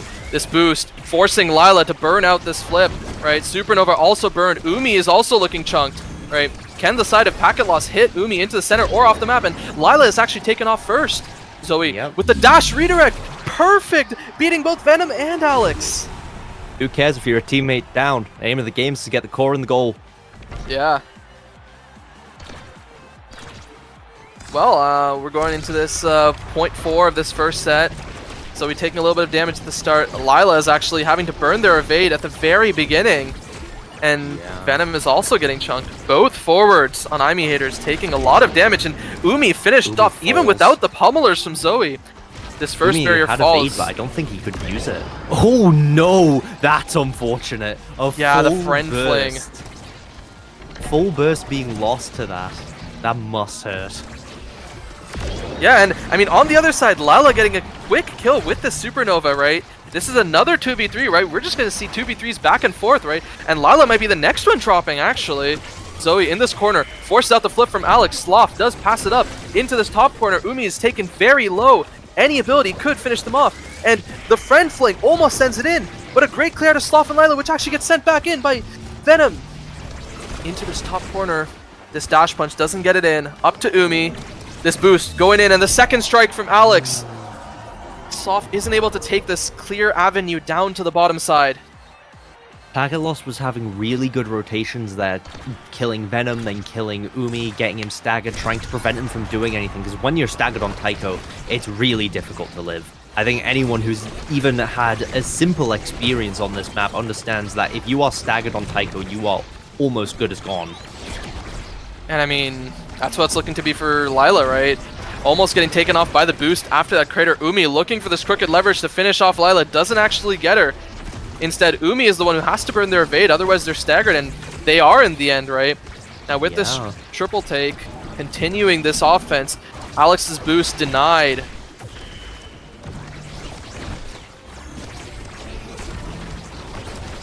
Ooh, good dash punish. Yeah, good dash strike out of there by Zoe's Supernova, trying to keep this offense going. This triple take, once again, keeping this defense going. Umi and Alex up there. This crater burned, and actually this misdirection almost gets it in, right? This first barrier actually dropped by Imi Haters. Second barrier dropped by Imi Haters. Now this is open barriers on both sides. This is 0.5 of this first set. Ooh, and the strike shot is enough to save this. Umi, with this crooked leverage, tries to get it in. Good strike out by Zoe. They want to finish off Umi and get this goal. Rule 1 of Omega Strikers, don't strike back into the Juno slime. Unlucky Sloth. Yeah, and I mean, that's the first set taken by Imi Haters. What is Venom going to be rewarded with? Hot shot, Juno. Could very well be an aerials, but it's probably a hot shot. Yeah. I don't think you ever give up hot shot, Juno. Although Adrenaline Rush here for the Vice is still a really nice pickup. Followed by the Twin Drive on Finny, also incredibly good. So all Pondra will go to Alex here. Just, again, generally useful. Might the Colossus. I mean, I don't think anyone can complain with what they got. Yeah. I mean, I feel like in terms of what Sloth kind of wanted to take away from Alex, it was a bit of a lose-lose situation, right? You either have to give Alex Twin Drive or you have to give Alex Ponder, and you don't want to give Alex either of them, because it sucks regardless. I think it's like you have to pick the, the better of two bad situations. So you kind of have to decide, can I work with the Twin Drive more, which Finny really likes having Twin Drive, since, you can always be applying that damage debuff. And might I just point out, there was a really funny strike shot kill, actually, out by Sloth, right? Hitting the staggered Umi into the... And, Umi getting their revenge after getting strike shotted off the map, gets their goal.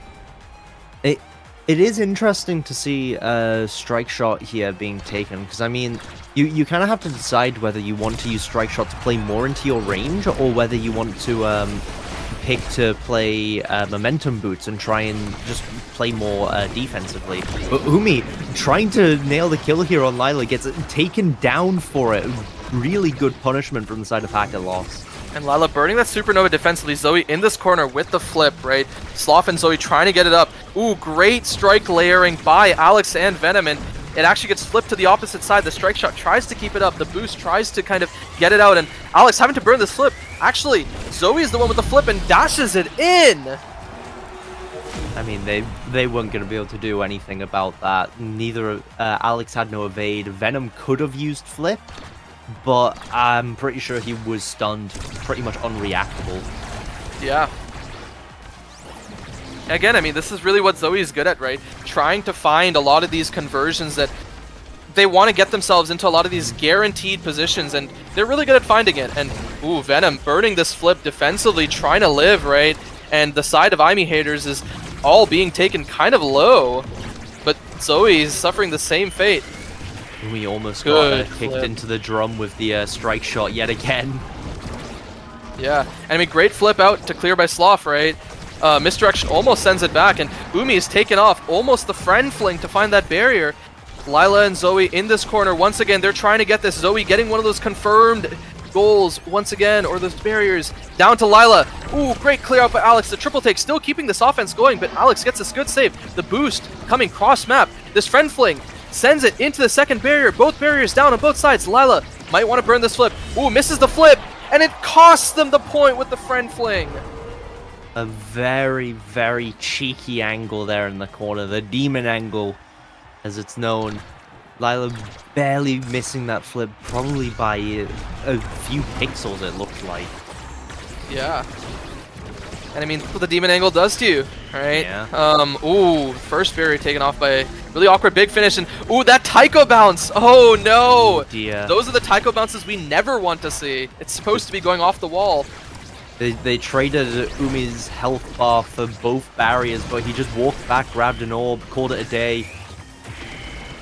And both barriers answered on the opposite side, right? But a lot of resources burned by Zoe. Lila and Sloth trying to keep this up. Damage on Umi. Umi's almost dead. Venom almost dead. Alex almost dead. Everyone is low, right? Now the side of Pakalos kind of needs to make sure they don't get scored on here, because if they don't, they can win this damage war. Sloth almost has this flip. Lila defending this well. Venom, no stagger to work with. Umi, no stagger to work with. Getting bounced around, not dying though. They're expending the Flame Flurry to make sure they keep this advantage going. Sloth using that strike shot, Alex trying to dash him, but they're not going to find any way here of getting close. But a misdirection gets the core in the goal anyways. I mean, accurately dubbed name, right? That was really a feat of misdirection by Sloth, and, you know, Zoe kind of baiting Alex to wait. I don't think anyone was expecting that one. But yeah, we have another 0.5 of this set, right? First barrier already taken by the side of Imi haters. Umi taken off the map, and luckily the side of Pakalos doesn't lose that barrier. Lila and Sloth getting this first barrier of their own. Zoe getting the second barrier, has a flip in front of the net. Sloth wants to keep this forward, and the flip isn't even needed as Zoe sends it right past Alex. Just tap it in. Just tap it in. Good call on saving the flip though, because Alex could have easily just striked it out if he was able to curve his dash, eject back. Simple strike probably would have saved it, so it was a good call to not burn the flip immediately.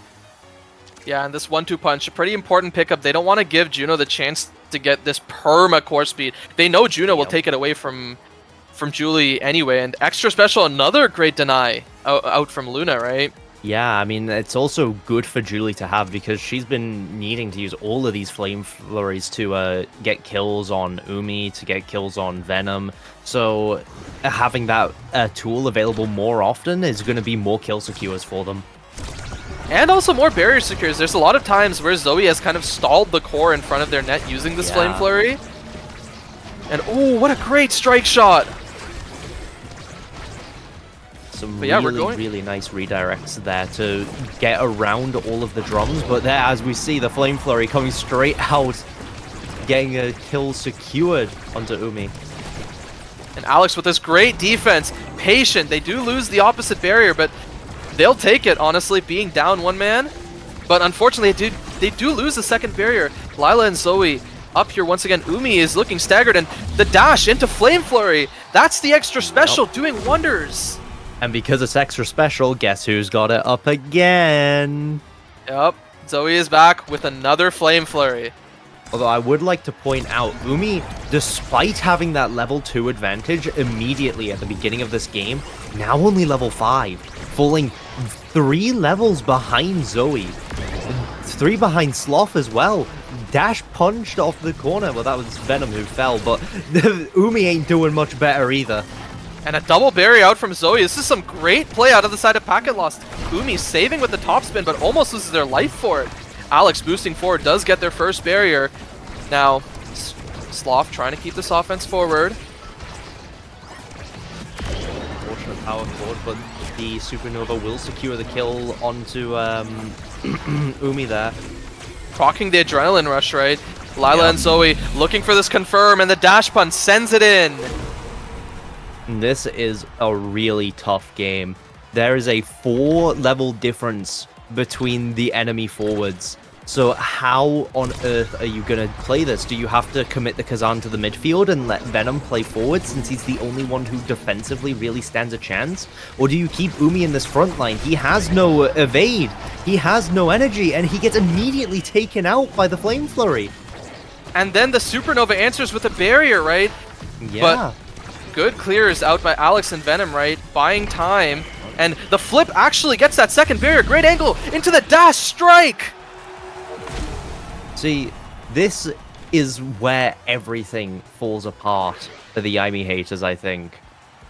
This one match has fallen so far out of their hands because of the fact that Zoe got so many kills early that just, even though Venom has Hotshot, and which, you know, you can't discount the fact he's got Hotshot Prime Time.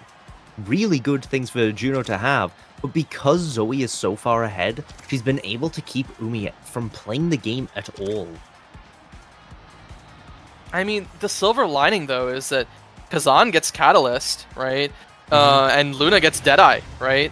Yeah. Yes, the side of Packet Lost does have some good awakenings of their own, but I think Imi haters is relatively happy with what they got that draft. I think that might keep them in this game completely, because Luna with Deadeye is super powerful. Yeah. It is one of those Exodia pickups, right, for these characters. And I mean, Umi generating a lot of energy actually after taking all that damage, and Imi haters actually getting both barriers. This is the first time they're looking advantaged here, and Sloth with the slightly late strike lets it go by.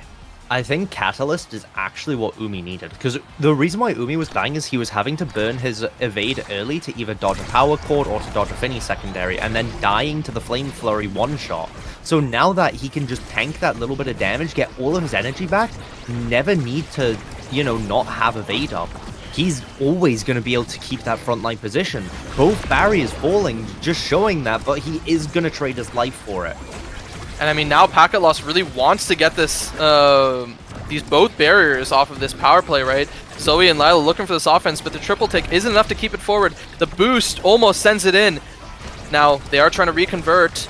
Umi with the great crooked leverage, boosts it up to Alex. Alex passing down to Umi. But now Zoe's in this corner. Flame Flurry, Venom is looking really low, and Sloth barely saves it. Now, once again, Zoe's in this corner. Umi has the energy to keep evading, but will they even need it? Ooh, they're taking off, and now this is a 1v3 for Alex. But Packet Lost just needs to get this barrier, right? If Alex can hold, this is going to be really tough for Packet Lost to deal with. The flip, but he has no energy. Zoe's looking for that kill. Uses the flip, doesn't get the kill, uses the punch and doesn't secure it either. Alex now on the other side of the map, he has to play somewhat forwards where he gets dash punched into the goal with the core. And I mean, that was just a perfect combo by Lila and Zoe. The power chord back into Zoe's dash punch, and then that core just goes in. Very difficult to save, especially with Alex, no stagger, no energy. Now he does have at least one bar, but Umi hitting off those drums. Rumba Dum Pum, you are off that map. But I mean, off that last point, right? Alex died. That means no more orbs. I mean, they're back up to 2, but still. It's a very they don't have that big full advantage stacks to lose. I mean, Venom, he's gonna get staggered here from the Stinger proc. Power Chord also gonna hit as well, so he needs to camp this orb. And Alex, he needed it more, I think. Called Demon Angles into the goal. Yeah, that's the Taiko bounce. That is the certified Taiko bounce. And now Packet Loss is 1 point away from taking this series, right? Can Imi haters take this back to a set 5, or are they just gonna go out like this? Will we go to Oni Village, or will this be curtains? Umi's bouncing off those walls. It might be a telling sign, but both barriers are falling. That's the first barrier down on the side of Imi haters. They lose this second barrier. Zoe wants this dash punch. Venom is going to keep this up in the boost. Sloth sending it up, not realizing that the boost would be coming in. Sloth making a slight misplay there, but Alex is ready to take advantage, keeping his team in this game. They will not fall just yet. Yeah. And oh, Umi actually almost falls. Now Sloth with this energy burst gets it out. The Supernova also committed to getting it out. Now this crooked leverage. The crater, that's the first barrier. Now Sloth holding it there. Gets it down to Umi. Second barrier almost falls. Lila stalling it. Actually almost gives IME Haters a chance to pull it in. Right? That's this first barrier about to fall. But great defense out by Alex. Now this Flame Flurry almost sending it in. Zoe has a slip in the corner. Umi sending it, trying to get into this corner. Umi looking low. Has one more evade bar to work with. Alex sends it up.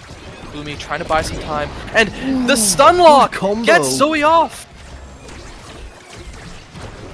The other thing to remember here, though, is that Umi's still level 6 compared to everyone else in the game who's at level 10. He's trying to play forwards, he's trying to secure kills, but will he be able to do anything else as Venom falls to the power of the drums?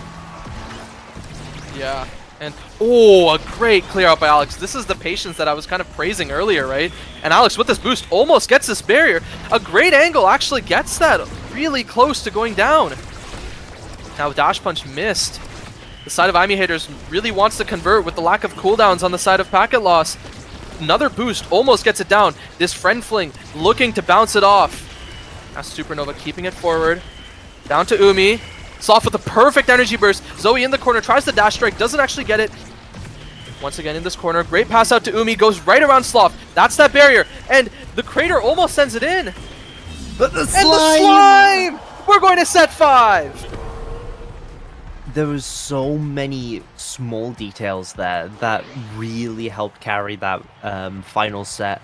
Like all of the simple passes, the the craters being perfectly positioned there from Alex, showing that even though he's in the other goal, he can still provide a lot of use. In perfect form as well, so maybe we'll be seeing a few more of them. But the important thing is who does this quick strike go to? Okay, it's picked up by Sloth, right? Sloth having a little bit more of this defensive prowess, right? Being able to deal with some of these shoves in the corner with this Juno, right? Able to take more of these interactions, and well, Kazan gets a little bit more stagger combined with the catalyst that he already has. This might be enough to keep him alive for long enough. Question, I thought quick strike was bugged, or was that hotfix? It was hotfix. It was bugged, taken out, and then hotfixed. Awesome. I didn't know the second half of the story, so I was like, okay. Well, I mean, first barrier, you know, taken down by Packet Loss. Lila looking low. Umi wants to kind of finish this off, keeping the damage ticking.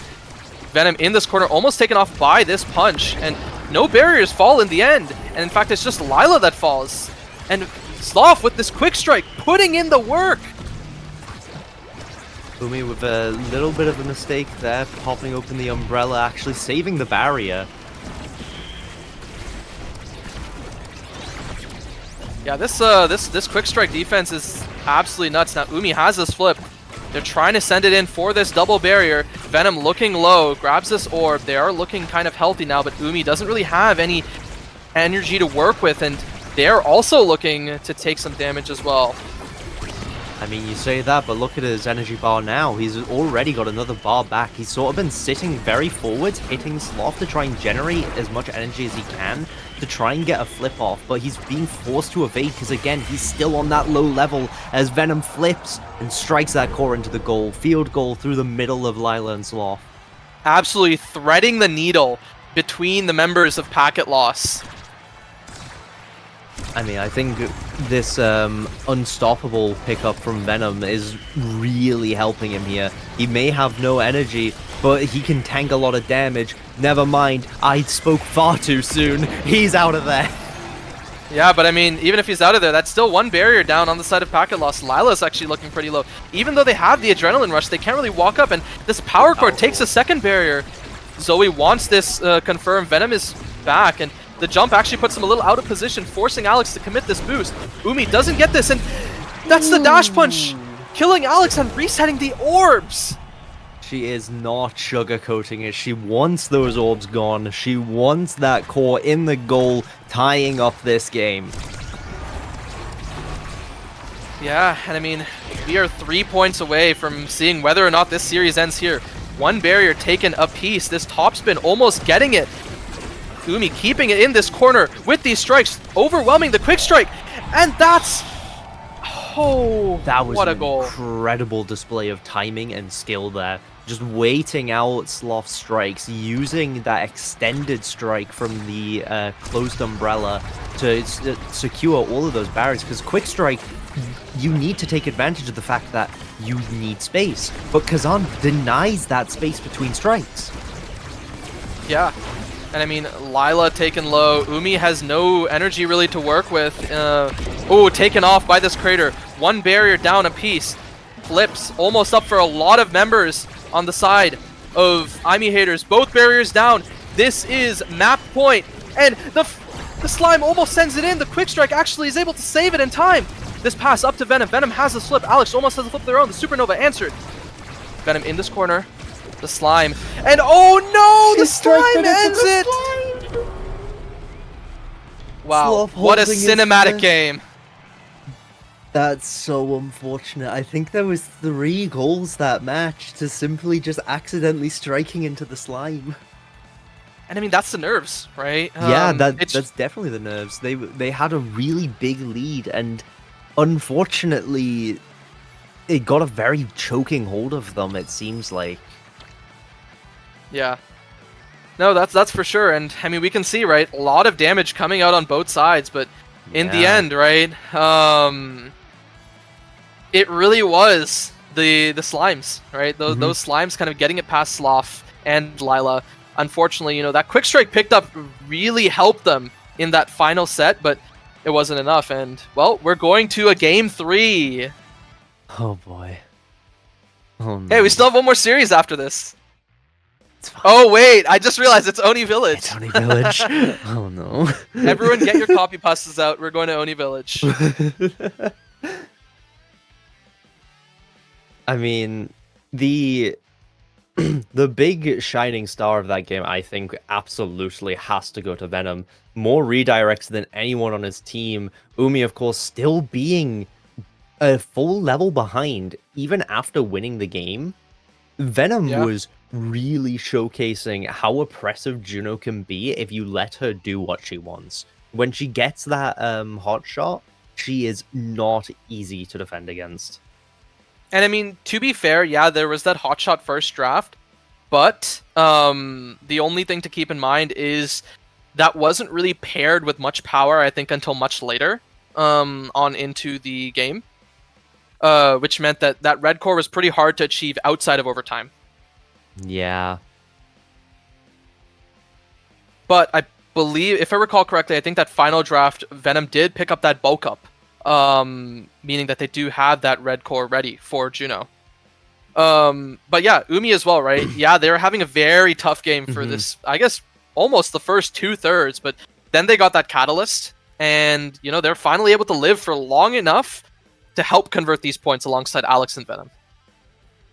I mean, that's kind of what matters the most, especially with the catalyst pick. You're going to be able to live a lot more. You're going to be able to generate a lot more energy. And we got a pretty good showcase of that with the amount of flips that Umi was able to generate. I think even though he did have a very significant disadvantage, the catalyst pickup pretty much put him back in the game despite being at a 5-level disadvantage.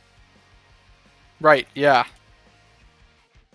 And I mean, this Finny pickup, I was actually really interested to see how it would have gone. And I think Sloth piloted pretty well, especially with this strike shot, keeping this offense going alongside those triple takes as well.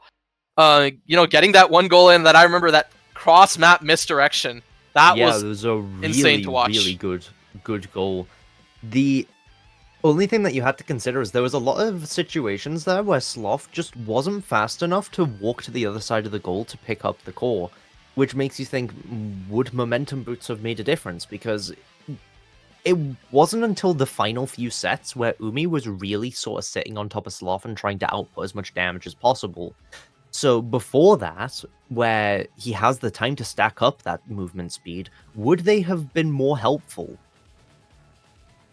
I mean, yes, he wouldn't have gotten that strike shot kill, But situationally, would the momentum boots have been a better priority pick? I don't think so, right? Because we have so much consistent damage, coming out of Umi, out of Alex, out of Venom, right? This momentum boots would have been constantly deactivated, and Soft would have basically been down a gear. And going to Oni Village, well, another orb start, this time Ponderer instead of Dancer. And we have Aerials. So I think this Estelle will be highly prioritized. I think this Juno is going to be pretty prioritized on either side, right? Both Lila and Venom willing to play this Juno. I'm interested to see what gets pick ban. I think Lila's comfort pick here is definitely Estelle. But I mean, while the pick bans happened, I want to offer promotion of Oni Village. The match quality is better than any map. Enjoyment is guaranteed. 30-minute games, incredibly long and obnoxious matches, infinite overtime, and enough time to contemplate leaving the game early. Go to Oni.Village today. To Oni.Village we will go. Now, this draft, right? Ami haters playing on this blue side, Packet Loss on this red side. Now, historically, we've seen that blue side is generally pretty favored in a lot of these matches, of course. Didn't really see that in today's, in this series at least. Yeah. But let's see. I mean, will Packet Loss, consider this trend or continue this trend of, winning on red side in this series, or will Ami haters kind of take it as most people expect? And blue side first ban Zentaro. I understand the Zentaro ban here, especially with an aerial start, because on Oni Village, you're not really going to be looking for that explosive entrance that much. You would probably just take the aerials as a first pick, since, one dash awakening is all you need, especially since you're probably going to be looking to take slicks here. Although I think Packet Loss may want to consider an Atlas ban, because no, they're going to go for a Juno ban, because leaving Ponderer open here, yes, I know that Alex really likes his Kai pick here, but for the sake of winning a game, is giving a Atlas or Ponderer worth it? Yeah, I don't know. It's tough, right? But I'm interested to see what's picked up here, because if neither Kai nor Estelle are picked up, we could... Okay, there's the Estelle, thankfully, right? They don't leave both up and give the side of Packet Loss a Kai Estelle 2-3, right? Which is pretty powerful on Oni Village. They do want that Aerials Estelle, which I think this Kai almost certainly has to be picked up by Packet Loss. Otherwise, it's probably a lost draft. Yeah. There's there it is. That Kai pick. I mean, the thing... Ooh, Rasmus as well. Okay. Yeah, I mean, Rasmus is a pretty high prio pick on this map as well. Now, Zoe is, I think... This is the big thing, though. Do you take aerials on Rasmus, or do you go for the Ponderer? I think it's probably the aerials, at least for the speed. Yeah, Ponderer is good, but especially on forward, it's not that easy to just be like sitting there munching orbs. Now, I mean, Umi, another game with the Kazan. I think for me personally, is I would go Ponderer for the simple fact that I think the hook extension on Oni Village is not as useful. Right. Because the thing with the hook extension is you need to play around its range now. You kind of need to get these hooks in the moment. You can't leave them somewhere, because now they're going to either take more time to travel unless they hit the bottom wall, or you're going to be looking to try and get everything in motion, which does make it better in that sense. But now you've sort of lost this creation, which denies a clear from the enemy goalie. So I think it'll be interesting to see what's actually picked up here. Yeah, and I mean, some interesting picks to kind of round out this draft, right? Both of these last two picks make me question who's goalie and who's midfield on each team. I'd like to think, at least for the side of Packet Loss, it's probably the Kai goalie. Yeah, and Imi forward. Rasmus or and Imi, Kai goalie and Imi midfield, right? Yeah, that's more likely. But then the side of Imi hitters, I have no clue how this is gonna work, right? With the Estelle era, right? I think this draft is extremely favored for the Imi haters here. Really? Yes. So the reason why specifically is because of the era midfield. The big thing with era midfield, especially into Rasmus, is Rasmus loves that bread and butter pendulum swing. He wants the secondary, he wants to strike, He wants to get the pendulum swing to secure. But if you decrease his size with that beam, you know, you get perfect form, you get heavy impact, anything that can decrease the cooldown. You really need to be careful about that. Yeah, no, that's true, right? But the other thing is Era is just traditionally not that great of a pick on Oni Village. And yeah, I was going to say, I wouldn't be too surprised if it is an Era goalie for the reason that you did mention, being that, yeah, you can kind of reduce the size of this Rasmus. Now, this is Era goalie on Oni Village. I am really interested to see how this goes. Right, we have some other notable Era picks on, like in EUSL. I think Fang picked it last week as well. But yeah, I just think Era goalie is an incredible denial pick into Rasmus, because now the enemy forwards is kind of useless if he pushes up far enough. Yes, Pendulum Swing has a slightly shorter cooldown, but we'll just have to see what happens here. And you mentioned cooldowns. Well, what better way to decrease your cooldown than Orb Ponder? Which Alex, of course, did pick up, so that Bewitching Beam is going to be available a lot more often. And as you can see, Alex is already popping it onto Zoe. Zoe's trying to stall with the core by bouncing off the wall to try and time out that size, because you can't play while you're small. And yeah, I mean, a great offense, you know, coming out by Venom and Umi, as well as the side of Alex and Zoe. Missed Pendulum Swing. Firewall Sentry dropped, and actually a mix-up by the side of Zoe sends it into the bottom corner. I really like that dribble off the top side as well, because that's like a really core thing to do with Rasmus, because you can keep the core move speed really high if you're able to dribble off the top wall using your secondary there. Ooh, and a great crooked leverage out there by Umi to help save that second barrier. And Alex is looking low, but I don't think the side of Imi Haters cares, as they just go for this goal instead. Excellent piercing shot, followed up by a Rose Thorns that Sloth just wasn't ready for, striking a little bit too early. Yeah, I mean, a lot of flips on both sides, really, right? Kind of trying to make sure they can get these slips for these barriers. Ooh, flip burn defensively by Venom. Trades a barrier back and stops the side of Packet Loss from continuing the offense. The great Rose Warp there to actually get that second barrier, and the piercing shot forcing Sloth to burn the slip, and that's the close strike. Close strike. Wow.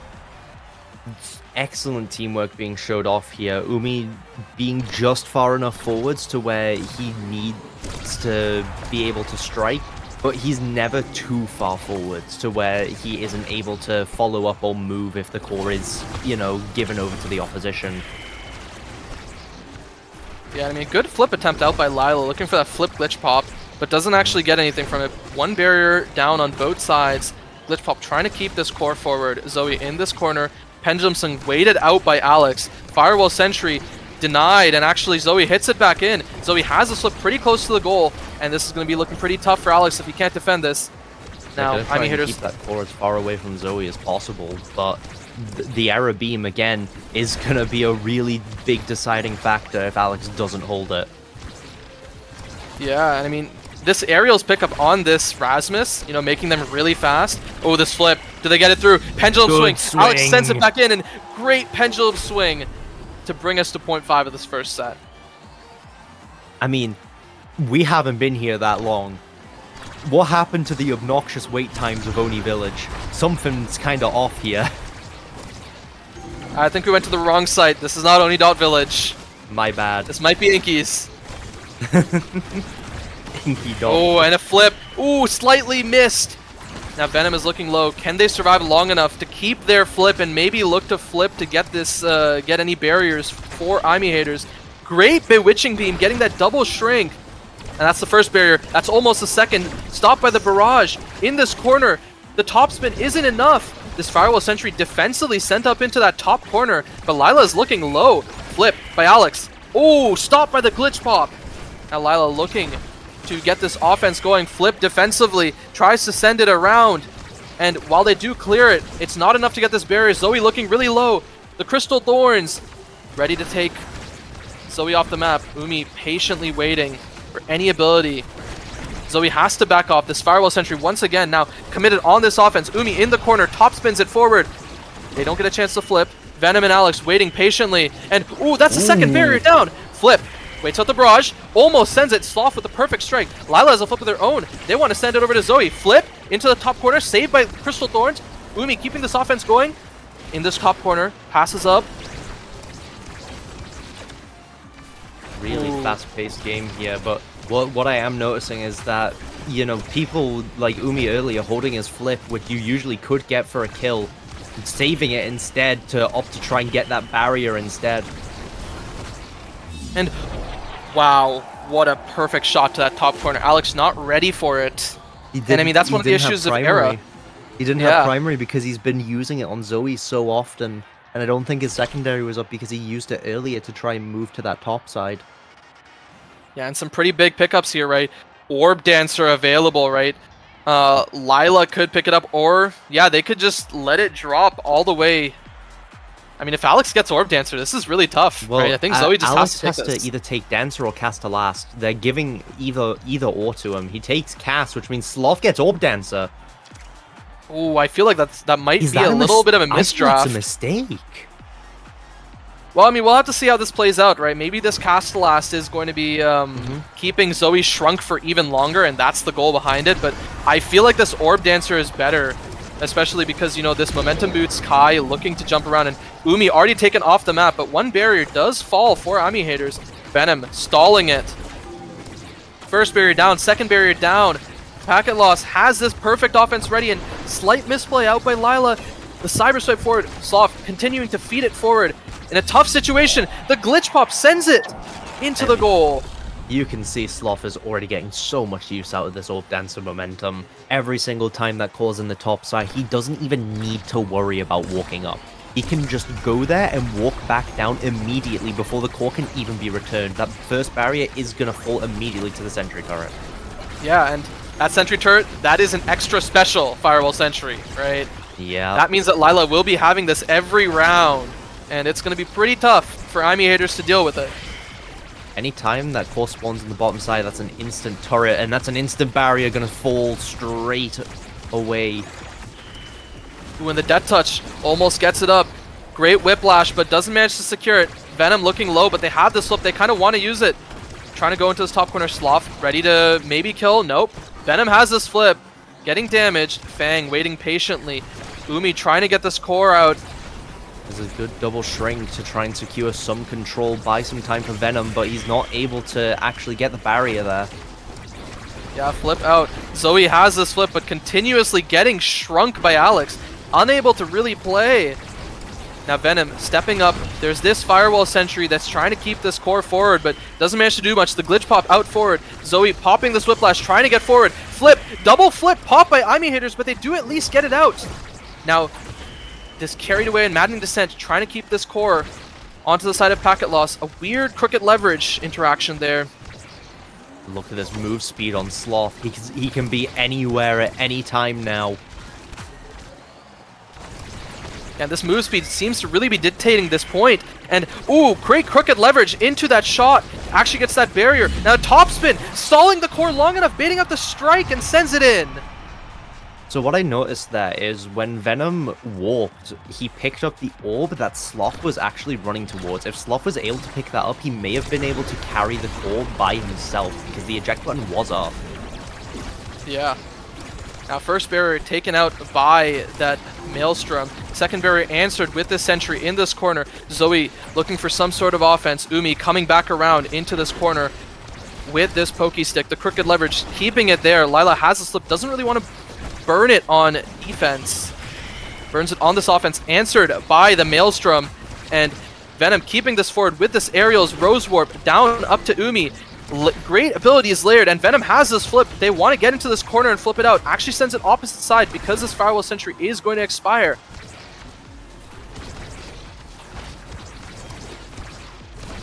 One barrier down on the side of Ami haters, patiently playing, Alex waiting with this Maelstrom, and Venom Rose Warps up to this top side, getting this goal. The way Umi's playing reminds me so much of Lynx. He's sitting up in this top position, able to deny orbs from Sloth, and he's always ready to get the core into a position where Venom's able to take advantage. So I mean, the whole thing of, you know, being able to sit forwards and munch orbs, maybe that is the way that they're going to be able to win this, by denying Sloth 2 of his Awakening picks. Yeah. Oh. And yeah, the flip having to be burned by Alex, but this pendulum swing. Then the cyber swipe. A great scoop up to Zoe. And we're going to 0.5 again. That was a really good death touch earlier in the round from Zoe to keep things in that top corner as well. I mean, even in the last point, they may not have scored, but Zoe was able to get that top barrier with a really simple death touch. Yeah. And I mean, as to your point, you know, about Umi being able to sit up, it's kind of facilitated by the fact that Venom has this aerials, has this quick strike, is able to maintain a lot of this midfield control just by himself, right? Yeah. That means that Umi doesn't have to walk back to support Venom nearly as much. And, ooh, Maelstrom almost taking off Lila. Top spin. Goes down to...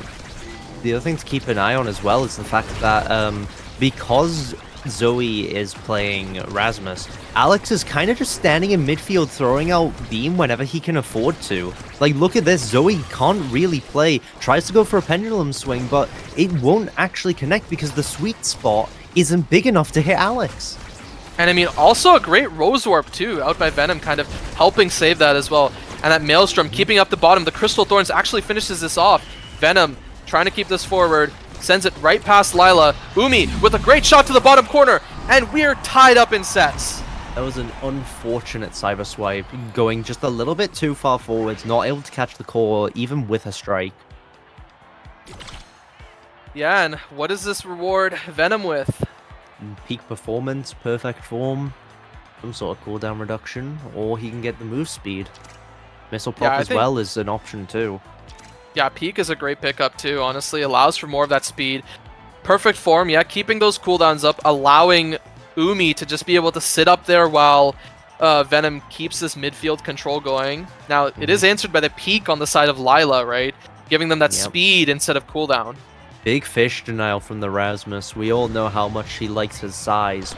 So they're making sure that Eric can keep him as small as possible. That minus 60% size on the beam is really, really oppressive when you think about it. Yeah, and I mean, it's not just a denial, right? Kazan, especially now leaning more into that core control, really loves this size because of those large hitboxes on that topspin, on that crooked leverage, allowing them to kind of play more with these offenses, right? And yeah, once again, that crooked leverage, almost getting that goal for them. You can see the size of these hooks. I mean, Zoe would need some creation to increase the size of hers, but Umi, he can just dash in, pick up that core whenever he needs to. Ooh, in a slightly off angle, Giga Blast, but great saves out by Slob. Oh! And actually gets... Wow. They get taken off the map, and then Imi Haters actually converts off of that play. Umi able to just dive bomb into that top corner. Sloth barely outside of the goal zone, I think. Caught right off on that edge and just taken out immediately. Just a free goal since no one else is there to cover.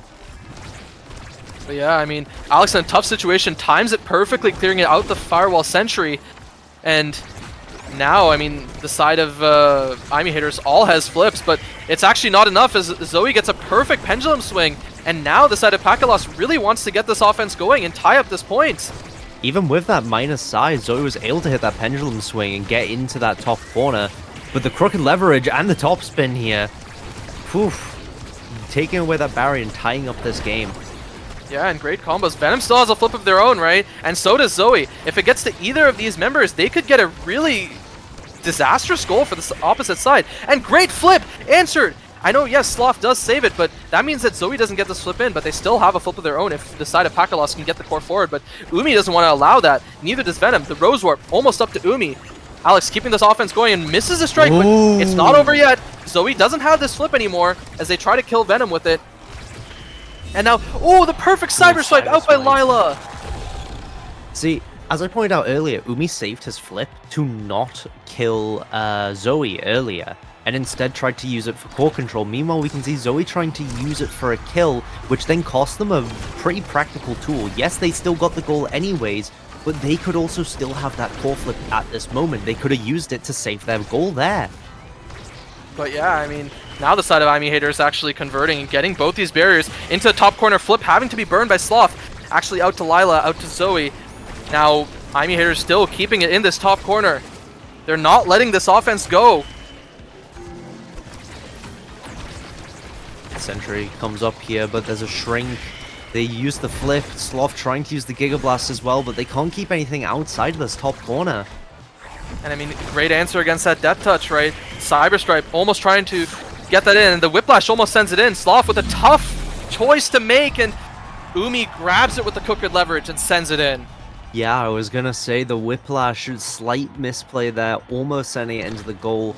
I mean, I can understand, you know, trying to hit it back forwards with it, but sometimes a strike is just better. Yeah. And I mean, Packet Lost do manage to get a barrier of their own now, trying to answer this back. They want to try and take this to another 0.5.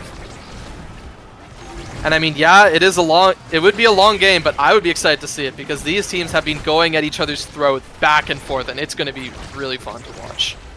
I mean, 2 of these games almost looking like sweeps until Aimi haters decided to pull it out of their back pocket on Taiko Temple. But I mean, barriers opened up for Packet Loss. It's not good for them. Umi dribbling with Venom, and oh, an almost great confirm. Now Zoe is trying to answer. The pendulum swing slightly off. This Giga Blast trying to get it back up to this Firewall Sentry. The flip. Ooh, Crooked Leverage trying to mix it up. Ooh, and this Rose Warp sends it to the bottom corner, and Sloth isn't quick enough to react. Unfortunate. I really like the Crooked Leverage play to try and strike the core instead of... because then he can save his strike to just dash in with the core. He can pretty much become the bullet himself. Yeah. Now, I mean, Umi with all these plays is kind of rewarded with this rapid fire, getting more of those crooked leverages, more of those top spins. But Hotshot going to Lila is still really good as well. Catalyst being taken up too. But I mean, this is Quick Strike Catalyst, right? Yes, yes, it's really tough. Venom's gonna always have energy here. I mean, I know that he doesn't have any of the Orb Awakenings, but I mean, just picking a few of them up here would pretty much give them flip. I mean, they're already halfway done with their energy bar. Yeah. And I mean, yeah, wow. This flip is being generated really, really fast, thanks to the Quick Strike and Catalyst. But Venom doesn't really have any abilities. Yeah. But Aimi haters do lose both of their barriers, which is a good sign for Packet Loss if they can convert this. But Venom doesn't want to as they keep generating their flip. And, ooh, great Rose Warp into that crooked leverage by Umi. Sends it into this corner. Zoe having to sit back on this defense doesn't give them a chance. And Sloth with the barrage. There's that tiny little pocket that Venom finds. Every time a Kai goalie tries to barrage to save a core flip, they always do the same thing. So it's just common knowledge at this point to send it into where the Kai is going to be. Yeah. And I mean, Sloth really not trying for any of that mix-up and just kind of gets punished for it. But Packet Loss do get one barrier and attempt for the second one, but it's actually struck out by Venom with this quick strikes in this corner, meaning that Lila can't really force it past them even if they wanted to. So much and speaking of Lila, yeah, she is really low, and unfortunately Sloth does miss that strike war. But Zoe's in this corner, looking for that pass up, and Alex intercepts it. Ooh, Sloth almost punished, actually. Almost getting taken off, and Lila's the one that's actually taken off. Alex pushing up with this flip. They have a barrier in case things go bad. So it's not the end of the world. Zoe, with this flip, sends it around, buying enough time for Sloth to get it out. And no! The crooked leverage pulls it back, and Umi sends it in. Sloth was out there playing Toho in the goal zone. Azumi trying to bounce on his head, move around left, right, center, using his move speed to dodge all of it, but it put him in a bad position, and so Umi was then just able to strike it into the goal. Yeah, and I mean, ooh, Sloth losing the first one, almost losing the second one. Thankfully saved by the cyber swipe from Lila. Although now they don't have that important tool. Yes, they have the Sentry, but have there been any really good creation awakenings to help the fact that they have the extra special here on Aimi? I don't think so. Yeah, and I think that's just all stuck in that last draft. Yeah, they're gonna have to really try and prevail here to get something here for this Aimi pick. And unfortunately, you know, Sloth having to burn this flip early, stuffed by the Crystal Thorns. Venom has a flip of his own and actually dimes it up to Umi, who scores! And that's Imi Haters taking it 2-1. What an incredible game there. I mean, let's be honest. Both teams put up a really good fight, taking most of the points there to a 2-2. But Packet Loss just barely falling short on the fact that the awakenings that they were dealt, you know, they did get the extra special on Imi. They got the denial of the hot shot, but there was no creation awakenings to help with the fact that they got that extra special. Yeah. And again, the error goalie just completely denying the Rasmus pick. Zoe was able to work around it a decent way, but whenever anyone's forwards, that simple right click to just deny anyone with the beam, how can you really score if all of your abilities are nerfed? Yeah, I mean, it's really tough, right? I was a little skeptical about the Era pick, right? I saw its potential, but I wasn't really a believer. And well, Alex really did make it work, kind of making Zoe unable to really effectively score.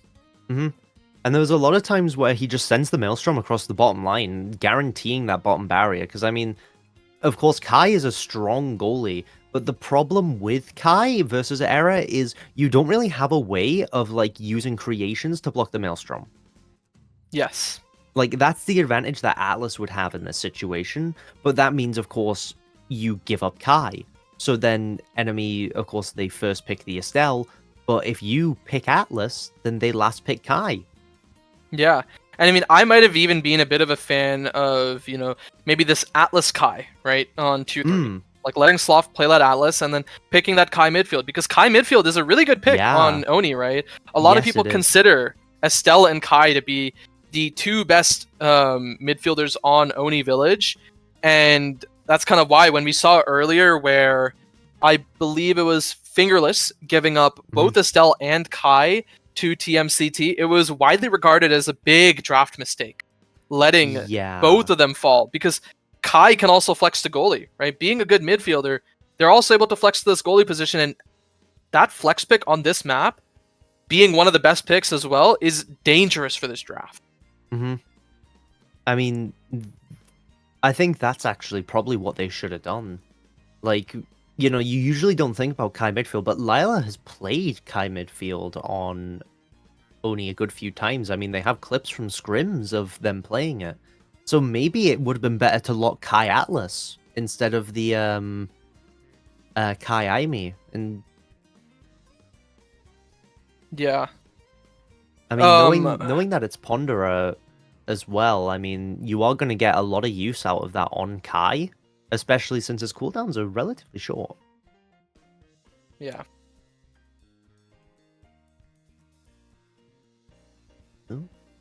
But yeah, I'm interested to see how this fourth game goes, right?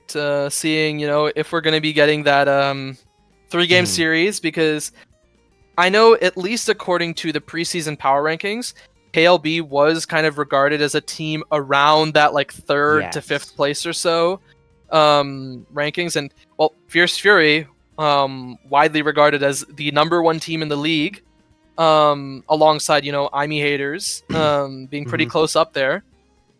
I want to see, like, this feels like a match of the old guard versus the new guard, in a way.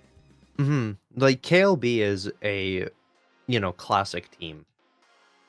Like, we've had KLB around for a very long time, and they still show a lot of promise.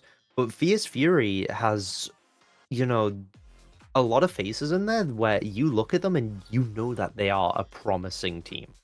Like, I mean, that's not to say that no one else here is, but it's more just along the lines of when you focus on what they're capable of with the characters they play, the pool that they can work with, I don't ever see them losing draft unless they make a crucial mistake or overlook something. Right. Yeah, I mean, that draft flexibility is, like, it's pretty big. And once again, I want to see if we're going to be getting Kekle in today, right? Because if I recall correctly, I think Kekle was there for qualifiers, but I think last week Layfire was playing. Yeah, they had lay-in instead for a sub last week. Yeah, and I mean, I have seen Layfire around a little bit today, but I mean, again, Kekle hasn't really been a presence I have seen much of, so they could just be, quietly sitting around ready to take their game up against Fierce Fury. Yeah. How do you think this match will go, honestly? I know that that Fierce Fury is very well practiced, but so is KLB. I mean, like, Balu is pretty much been playing every single day, trying to organize custom scrims wherever he can. Trying to just play against good players in preparation for this, like customs of only Omega Plus players and stuff like that to really nail down the practice for the quals. But I think, personally, this is going to be a 2-0 to Fierce Fury. I mean, I don't want to doubt KLB. I think this personally will be a 2-1 for Fierce Fury. I know, like, Fury is really good, right? They've been taking pretty much every weekly, every tournament really lately, and have shown great prowess and pretty much stomped ZZZ yesterday, which, I mean, has to be taken with a bit of a grain of salt since ZZZ did lose once again to Windows today and are down 0-2, unfortunately. Yeah. I mean, I'm not doubting KLB. Yeah. I know that they're I just think Fierce Fury is really good. Yeah. Yeah, I think that's what it is. I think, personally, Fierce Fury has just something about them. Like, they've been performing really well. Yeah. They've been doing nigh on everything perfectly. And just their team comp in general makes me think that they could take it all. So I believe that they're gonna 2-0 this. And it's not of any fault of KLB. I think they're a strong team too. I just think Fierce Fury has, something about them that's going to stand out here, or there's gonna be some sort of pocket pick that comes out, or a comfort pick that kind of just stomps. Yeah. So, I mean, with that in mind, right? I mean, I'd assume it's probably going to be Zarhynef playing again instead of Donkers. They have been They did play last week. I know beforehand. I think it was Donkers playing a lot of those games for Fierce Fury, but I think somewhere in between they might have swapped. Right. Yeah. No. Fang, another really great player. I think, like Alex, has been kind of topping ranked in EU a bunch. Yeah, definitely. Although EU ranked has been a bit of a situation, shall we say? I think EU solo queue is a really bad place to practice for tournaments like this. Oh, I agree. I mean, I think even NA solo queue is not great to really practice for tournaments. I mean, I think that applies to most games, but yeah. I mean, again, I also say this as like a challenger player who kind of has not had the best experience in solo queue lately, but I want to see what these teams are cooking up in scrims and see if there's any sort of interesting picks we'll be getting. Because I mean that's the whole fun part of it. We're looking to see if people can make something fun happen. Like, I don't think the meta's gonna progress at any point now. I think the game has sort of stagnated, not in the sense of, players. I think it's more, we're stagnating in terms of meta to where people are finding what they're comfortable with. There is a general consensus of these characters are strong. Yeah, exactly. Pick Zen and Kazan, and you can win. But it's hard to see people turning around and being like, actually, you know what? I think, Juliet goalie is going to be the secret to winning. Yeah. But yeah, I mean, KLB banning out this Gates of Obscura. I'm sad. I love casting Gates. Yeah, Gates is amazing to cast. It's so funny. Although Clarion also banned here. Yeah. And ooh, Night Market being this first pickup, another, you know, I'd like to say new map, but Fierce Fury, team known for their, well, I'm not gonna say known, but they do pick up this era double brawler, right? They did do it last week too, I think. Taiko Temple for KLB, another comfort map for them, and I'm interested to see what this third map will be. Well, I mean, we've got Atlas Lab ban. I mean, it looks like they're banning out, like KLB's trying to ban out a lot of the more core control based. You know what's still open? Oh no. Demon Dies is still up. Yeah, we could go to Demon Day as third. I mean, it will be interesting to see though, because Demon Dies has changed a lot since it first released. I mean, it's banned anyways. Oni Village. Oh, Oni Village. Yeah. Yeah. So the entire thing with Demon Dies is now Demon Dies with the introduction of Now and Finny has pretty much changed the way that the map is played. You know, we started off with Demon Dies being a really hype brawler map where everyone turns to fight at every angle, and that's just sort of what EU has decided Demon Dies is. A lot of goalies hate the map, forwards love it. But the whole thing with Demon Dies now is, funnily enough, Now is pick ban on that.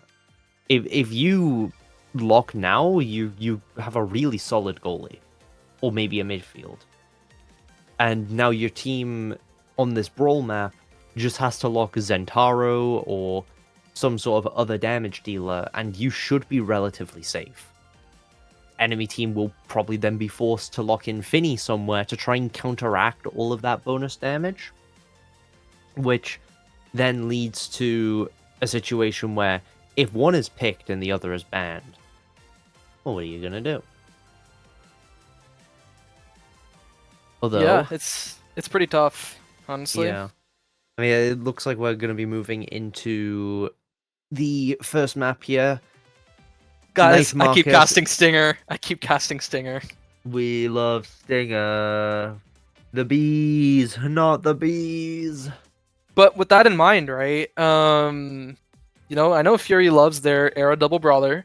I want to see if KLB kind of bans out anything. Maybe this era, honestly. Because if they ban out one brawler, they're just gonna pick another one, right? So they could ban out this era, but then who does this Vice fall to? Who does this Aimi fall to?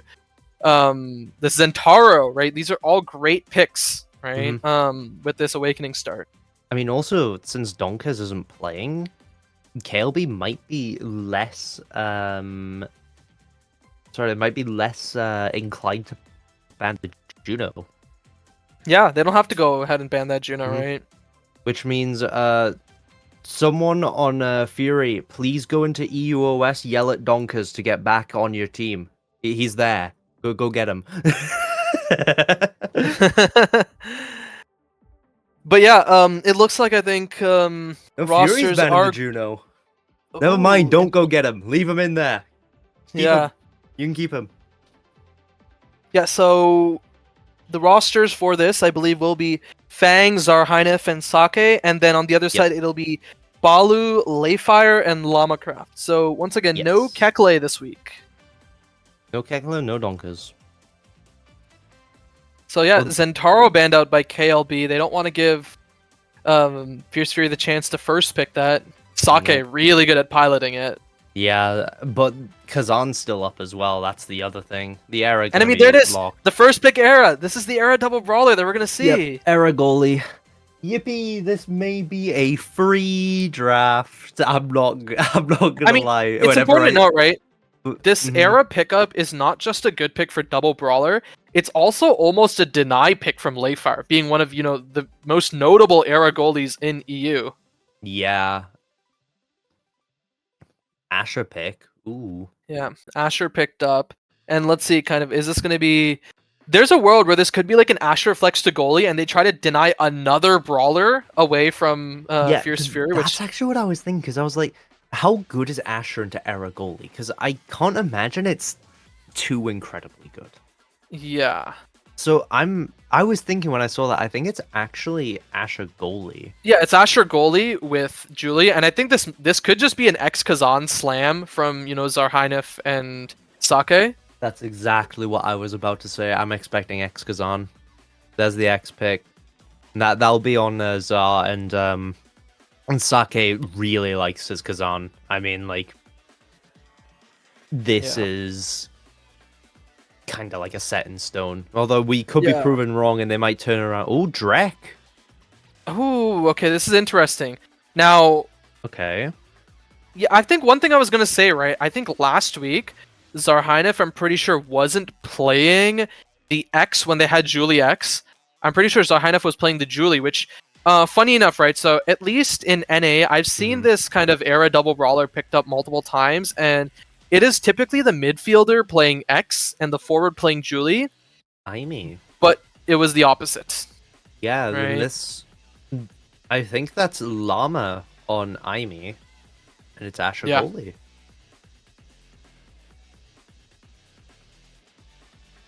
Although the Drek pick, I'm still surprised by. Like, were they scared of it being an Asher midfield? I don't know. That's hard to say. Now, the other world is, I don't think this is the case, but it could be like a Drakkar goalie, because I know Zar is very comfortable on this Era, and you know, Era X is, well, Era X.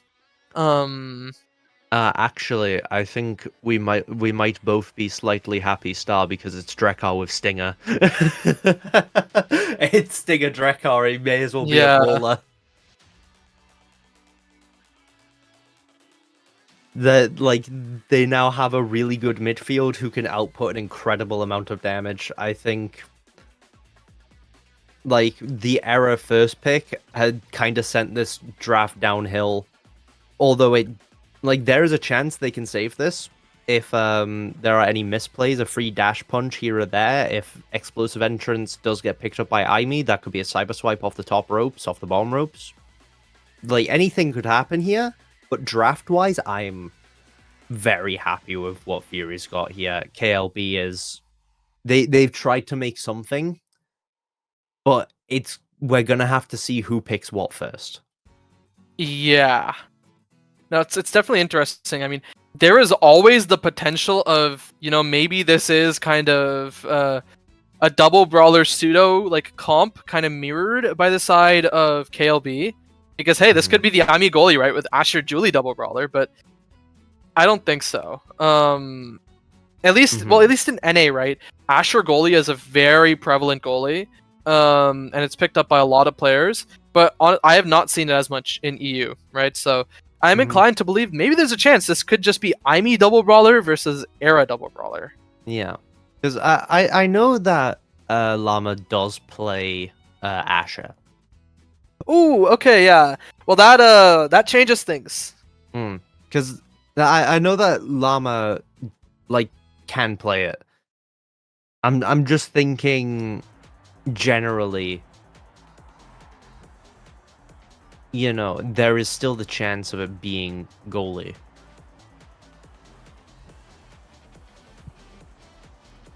But it is going to be Sake on the X, Fang on the Era, and the Drakkar will be going to... Sorry, the Drek will be going to Zar here. Yep. That is correct.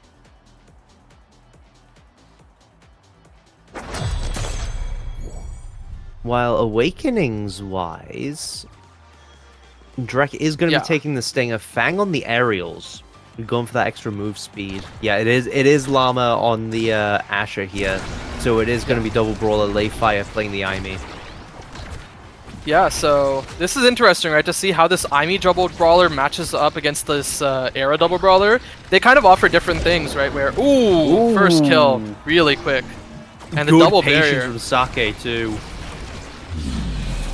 And yeah, that's a tough goal to save, right? With Sake covering that up clear, like, it's almost impossible. That was perfect. I don't think that could have been executed any better. They got a free kill early. Sake able to secure the double barrier, doesn't have to move out the middle there, but there goes the dash punch. Balu is gonna take him out.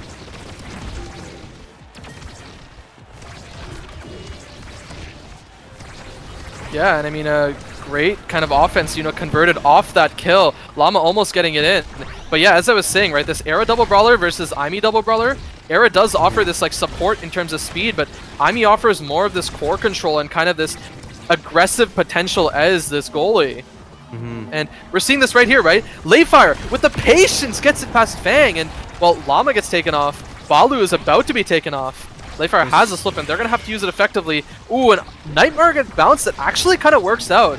And a great dash out of the way by Balu with the Flame Flurry in the corner, gets punished by the flip. The Firewall Sentry expires, and Layfire almost taken off this map, and they're looking really low.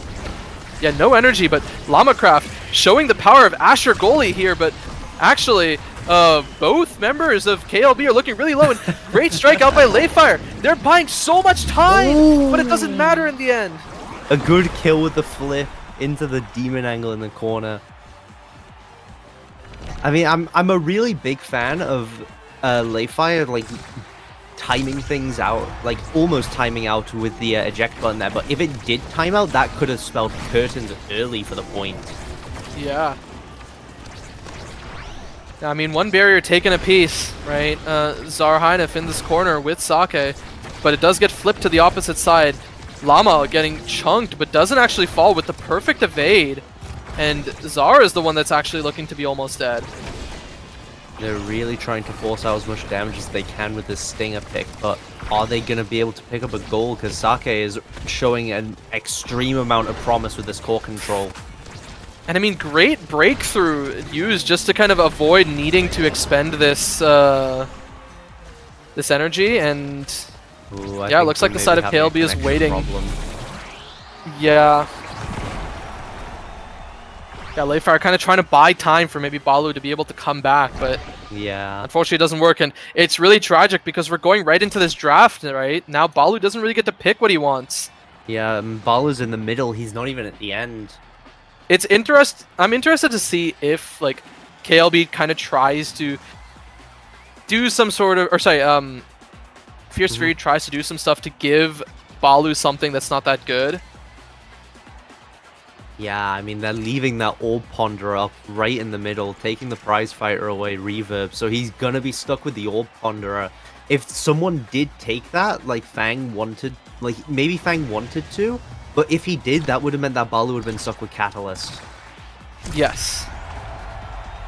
But yeah, no, as, you know, as per rules, we kind of have to wait this point out until Balu gets back, at least, you know, for a few minutes. Yep. Give it time.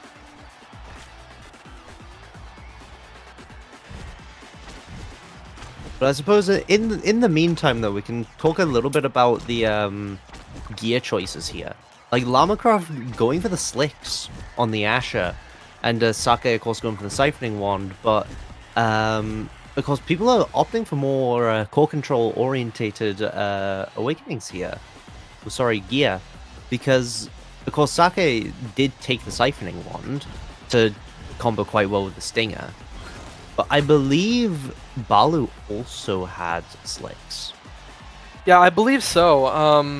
That one's a little bit more shocking because I feel like outside of Juliet, who is usually pretty safe to take pummelers, most of the other brawlers kind of struggle when they're taking pummelers, right? Because a lot of their kills are or a lot of their knockback kills are very, very telegraphed, right? So it's pretty tough to kind of take advantage of players at this level with the pummelers. Yeah. Right?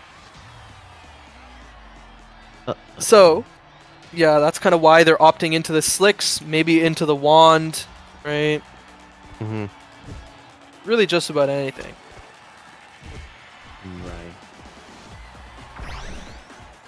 Right.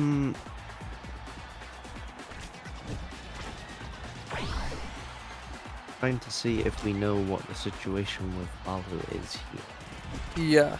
Now, there was some mention by Balu, you know, about their internet kind of being spotty beforehand. Yeah. But yeah, it's tough. I mean, like, we know that Balu's internet sometimes drops. Yeah, so But they are back. He's back. We're good. All right, overtime. Here we go. Started off with a quick fast. barrier. The X Maximus Yup, pop quick actually, barrier, one strike. yeah, denying that orb from Layfire. Layfire is looking really low. Sake just wants to get this kill and then just convert, but Lamacraft with a great redirect gets that second barrier. Now Zarheinef is pushing into this corner. Lamacraft with this barrier beam. Breakthrough isn't enough. This Maelstrom kind of keeping it up, and Zarheinef misses that strike and almost gets punished. Pummelers would have killed there. And a shot into the top corner. Pass down to Balu, and Balu sends it in.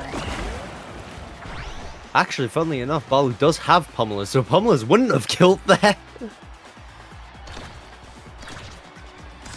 Yeah. Oh, wait. Yeah, that is actually a Pummelers, huh? Yeah. I did not recognize. Oh, that's a really good flip, and look at the amount of damage being dealt there by the Stinger, too. And yeah, Like, unfortunately, that Firewall Sentry wasted, and, well, the orb was Layfire's off denied the map. from Lay, so both members of KLB need to move back right now. And yeah, Sake has been consistently doing that, right? Denying these orbs from Lay, and then Balu taken pretty low. No energy to work with. Same with Lamacraft. Both of these forwards, they don't have energy to work with, and they're going to die at this rate. I mean, that Maelstrom as well, literally denying the orb from Balu, so Zar could run in there and take it. Yeah. Like, of course, I know that's not the intention, but that's the side effect of it. So now, Balu has no energy, Llama has no energy, and if you look in the corner, Balu's kind of stuck here. He's trying to do as much damage as he can to farm out and evade, but there goes Sake, misses the final punch and doesn't secure the kill. Yeah, Balu was like stuck in between a rock and an X Maximus there, right? Yeah. And Layfire keeping these clears perfect. Out to Llama, out to Balu. Balu might be flipped off the map here, bounces off this bottom corner, and actually gets the barrier in the end. This Firewall Sentry doesn't really get much in terms of offense, and now Balu's finally taken off this map. Llama and Layfire have to hold this for the time being. This glitch pop used sends it right past Zarheinef. With this lock and load, does get the second barrier, the Pat Splitter, buying time. Balu is now up, and this barrier beam keeping it in this corner. Sake wants to take Balu down once more, and using this Flame Flurry defensively to keep Sake off him. And now, up, grabs this orb, and actually sends it in. I mean, you can see Sake like dashing onto orbs to make sure people can't get them, playing this really greedy game because of course if Balu is allowed to stack it, then he's gonna have those dash punches, the flame flurry so much more often, so they need to do everything they can to try and make sure that he can't get anything. Yeah, and well, I mean, Sake already burning that flip, getting both of those barriers, and actually getting taken kind of low, getting chunked out a lot by this Pat Splitter, and actually gets finished off, stun locked in that corner. Now Layfire, Lamacraft, and Balu have this opportunity. The Firewall Sentry in this corner, good strike out of Balu. Lamacraft has this flip, doesn't actually get it, and it goes out, and the flip is missed by Layfire. What a tragic end to this point. Unlucky we ended up with solo queue Layfire. I don't know the lore behind that, but I don't know if I want to know right now. Ooh, Balu almost being taken off, dodging everything. The X Maximus, the Bewitching Beam, great breakthrough, almost gets that barrier. Passing up to Balu. Balu just trying to continue to grab speed, grab orbs, stay alive. Just getting bullied by everyone. And a great clear out by Layfire makes them only lose the one barrier and not both. And once again, they try to clear this up, but this time Sake is there to respond. And, well, yeah, KLB get one more barrier, but both of their barriers are open. And now they have to deal with a Sake who almost has flipped in front of their net. The Cyber Stripe almost getting through the breakthrough. Sake looking to X Maximus and send it off. Zarheinef with the flip, sends it to the opposite side, the puffy angle, scoring it. What an angle. I mean, the other thing was that the moment that Sake was on that bottom side, Balu and Llama both tried to dash down to take him out, and neither of them hit. The connections just weren't in place. If they both were able to hit, then that would have been an instant kill, and things may have gone the other way. I mean, earlier on, like, there was a Molten Bolt from Zar that also did a decent bit of chunk damage, but slowed everyone down enough to where Fang was able to clear the goal, not lose that last barrier. Yeah. And now, well, this X does get this Castellast, right? That means ulting for way longer. With this Stinger, with this Prize Fighter, that's just gonna hurt. Yeah, they skip out on the Might of the Colossus, but... Yeah, I mean, they do skip out on this Might of the Colossus, but this Castellast could help. And, well, that bulk up putting in work. When I said Pummelers would have killed, and... Well, they had Pummelers, but that's the amount of power that they did need to make these kills happen. And without the Pummelers, it wouldn't have killed. Yeah. And, oh, what a great team play. The breakthrough, the dash, and that's the goal. Fang, of course, having 0 energy there. He's prone to being jumped on. 2 brawlers right in your face. You're not going to be able to break past either of them, especially considering they're closing in on both sides. Yeah. And I mean, now Sake in this corner has this X Maximus. Actually, a barrier taken by Balu, who's looking really low, wants to get that barrier, or that orb, but doesn't. Actually gets denied by Fang, and now Balu has to live with no energy to speak of. This Flame Flurry, trying to keep it in this corner, this Maelstrom pushing up. Ooh, great evade by Llama. Lives. And once again, ooh, another perfect evade, but if Balu goes for another one of these dashes and doesn't have this evade up, they will just die. And a great Bull Rush taking this off, this Firewall Sentry having to be committed on this defense, which is really not what Layfire wants. But the Cyber Swipe up to the top side. Fang patiently playing. This breakthrough gets it right past them. Now Sake has this 1v1. It's not a 1v1. Passes up to Sarhynef, who taps it in. The cloak there, able to really help them with a lot of situations. The fast movement speed, the invisibility. If you do not have any sort of perception, you just forget that he's there. Although, Balu is gone again. Yeah. I mean, I think the reason, you know, they're waiting this one out is, you know, it was right at the start of the set. Which, you know, unfortunately, they did burn these cooldowns, but if Balu's kind of out for long enough, their cooldowns will all be back. So yeah, they'll be happy. This might be a very bad situation for KLB. Yeah, so... If this keeps up, right, this is going to be pretty tough for them. I mean, even so, who can guarantee that they're even able to get Balu back in? Yeah, I don't know.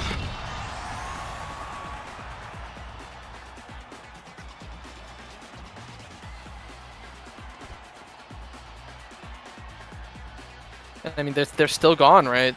I don't know. Yeah. But the other thing is right, keep this in mind. The side of Fierce Fury, getting up to that energy, those core flips, right, getting all this energy. And the side of KLB, having to continuously burn their energy on the side of Llama-Craft, and especially Balu, right? Balu going for a lot of these dash kills a lot. And then Sake ready to Bellringer or Sarhynef ready to lock and load them off, and they kind of have to burn this evade, otherwise they're just giving up a free kill again and again.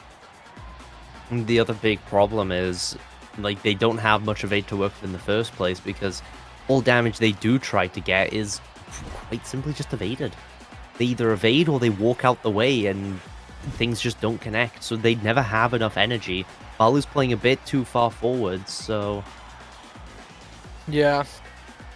It's definitely tough. Right, it's an uphill battle for them, but if they can find a few of those sneaky goals, you know, from Layfire kind of pushing up to the top side, right, getting any of these passes down to Llama or Balu, maybe they can tap something in, right, which is something this era goalie kind of struggles with, right? Yeah, they can shrink a lot of these forced offenses, like these forced dash punches, these forced breakthroughs and barrier beams from like the Asher, but it's really hard for them to deal with a lot of these cross passes because that beam, you have to be pretty accurate, and it is not the fastest of abilities, that's for sure. And also to counteract the like the force pushes, you have to have a bit of future sight. Like, you have to be able to use the beam early and cancel out the push so that you have the time to make a play and get the core away. Although Balu is back. Yeah, Balu is back. So, yeah, once again, Balu trying for one of those dash punches, but gets interrupted by Zarhainif and almost tossed off the map all the way across. And, ooh, this core just continued to speed across, and Layfire is gone. Now we have to see the presence of this Asher goalie. Another kill. Good flip. And the patience out by Llama-Craft. Passing down to Zarhainif, the breakthrough. Sends it back. Now Zarhainif on this bottom side, his barrier beam. Stops it. This glitch pop. Forcing Fang to burn this flip. And the sentry turret isn't down in time. And Zarhainif taps it in. That was a really good use of the 1-2 punch in the overtime. Getting that very quick speed boost. Dodging the turret by just going through it. Yeah. And well, once again, Balu, no stagger to work with, no energy to work with, right? So they have to take these orbs. For his cooldowns. But here comes the X Maximus. And already taken, staggered again. Sake gets a barrier, but now Zarhainif wants to look for any of these kills with the 1-2 punch. But Sake is just punching to get these barriers in between. Llama-Craft wants to try to get this around. Does get it over to Balu. Balu doesn't get this kill and just gets shotgunned off. This is what I was talking about. He doesn't have the energy to evade those this time. And the breakthrough with the aerials long enough to kind of get that core. And they are stalling this glitch pop. Now, this bull rush sends Layfire into the net, and that's game 1. Now that was a bull rush. Taking out Layfire, no evade. I mean, maybe they need to hope that Balu can get his internet sorted before the next match. Or hopefully there's no more problems either, because I mean, this game, there just wasn't really a fair fight, let's be honest. Yeah, a lot of issues, both with internet and also just kind of how these guys are playing. And oh my god, look at the redirects. Sake is just sitting there and punching people, while Fang and Zarhainif just keep feeding it over to him.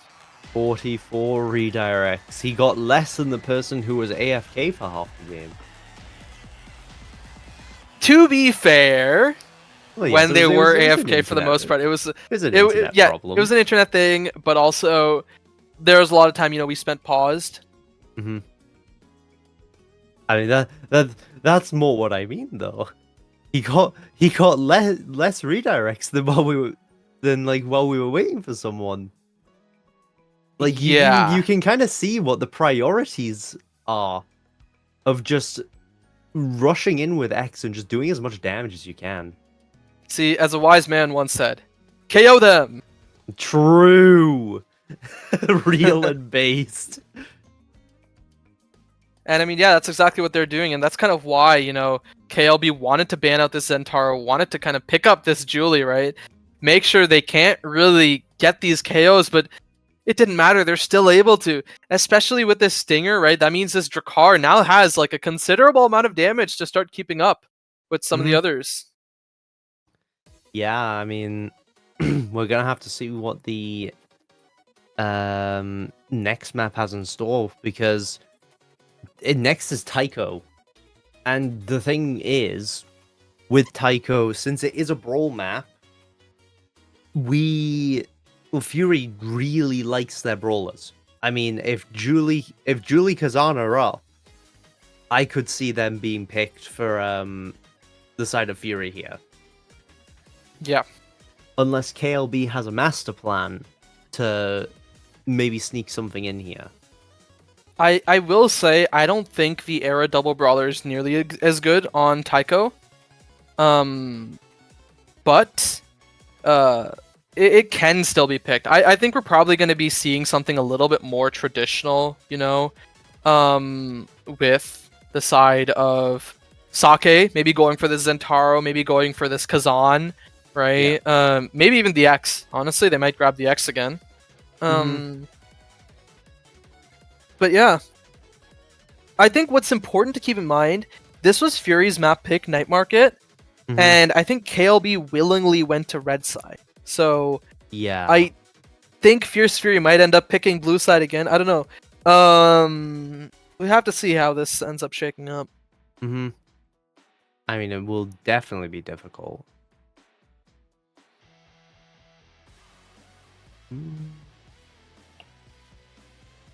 Let me see.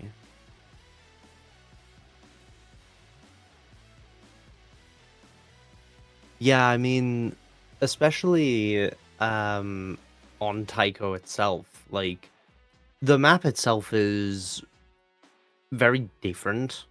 I would say, I mean, like OS has a lot of different maps, but at the same time, you could probably clump a lot of them together. In the fact that, you know, I feel like Aten and Oni Village both follow the same sort of style of it's just incredibly core control based. You are practically free to do whatever you want with as much open space. Yeah. Meanwhile, you have maps more like Demon Dies, Atlas Lab. Those maps, like, there is more of a focus on the parts of the map that make it different. Yep. Which then you come to Taiko. And Taiko somehow doesn't fit into any of the categories. Like, it's definitely a fun map for brawlers. But we've also seen some success with core control on here. Yeah, it's a pretty fun map for these midfielders too, especially a lot of these creation midfielders, like the Juno, like the Now, Era, Aimi, right? Even, I know in NASL at least, there are multiple teams who like the Rune on this map. I was gonna say, Rune is very fun on this map. Yeah, because if you have your brawler stuffing it in the corner, that brawler can buy enough time for your pillar to fully form. And then now you have another chance to get the brawler's cooldowns back. I mean, right? even in that case, the moment that pillar's set up, you're losing that barrier if it's in the corner. Yes, because unless you have a flip and you can hold it there for God knows how long, or unless you have a rune yourself and you're able to just banish, then there is not a hope in hell's chance that you are getting that core out of there. You just sack the barrier and try to get it out that space. Yeah, that's correct. And it does look like we will be having Banter subbing in as Balu, or subbing in for Balu just because of internet issues. So this might make things a little bit harder for KLB, but if they do get a good draft, hey, maybe there's a chance. Maybe. We'll have to see what happens if we can get a good look at the next Awakening picks. And the moment we see them, we'll kind of have a bit of an idea of how the draft may go. Because, I mean, if it's Creation Awakenings, maybe we do end up seeing the rune. But it is not. I see Might of Colossus. There we have a big guy. Right? Yippee! We're gonna be seeing an X, either as a pick or a ban. Yep. I am almost certain that X will be picked. I think presence this game, we're gonna see X Julie Kazan. Yeah, I mean, I think the Zentaro will. Presence. No, I think the Zentaro will be kind of up there, especially because, excuse me, as Banter is a pretty known Zentaro player. Yeah. I suppose that's true, because, I mean, Banter doesn't really play... He's mostly main on forwards. So, it's either Fury bans the Zentaro, and then that's sort of like abusing the fact that you know what your enemy's best character is. Yep. But then still, that's still kind of what I said of like the presence. Like, we're gonna see a presence of these characters, either pick or ban. Yeah, and I mean, hey, just talking about Banter for a second, right? We finally have, you know, the KG to EUSL pipeline. It's real. See, you finally got it. Yeah, Banter, I believe, did win, what is it, KG with Yes. You know, Alex and Connex, right? Yep. Alongside their team members, I believe Vaher and Nab Asher. Yep. And hey, you know, now they're playing at EUSL, if only for one game, right? I mean, one game's more than enough. One game is more than some people, so hey. Take that as you will. True. Ooh, we got a Juno ban. Fury here. Yeah, I guess they don't want to deal with Lamacraft's Juno, right? Juno being a very strong pickup on this map, especially for forcing these corners. Juno with stacks as well. Yeah, Juno with stacks. And yeah, while there could be a Zentaro or a Kazan that could be killing, I don't think they want to deal with it. And, well, I think what's going to happen here, yeah, KLB bans the Julie, and I think we're going to see a Zentaro first pick. Yeah. I mean, this is Fury's first pick, so... Yeah. So, I mean, I think they want to deny the Zentaro out from Banter. Mm-hmm. I mean... I think double roller could actually be incredibly good. So, like, they pick out the Zentaro, and then they also pick Kazan. I think that would work really well. Yeah, I think it could be a little tough, especially because with Night Market, you have a lot more of those like open areas, and okay, it's not going to happen considering this era is gone. You see era, idea gone. Hey, this could be Layfire era. This is very possible, right? Although era goalie on Tycho seems very difficult. Oh yes, I agree. Right, era goalie on Tycho I don't think it's very good.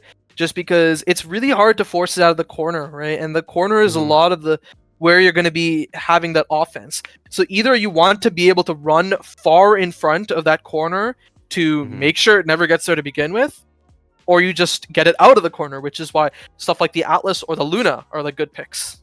And we're going full KO comp on the side of Fierce I was gonna Fury. say Fury has a really, really like high damage comp here. I'm assuming it's the Aimi goalie, but yeah, Era midfield, Dubu goalie, more than likely, unless they're gonna go like full 10-man. Yeah, this looks like a... Hey, you never know. We could see the 10-man lore. Dubu forwards is... Like, I mean, Dubu forwards on this map is actually like incredibly good if you're good at Dubu forwards. Like, hey, we could see the really ghetto Era double brawler here. Maybe. Yeah, I don't know. I don't think it's likely, but hey, there's a chance, maybe. Right? There's a chance. Layfire, cook for us. Cook for us, Layfire. Yeah. But yeah, on the side of Fierce Fury, we have like the standard what in NA we call the Demon's Raw comp, which is just Aimi Vice Zentaro. Aimi Vice Zentaro. That's like the full like damage comp. It's pretty flexible. What can be midfield, what can be goalie, but more likely than not, actually, this is hard to say. I would normally say the Vice is goalie. But maybe on this map, there's a chance that it could be the Aimi goalie and the Vice forward. I mean, I'm like genuinely thinking here that it actually might be Dubu forwards. Yeah, I think there's a very real chance, right? Especially if you're playing into the Aimi goalie or the Vice goalie. Yeah, they can kill the Dubu, but if the Dubu ever gets it close, if he gets close enough to ult, like that, it's the same situation as Rune, but you don't even have to wait for the pillars. Yeah, you get the Tofu Fortress in, and now it's just stuck in the corner. And with the size of the Dubu, and also the stuns from the Summer Assault, you can typically get double barriers here or there. Yeah, right. It's pretty straightforward from that point. Like all you need is just a little bit of an idea on how to play Dubu.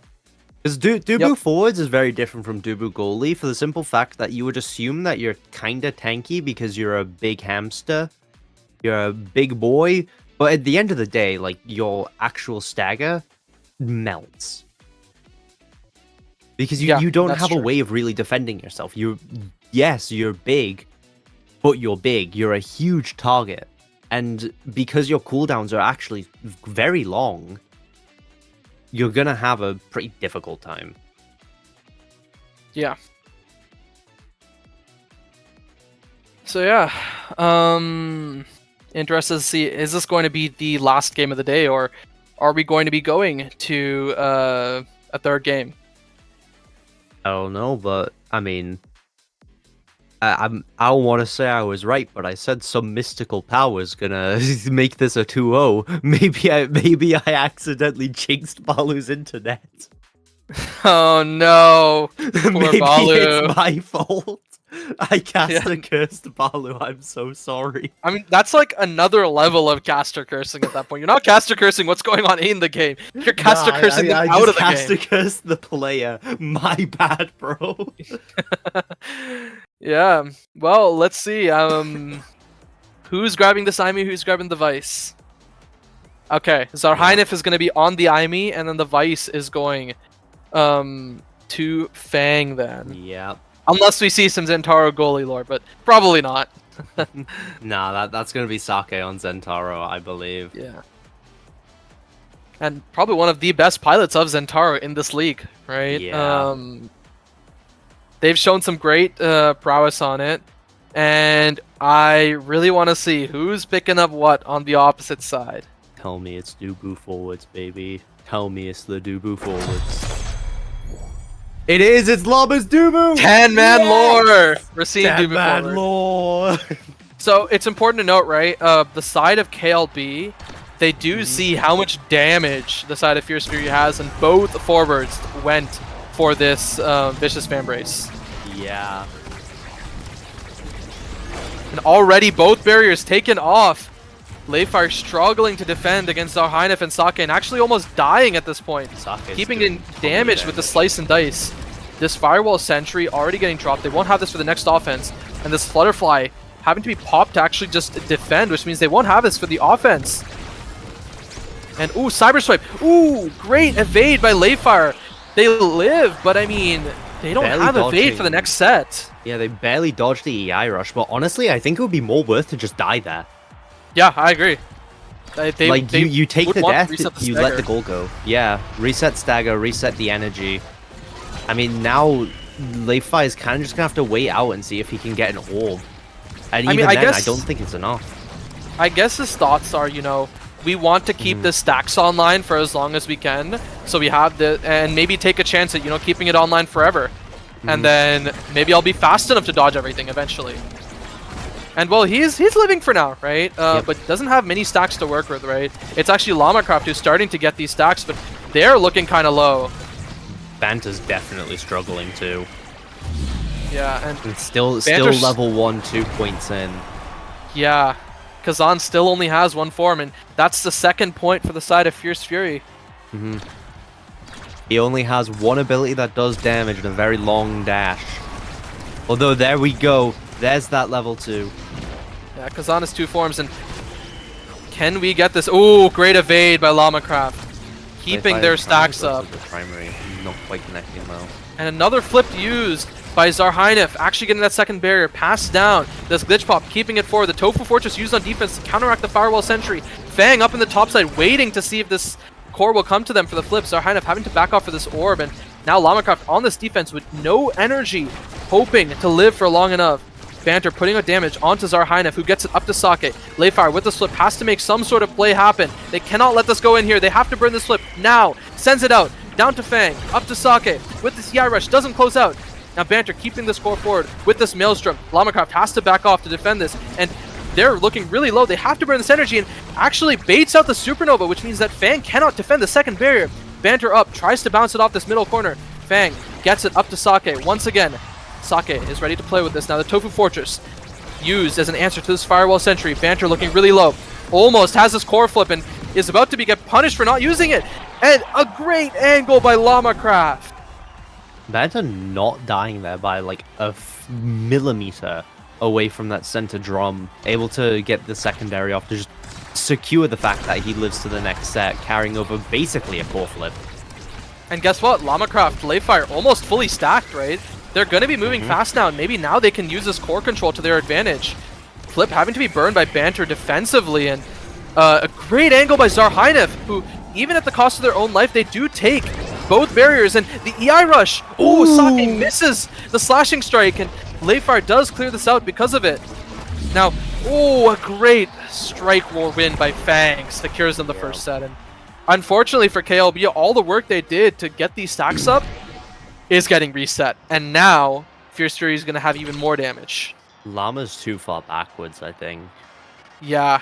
I've seen him more in like the goal arc or around that area than I have more around the midfield, where he could at least expend the ult to make sure that it doesn't go past, which I think is a bit of a misplay. Yeah, But we'll have to see what happens with Awakenings, because, you know, if this Dubu picks up extra special or something that's going to help reduce his cooldowns, then that's going to be incredibly powerful. Yeah, because a lot of why Dubu forward is picked on this map, right, is to kind of get it into the corner and then keep it stuffed in the corner. Dubu is never picked as a midfielder on this map, right? The quote-unquote brawlers that are picked as midfielders on this map are the... Yeah, like this. This is the, like, kind of Tofu Fortress we want to see. But unfortunately, it didn't really have much that was able to be gotten out of it, which was just a good play by Fierce Fury. But anyway, the midfielders that are supposed to be picked on this map that are brawlers would be, like, the Asher and some teams like the Atlas as well, but never really the Dubu as that pseudo midfielder. Although, the build that he's going is like bringing back some memories for me, because I remember a long time ago, Chills had this very specific build of Dubu where you just got full movement speed items and it was extremely oppressive. Oh, yeah. My goodness. I mean, double KO, Fang burning the Supernova, still has a flip. Tofu Fortress, not really able to get much. Fang with a perfectly timed flip, but isn't able to beat the strike layering of KLB. Lamacraft really wants to keep these stacks going, but unfortunately they aren't able to. Taken off by the Oni's Blade, and now Sake is looking to convert in this corner. Glitch Pop does actually get this barrier. Banter sending down the bottom side. The Magical Minstrel doesn't actually catch it. Fang up to Zarhainef, intercepted by the Bewitching Beam. Now, once again, these strikes, perfect, intercepted by Layfire. Up to Lamacraft, clearing this forward. Banter wanting this crooked leverage. This Bewitching Beam stunned by the Summer Assault. Lamacraft looking forward, up to Banter. Now this Maelstrom keeping it slow. Avoids the bottom clear, and ooh, Layfire barely sidesteps that power chord, and Fang doesn't have that power chord anymore, and it goes in. There's a really good push forwards there from Sake, but he expended everything on the Dubu, so he didn't have anything to even try and get past Layfire. Yeah.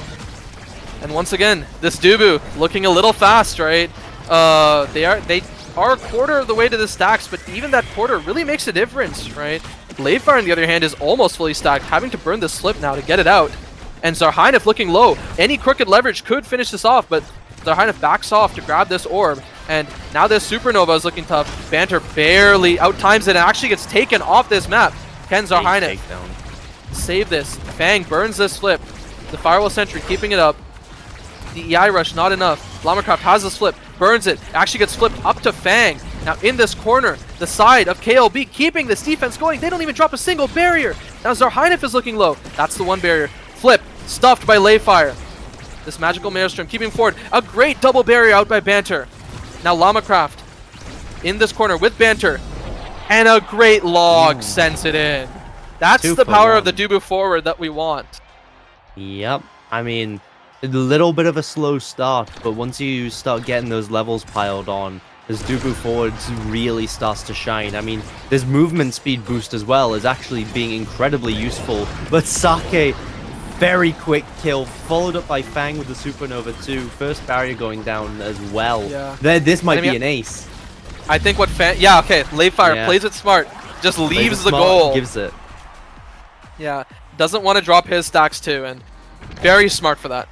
I think that's just the best decision overall. If you're staggered, just leave the goal. Give it for free. Yep. Although Banda has no stagger again. And another great clear out from that Tofu Fortress, right? The Oni's Blade used there, almost getting that second barrier, but Lamacraft with a great Summer Assault does stun Sake. And ooh, this is the power. Again, Dubu forward, keeping it in this corner. Banter though, looking low. Sake wants to finish him off. Good sidestep, and actually dies through the drum somehow with the slice and dice. Okay. But that's still not the goal yet, right? Zarhainef has this flip. Fang flips it. Passes it slow up to Zarhainef, who flips. Baits out the flip, and it goes in. I mean, all I'm gonna say is Aesop said this game has no bugs. Yep. So we saw nothing. That's intentional.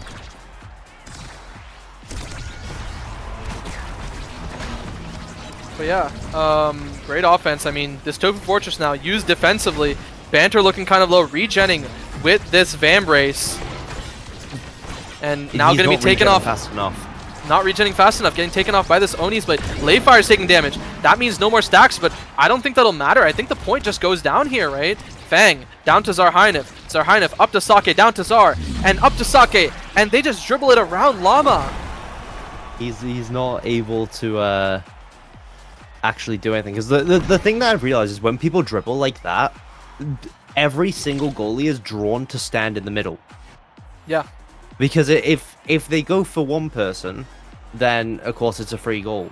But what actually might be better is to just try and run at them sometimes. Like if you know they're gonna pass up one more time, just run at them. See if you can get that summer assault and just kick the ball out. Yeah, especially with something like the Dubu or like the Atlas, right? You just use one of those abilities at the person who is receiving the ball, and then it just goes out, right? But obviously, you know, I don't know what Llama-Craft really had. Maybe they were really just stuck with a strike and a dream, right? But yeah, now we are one set away. Stagger. Yeah, so yeah, maybe now I can live, right? So he is pretty fast, right? Even without any stacks to begin with, right? This is a peak performance bulk up, right? 500 move speed before actually even stacking peak. But oh my goodness, what a good combo by Sake. Gets this double barrier, right? Llama-Craft looking low and almost gets taken off by that cyber swipe and then the glitch pop. Layfire up to Llama. Zarhynef has a slip, so does Sake. Doesn't actually need it. A great series of clears by the side of KLB, right? And in this corner, they have to burn the slip, and the cyber swipe sends it in and takes Llama-Craft with it. Takes Llama and his stacks. Yeah. This is going to be a terribly uphill battle for the side of KLB, right? Oh and a double barrier bounce. 2 in a row. Again. Sake is so good with these, right? Continuing to get these double barriers on repeat. And Banter does answer with one back of his own, but that might not be enough, right? The Crooked Leverage almost gets the second. The Tofu Fortress keeping in this corner. The Supernova, the Firewall Sentry, everything denied. But so is Llama-Craft. Llama-Craft's life is denied. And then Fang gets a great clear. Like, passing to yourself with the flip, because usually you would just expect someone to like bat it forwards there, but Simple Strike War knocks it in. Yeah. Really almost nowhere to clear it for Layfire, because if Layfire sends it up, Sake is pretty close and can probably slice and dice it in. One more round could decide everything here. Yeah, and I mean, we'll see. Maybe the side of KLB can take things back, right? Get something in the corner, get these shoves. Unfortunately, that doesn't bode well for them. That doesn't bode well for them either. Both barriers down. They do answer with one, but Zarhynef has the flip, has the Firewall Sentry in this corner, flips, and the Firewall Sentry sends it in! And that's simple, Fierce honest Fury goal. That is taking it 2-0. That's game. Set and match. I mean, like, there isn't too much to even say about that match, necessarily. It was just an incredibly well-played game. Of course, KLB tried to come back through the middle there. They managed to score 2 points themselves in that second set. But they just ended up getting steamrolled once the damage came online from Fierce Fury. Yeah. And I mean, I saw kind of some of the like glimmers of hope with this comp, but I feel like on average this comp really isn't that great, because you kind of have double melees on Taiko Temple and neither of them, and you don't have both of them with good force pressure, right? Because yeah, this Kazan can kind of play around, and I've seen Kazan play as a midfielder on Taiko Temple, which isn't terrible. Obviously there are much better picks, but Dubu being this midfielder and not always being kind of up there ready to Tofu Fortress these corners and guarantee these goals, it's really not that great. That's the thing. Think the way they could have done this comp a little bit better is, rather than last picking Dubu, they should have first picked it. Sure. Like, I understand that, you know, then you have to give up the error or Kazan, which then could go to the enemy team, but they've already locked, you know, the Zentaro. Yeah. Their main forward has already been established. I think really there you kind of need to go Dubu forwards and then maybe pick the Imi goalie. You want something that can like push up with you to help that Dubu get forwards. That like the sentry turret or just a dash punch even. Like maybe even instead of Kazan, picking Julie or something. Yeah, and I know Banter does play that Julie, but yeah, I mean that's those are the games for today, right? We had as a quick recap, you know, Windows taking a very close series over ZZZ, followed by TMCT taking a 2 over Fingerless, and then Packet Loss almost getting kind of reverse swept by IME haters who did take that game at the end. And then yeah, Fierce Fury with a quick 2-0 against KLB. I think that'll probably be it for us today, right? Aiden, anything you want to say before we head off? No, not necessarily. I think it's just we've had some good, honest games today, except for, you know, the last one with some internet issues leading to a sub mid set, which not ideal, but not much you can really do about it. Yeah, that's fair. Now, with that in mind, guys, don't go anywhere. We have the post show coming right after this. I'll be your host, you know. Stick around, right? We'll be back in a few minutes. All right, take care, everyone. Bye.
Well, everyone, the first day of EUSL, or sorry, the second day of EUSL matches has come to an end, and I, Ether, am back here today with Alex, Giovanni, and Grim. Right? You guys want to say hi to everyone? Hi. Hello, hello. Hello. All right.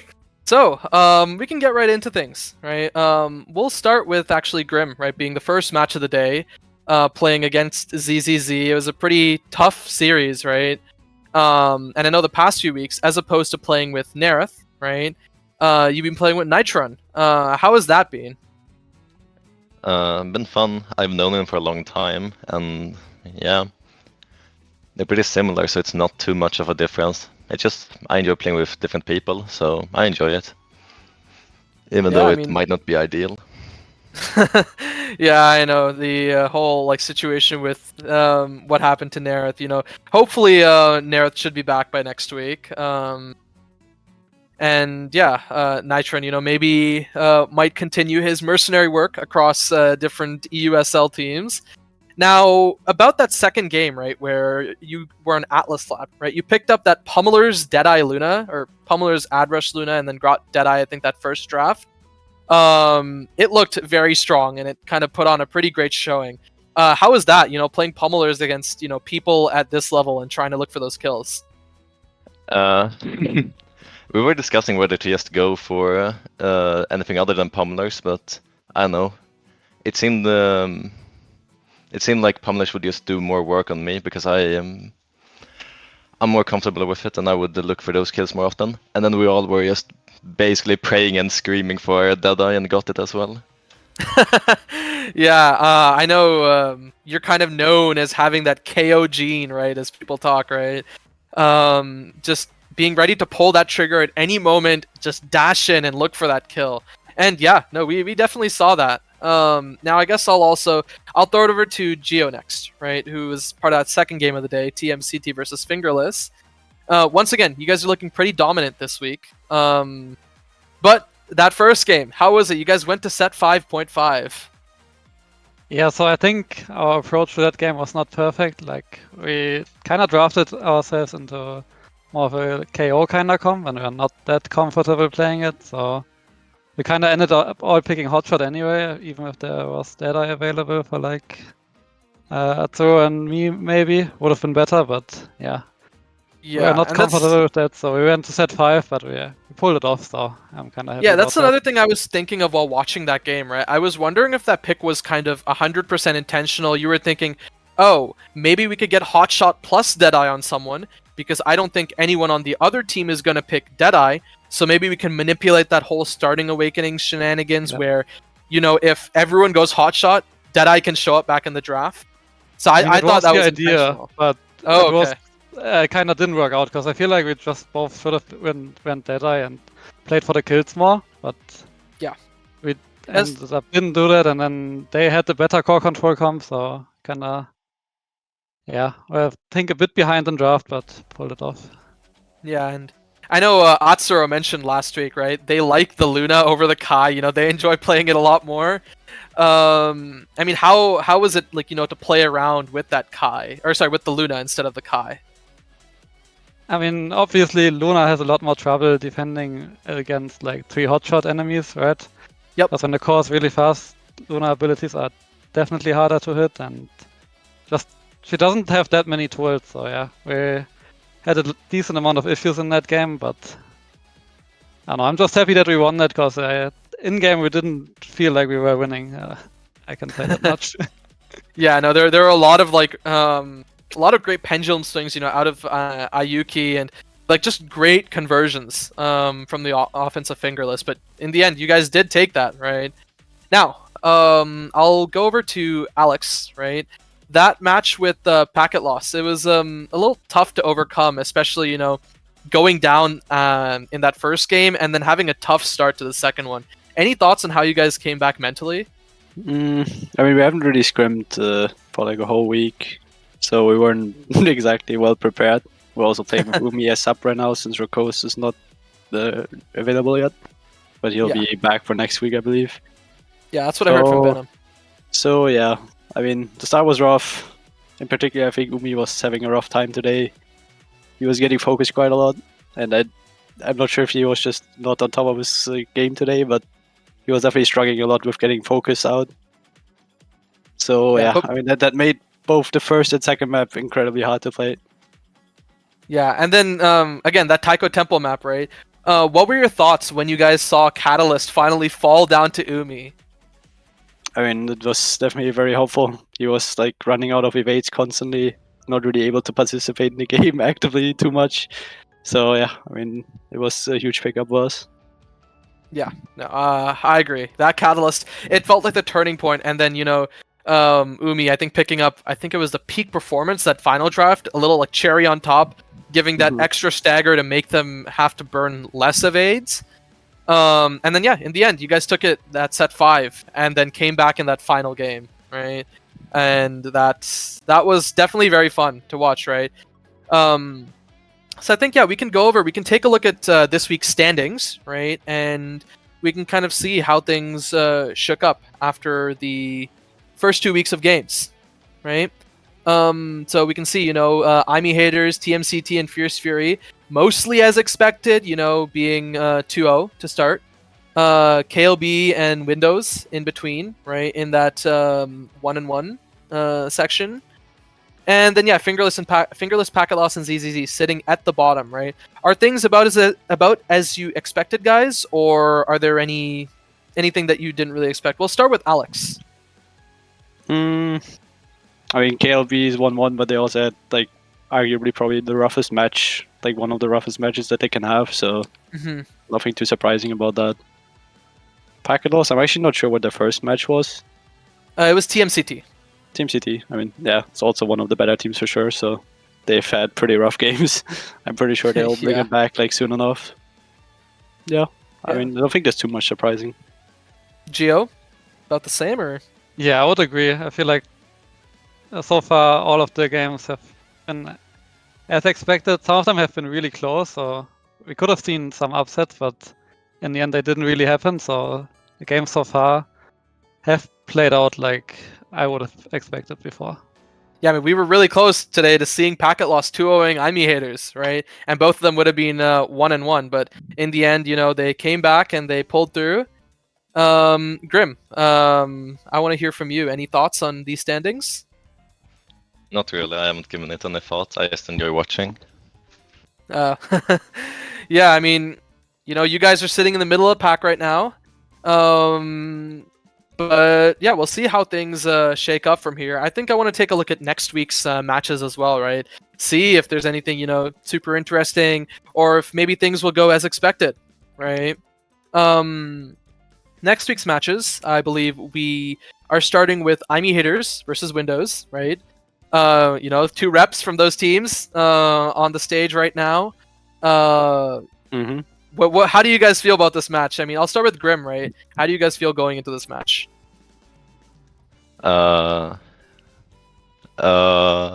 Which is the team again? What players? IME Haters. Alex. That's my team. It's me. Yeah, Alex, Venom, Venom. Recco. Yeah. Okay. Yeah, we Windows. We Windows. Yeah.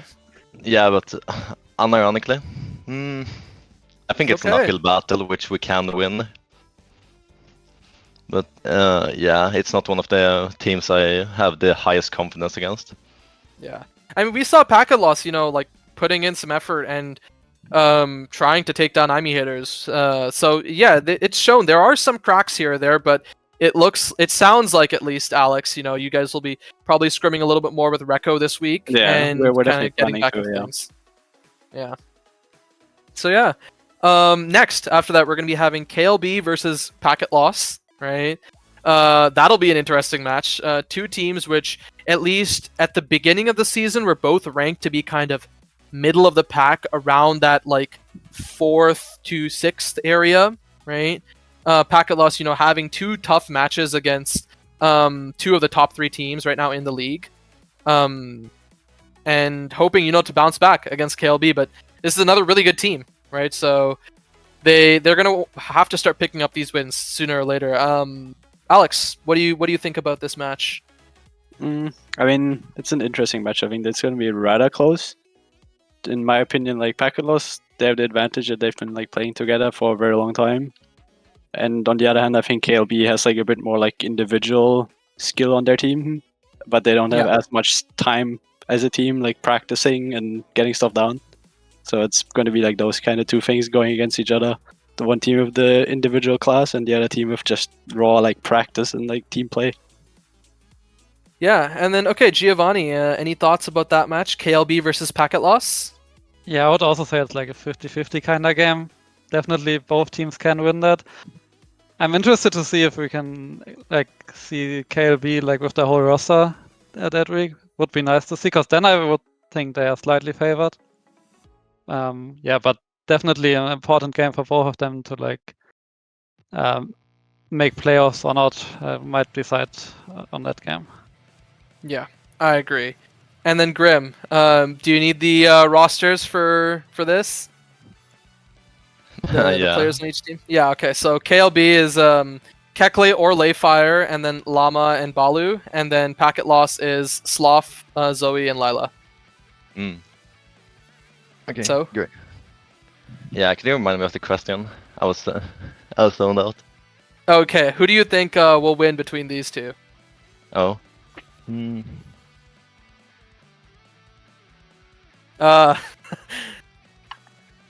Any thoughts on it?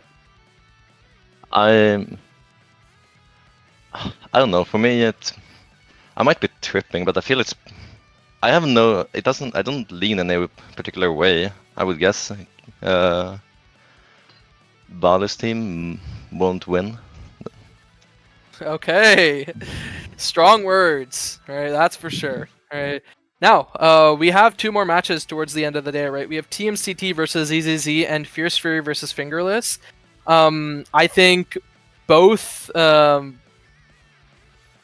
think Fierce Fury and TMCT are like pretty favored in each of their matches here. I wouldn't be surprised, if Fingerless or ZZZ puts up a good fight against either of these teams.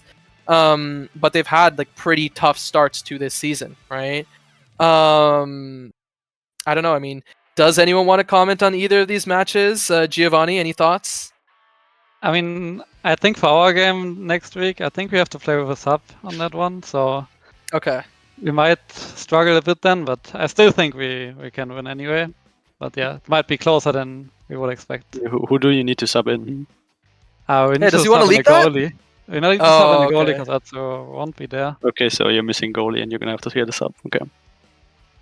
But I still think though we are favored in that game and should. I mean, hey, maybe that's the team that Nitron will be subbing in for next week, right? Nitron's just doing his mercenary work all around. I'm not sure if I want him as my goalie, but yeah. Yeah. Well, Alex, any thoughts about these last two matches? I mean, overall, I'd agree with how you represented that. Like, both TMCT and Fierce Fury are both pretty favored, I think. I'd be pretty surprised to see any upsets for both. Okay. Grim, I'll give you a chance here to redeem yourself. Do you think either of ZZZ or Fingerless will take things, or you think Fierce Fury or TMCT will win? Oh, so I have to answer? Sorry? Do I have to answer this question? I mean, at least make an attempt, right? Okay.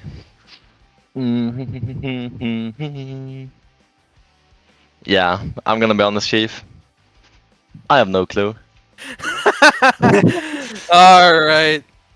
Well, I think the general consensus is that Fierce Fury and TMCT are probably going to win, right, in these last two matches, but hey, maybe there's a chance we see some upsets.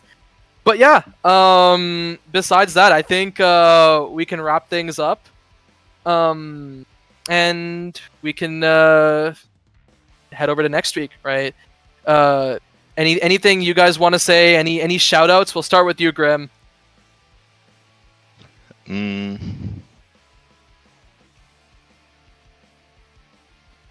No shout outs? Nah, I'm thinking about it and I don't really have anything. Shout out to my team and Nitron for doing honest work. Alright, that's good. Okay, Giovanni, any shout outs you have? Yeah, I also want to shout out my goalie Atsu, who has been carrying us these past 2 weeks. But yeah, next week, Cookies and me will also step up and do some work. Okay, and Alex. I'll just shout out Umi for making the game today a lot more interesting than it had to be. Oh, I almost want to say this is Flame, but yeah, that's fun, right? It's, That's it's, for sure. it's all on good terms, he knows. All right, yeah, as long as Umi knows, you know. Anyway, that wraps things up for this week. Thank you everyone for showing up to all the games today, and now the post show. With that in mind, we'll hop off. See you, everyone. Bye. Bye. See ya. Take care.